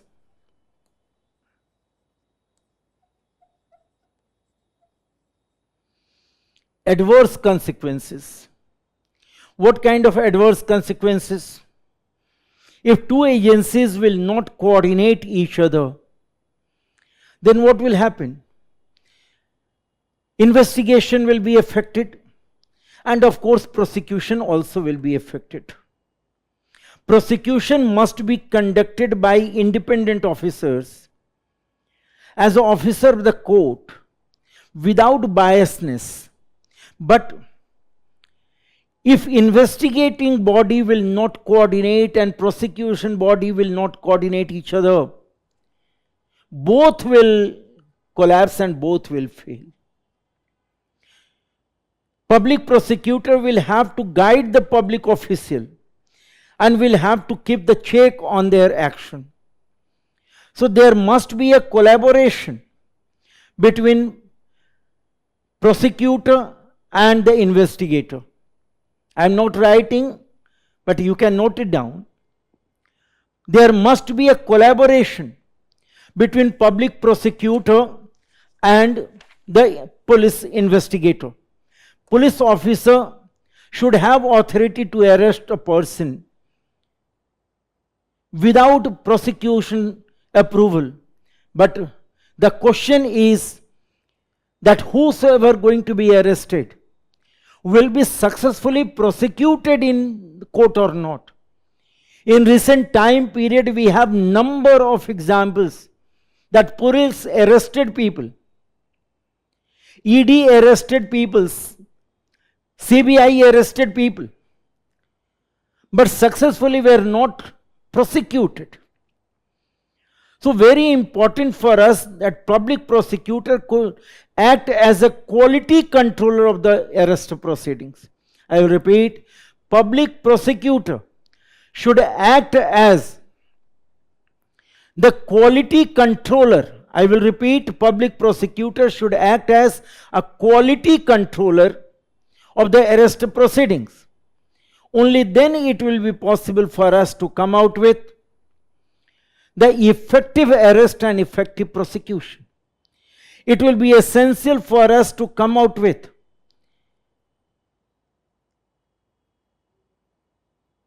the collaboration between investigation and prosecution to make the CRPC Section 169 effective and Bharatiya Nyaya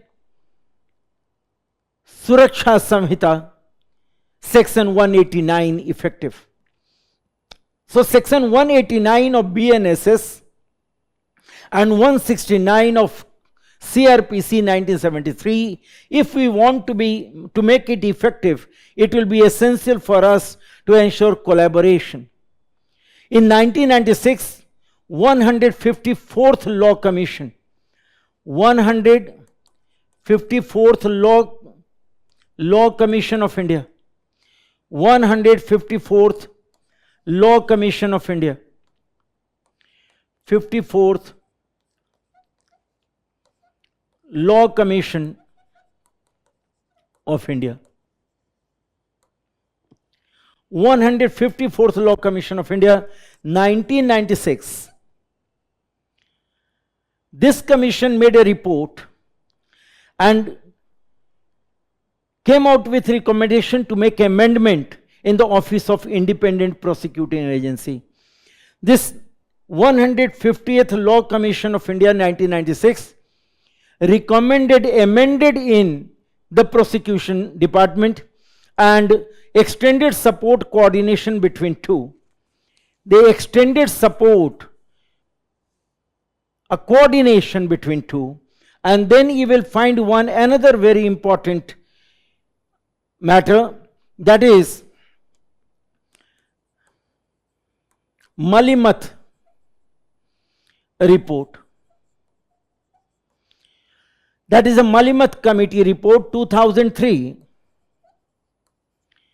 In Malimat Committee report 2003, recommendation was very clear that we are supposed to come out with some reforms to improve coordination between prosecution and investigation.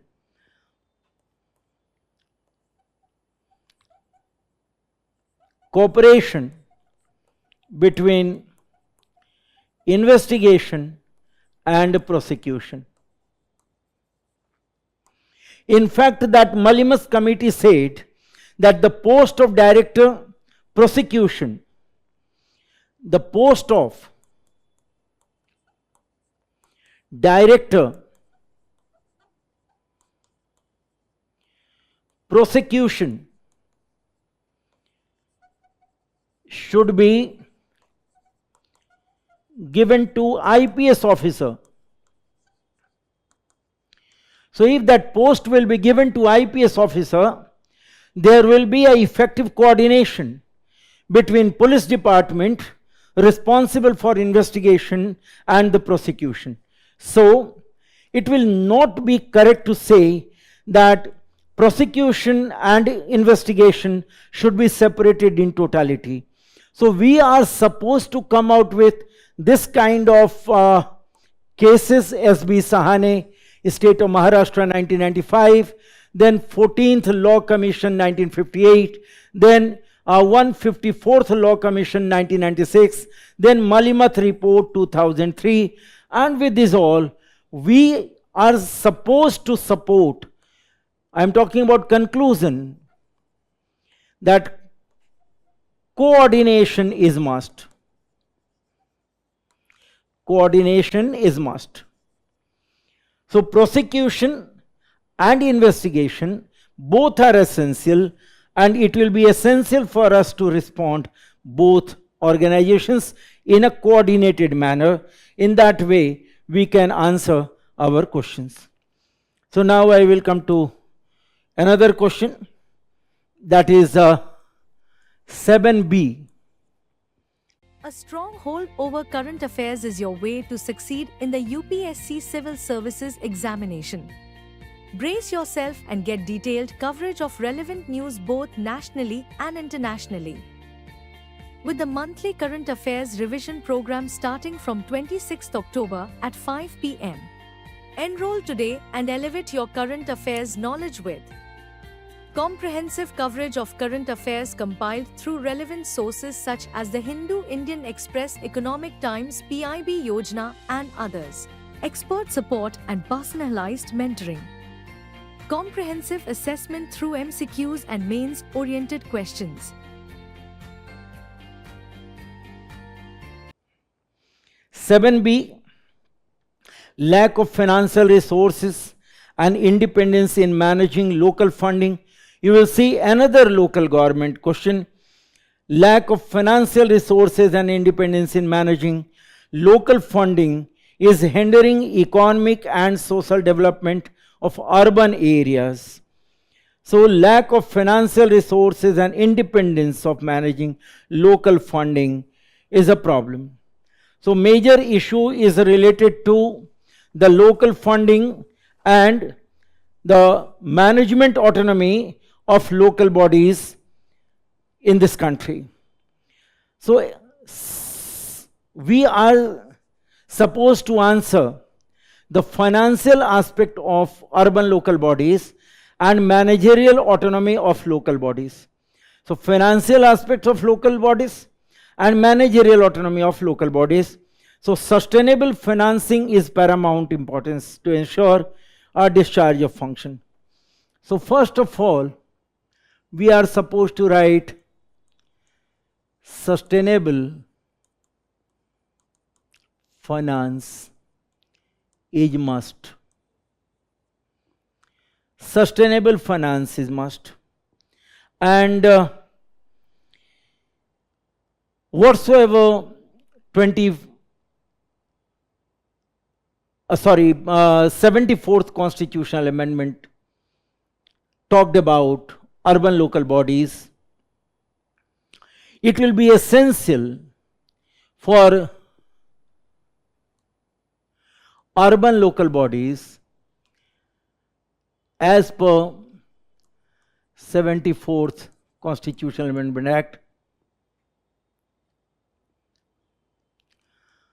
are supposed to perform under 12th schedule, right? And that will demand financial resource.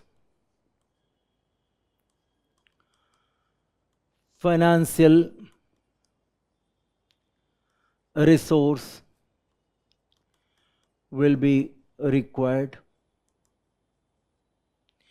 So from where financial resource will come?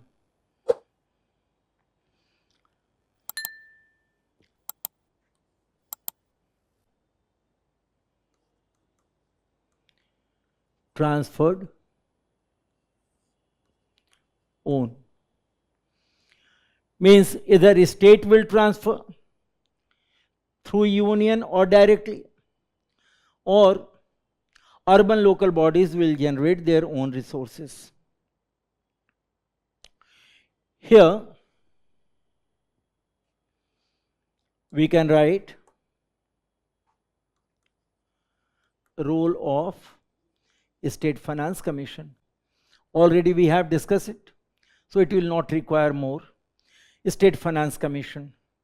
And second important thing, that is urban local bodies are supposed to develop their own resources like property tax, municipal bond, right? They have their own resources, taxes as well as non-taxes. Municipal bond is a very important source to generate income, and 15th Finance Commission has placed emphasis on empowering three-tier government. 15th Finance Commission had recommended, we are supposed to write here, 15th Finance Commission recommended approximately 4.36 lakh crore, 4.36 lakh crore to local bodies.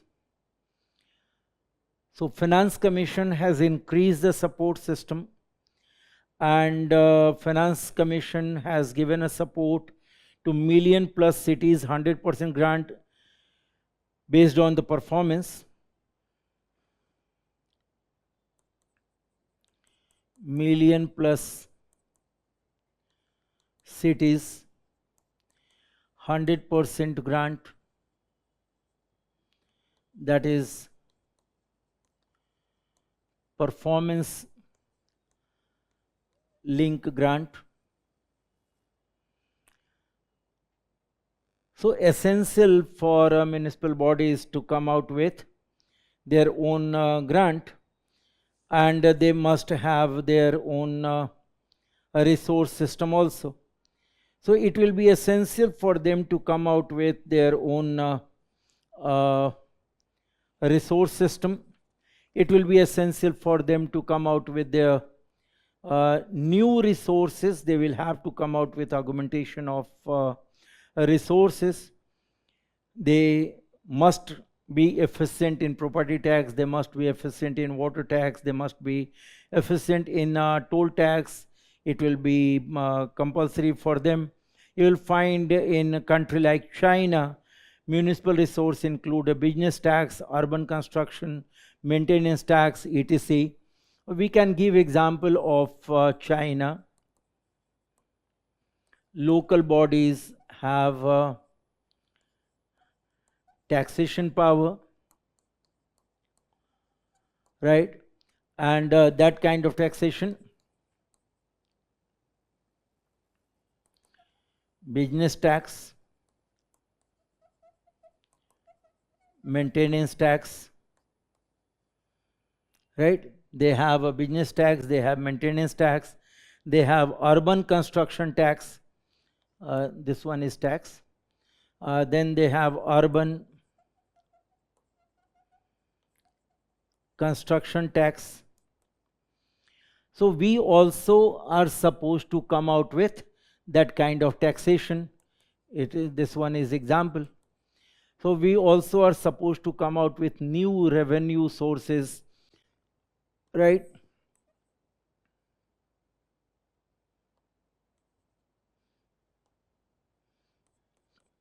New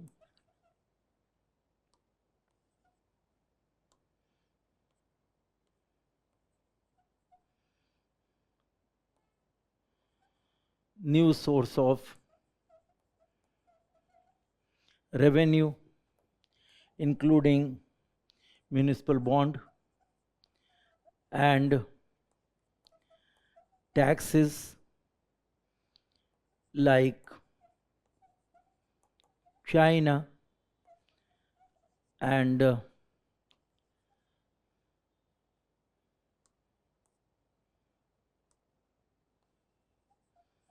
subjects given in 12 schedule.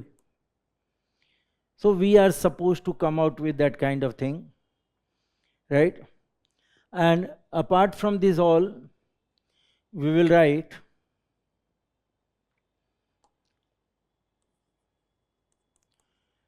challenges what urban local bodies are facing. Number one is you will find urban flooding. Second, you will find waste management. Third, you will find slum management, right? Then yes, pollution.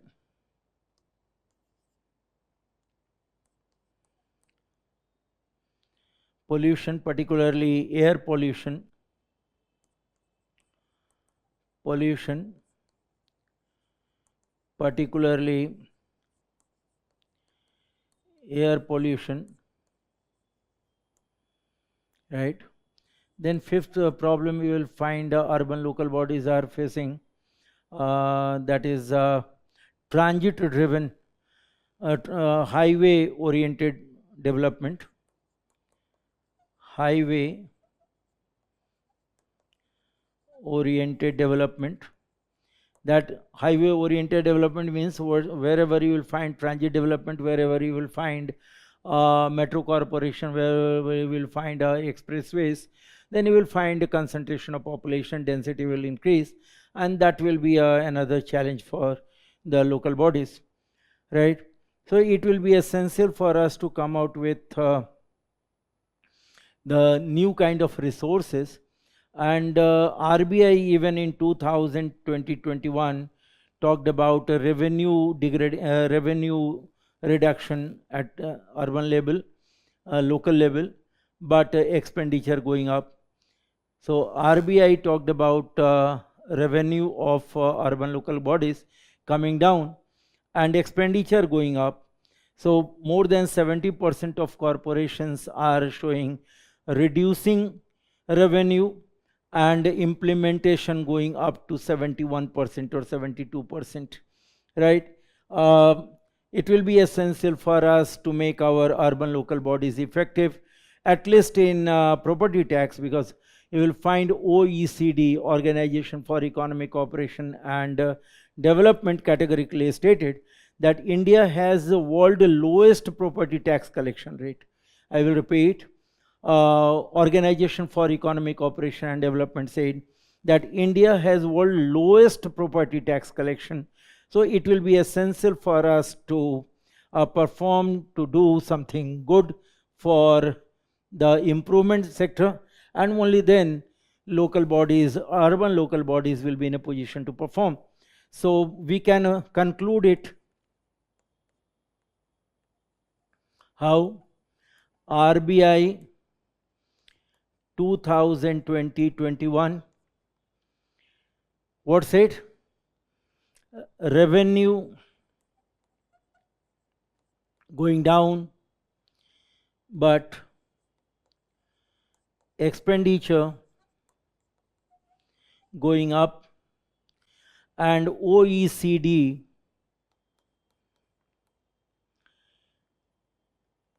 property tax collection rate is lowest in world. So we will have to take an initiative to check this all, then it will be easy for us to make our urban bodies effective.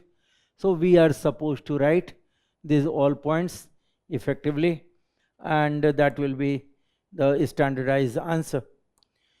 So anyway, after that we will come to the 7C. 7C. National Investigating Agency is playing an important role in countering terrorism. Again, this question is related to the current aspect, playing an important role. So what we will have to do, NIA constituted in 2008, okay, under NIA Act. Then we will have to write aim and role of NIA. So NIA is expected to counter terrorism, central agency to investigate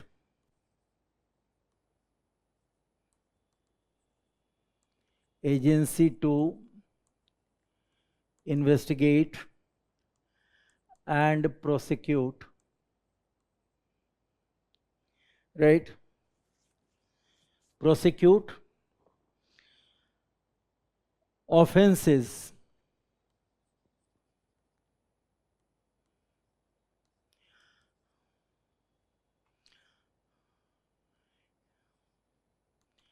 against sovereignty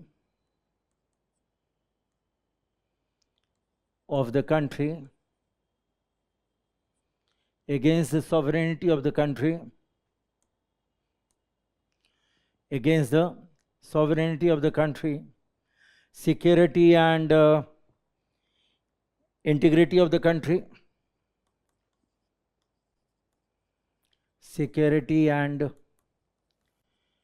integrity of the country.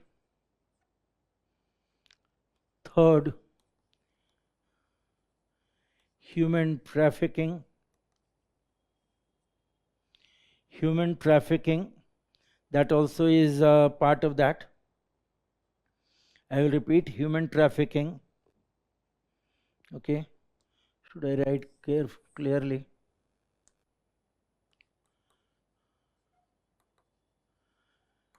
Human trafficking. Then it is a part of smuggling also, terror funding, yes, terror funding. So that kind of responsibilities are there for NIA, and you will find NIA is performing very effective role. So as per the demand of the question, NIA is playing important role. So now we will have to write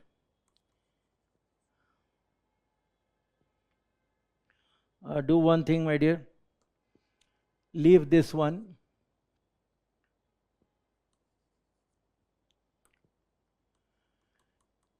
Aim of NIA and the role of NIA here. So what kind of role NIA is performing? First of all, you are supposed to write NIA is playing effective role. The conviction rate is 94.7%. Number one, conviction rate 94.7% approximately in 2023. In 2023. Then second, you will find that NIA went for thorough investigation and action against Indian interest. I am talking about High Commission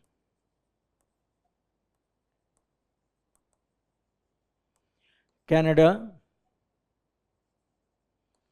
and UK. High Commission Canada and UK NIA went for the investigation, more than 50 raids,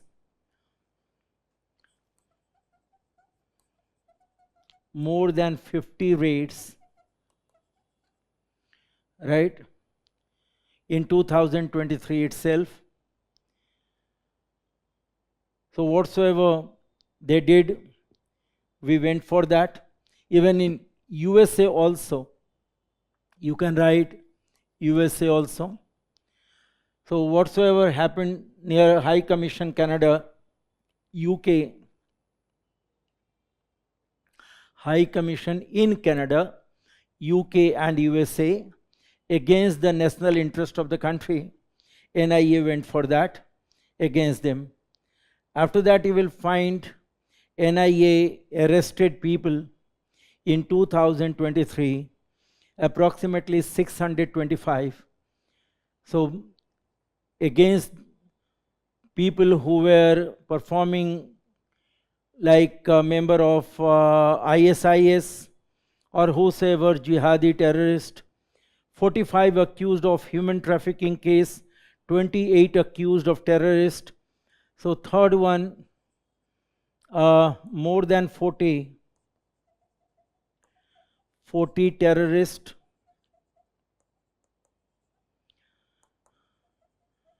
more than 30 human trafficking were arrested. That we are supposed to write.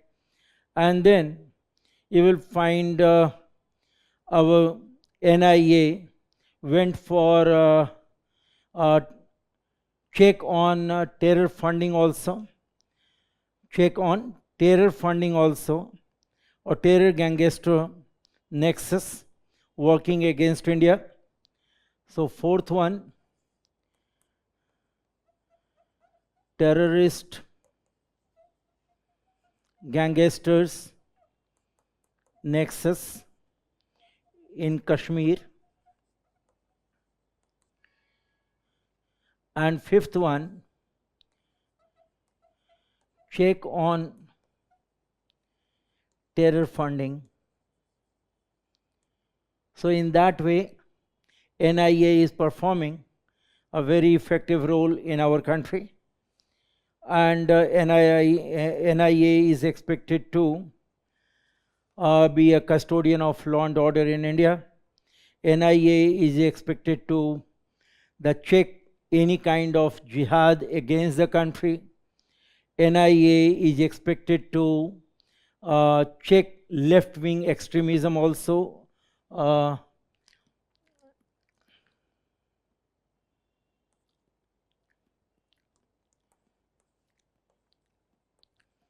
Check on left-wing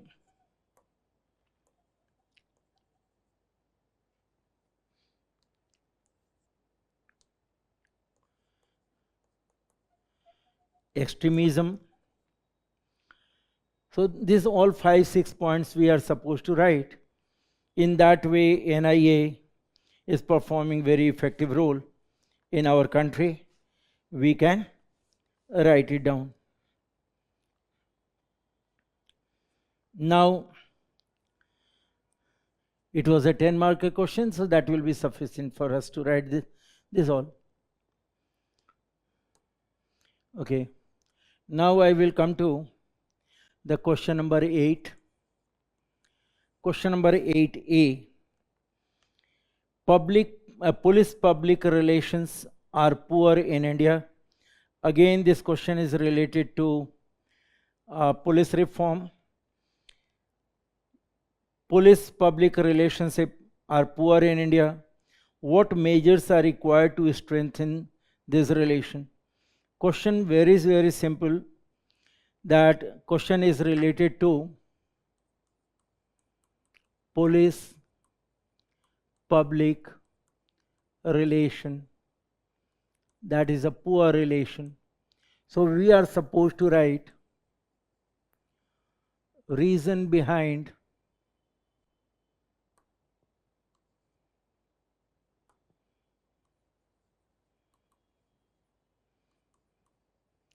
poor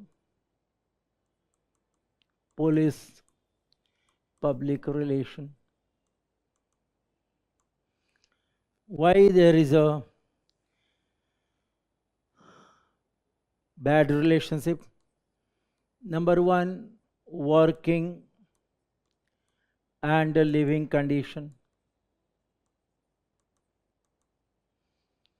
First one is working and living condition. Second, you will find political interference. Third, you will find human right violations. Human right violations. Fourth, you will find custody death. And fifth, you will find biasness. Okay. So these kind of problems are there. Because of this, we have a bad police-public relationship. Now the question is, what will be suggestions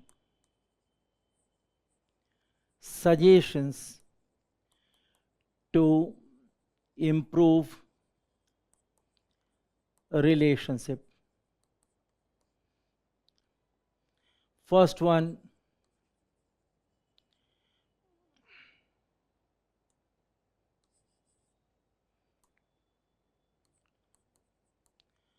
Model Police Act. We have a Model Police Act 2015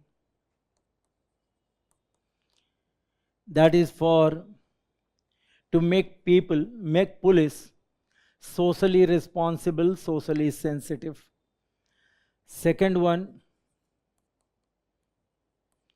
improve working condition. Third, change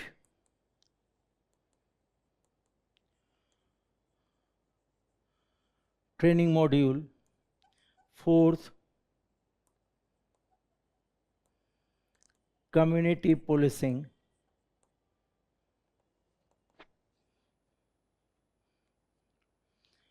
Fourth one, community policing. Then fifth one, manpower sufficiency. They must have sufficient manpower, right? So it will be essential for transformation of police.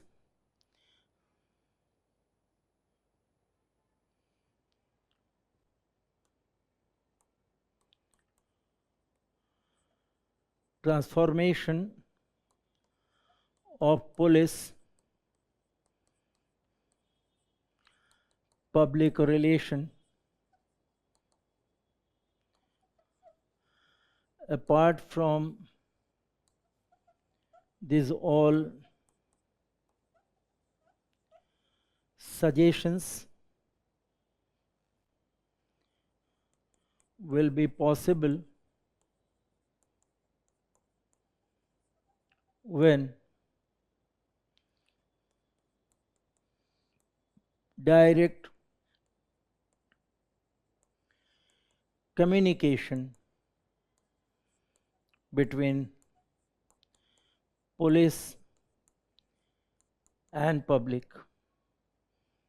There must be a direct communication between police and public. Then you will find a sense of shared responsibilities.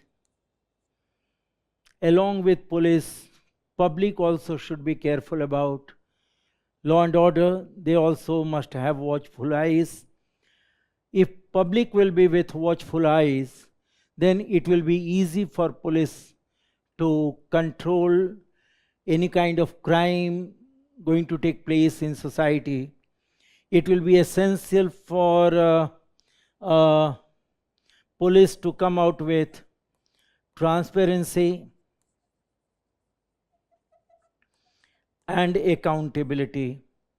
They must be transparent with public, and that transparency with public will be possible when they will come out with positive interaction. So in that way, in totality, police-public relationship will be effective, and we can write a good answer. Now, question number 8b. Question number 8b is related to CAG, the Office of CAG of India, and its functioning is away from the public eye. Still, it is one of the most important office under Constitution. Earlier somewhere I talked about CAG. Dr.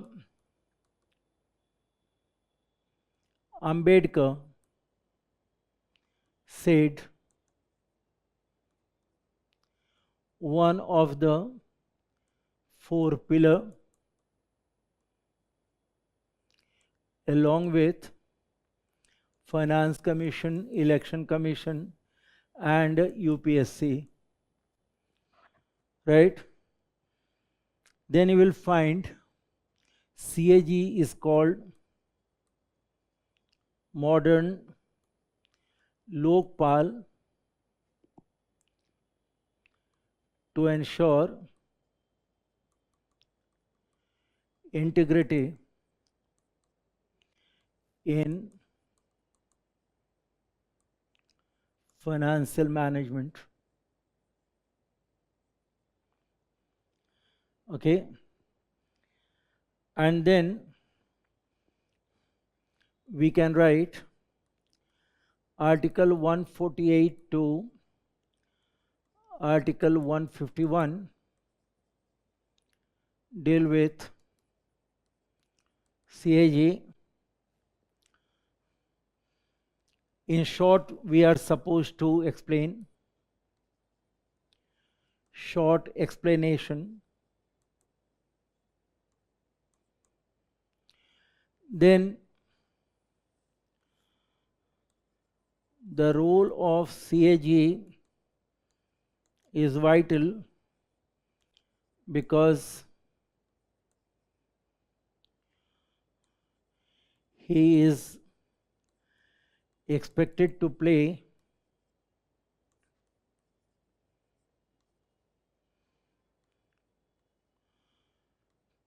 cosmological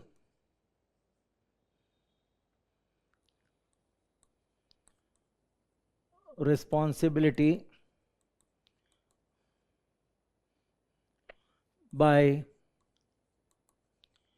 widening audit spectrum, how environment audit,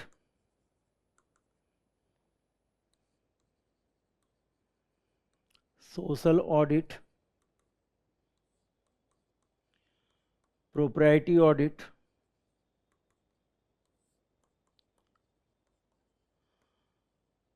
performance audit, and of course legal,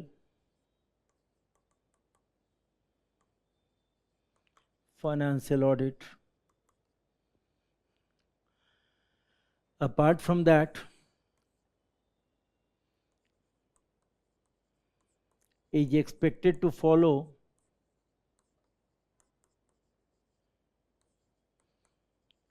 Lima Declaration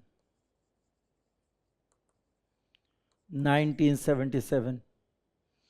Is expected to follow Lima Declaration 1977.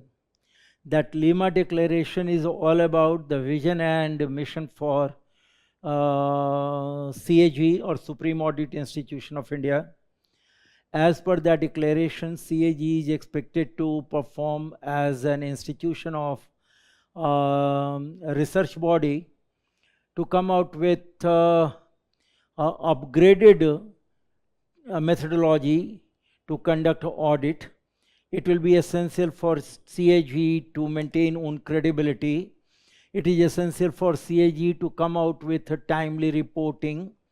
It will be essential for CAG to lead country towards good governance, particularly in financial sector, by ensuring transparency and accountability.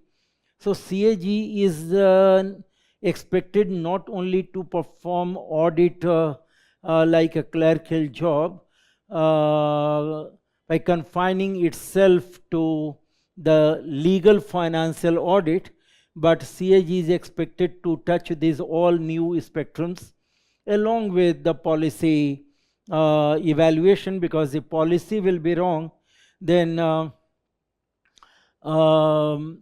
performance in financial sector of course will be affected. So not only implementation but policy formulation also should be under guidance of CAG, and CAG should take care of. CAG should not be a spy dog, CAG should not be a fault finding body, but CAG should be a watchdog, CAG should be fact finding body, and it will be essential for CAG to come out with number of suggestions also, right?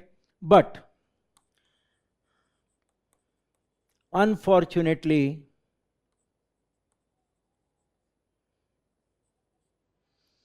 a report of CAG is coming down, means the number of reports CAG is submitting, in fact reports are going down, number of reports are coming down. CAG is, in fact CAG is not submitting reports nowadays, so that is not a good sign, right? So with that aspect we are supposed to write our answer. We can conclude that CAG is expected to check this one. CAG should not be influenced by the political system and should maintain own credibility. In that way we can write the 20-marker question, and these all should be elaborated as possible as. So this one, elaborate, explain it, explain it. Okay, this one demand explanation, so that we will have to go with that. And Lima Declaration also is expected to accommodate. Yes, this one is Lima Declaration 1977. So number of things are there to follow. Article number 148 to 151, that also should be given short explanation. Now the last question I am coming to, and that question is question number 8C. Question number 8C, critically examine the problems of administration in coalition regime.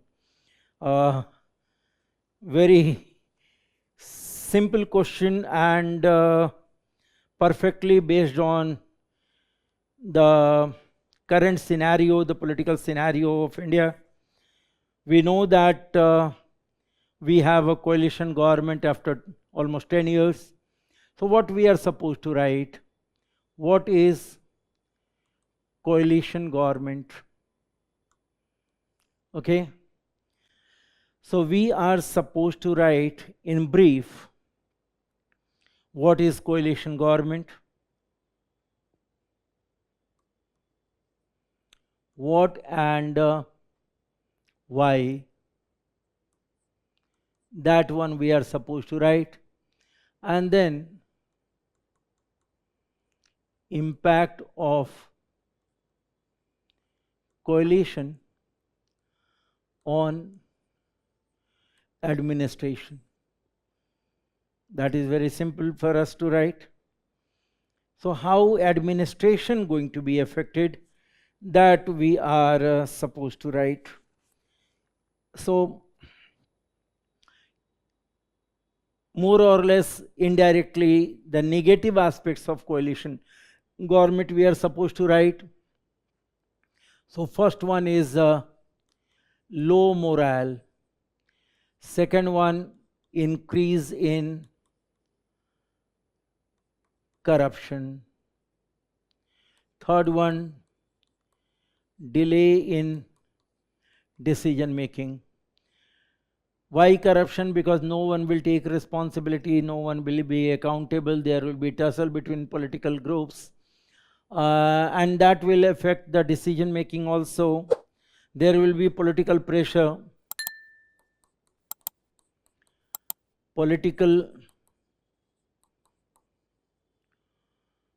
pressure in execution. Then you will find patronage system.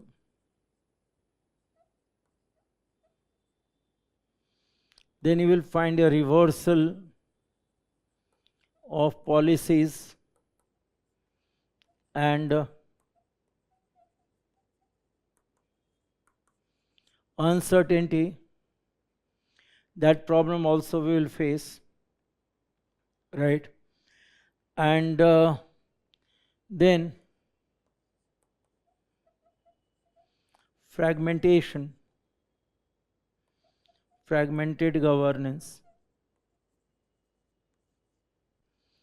fragmented governance.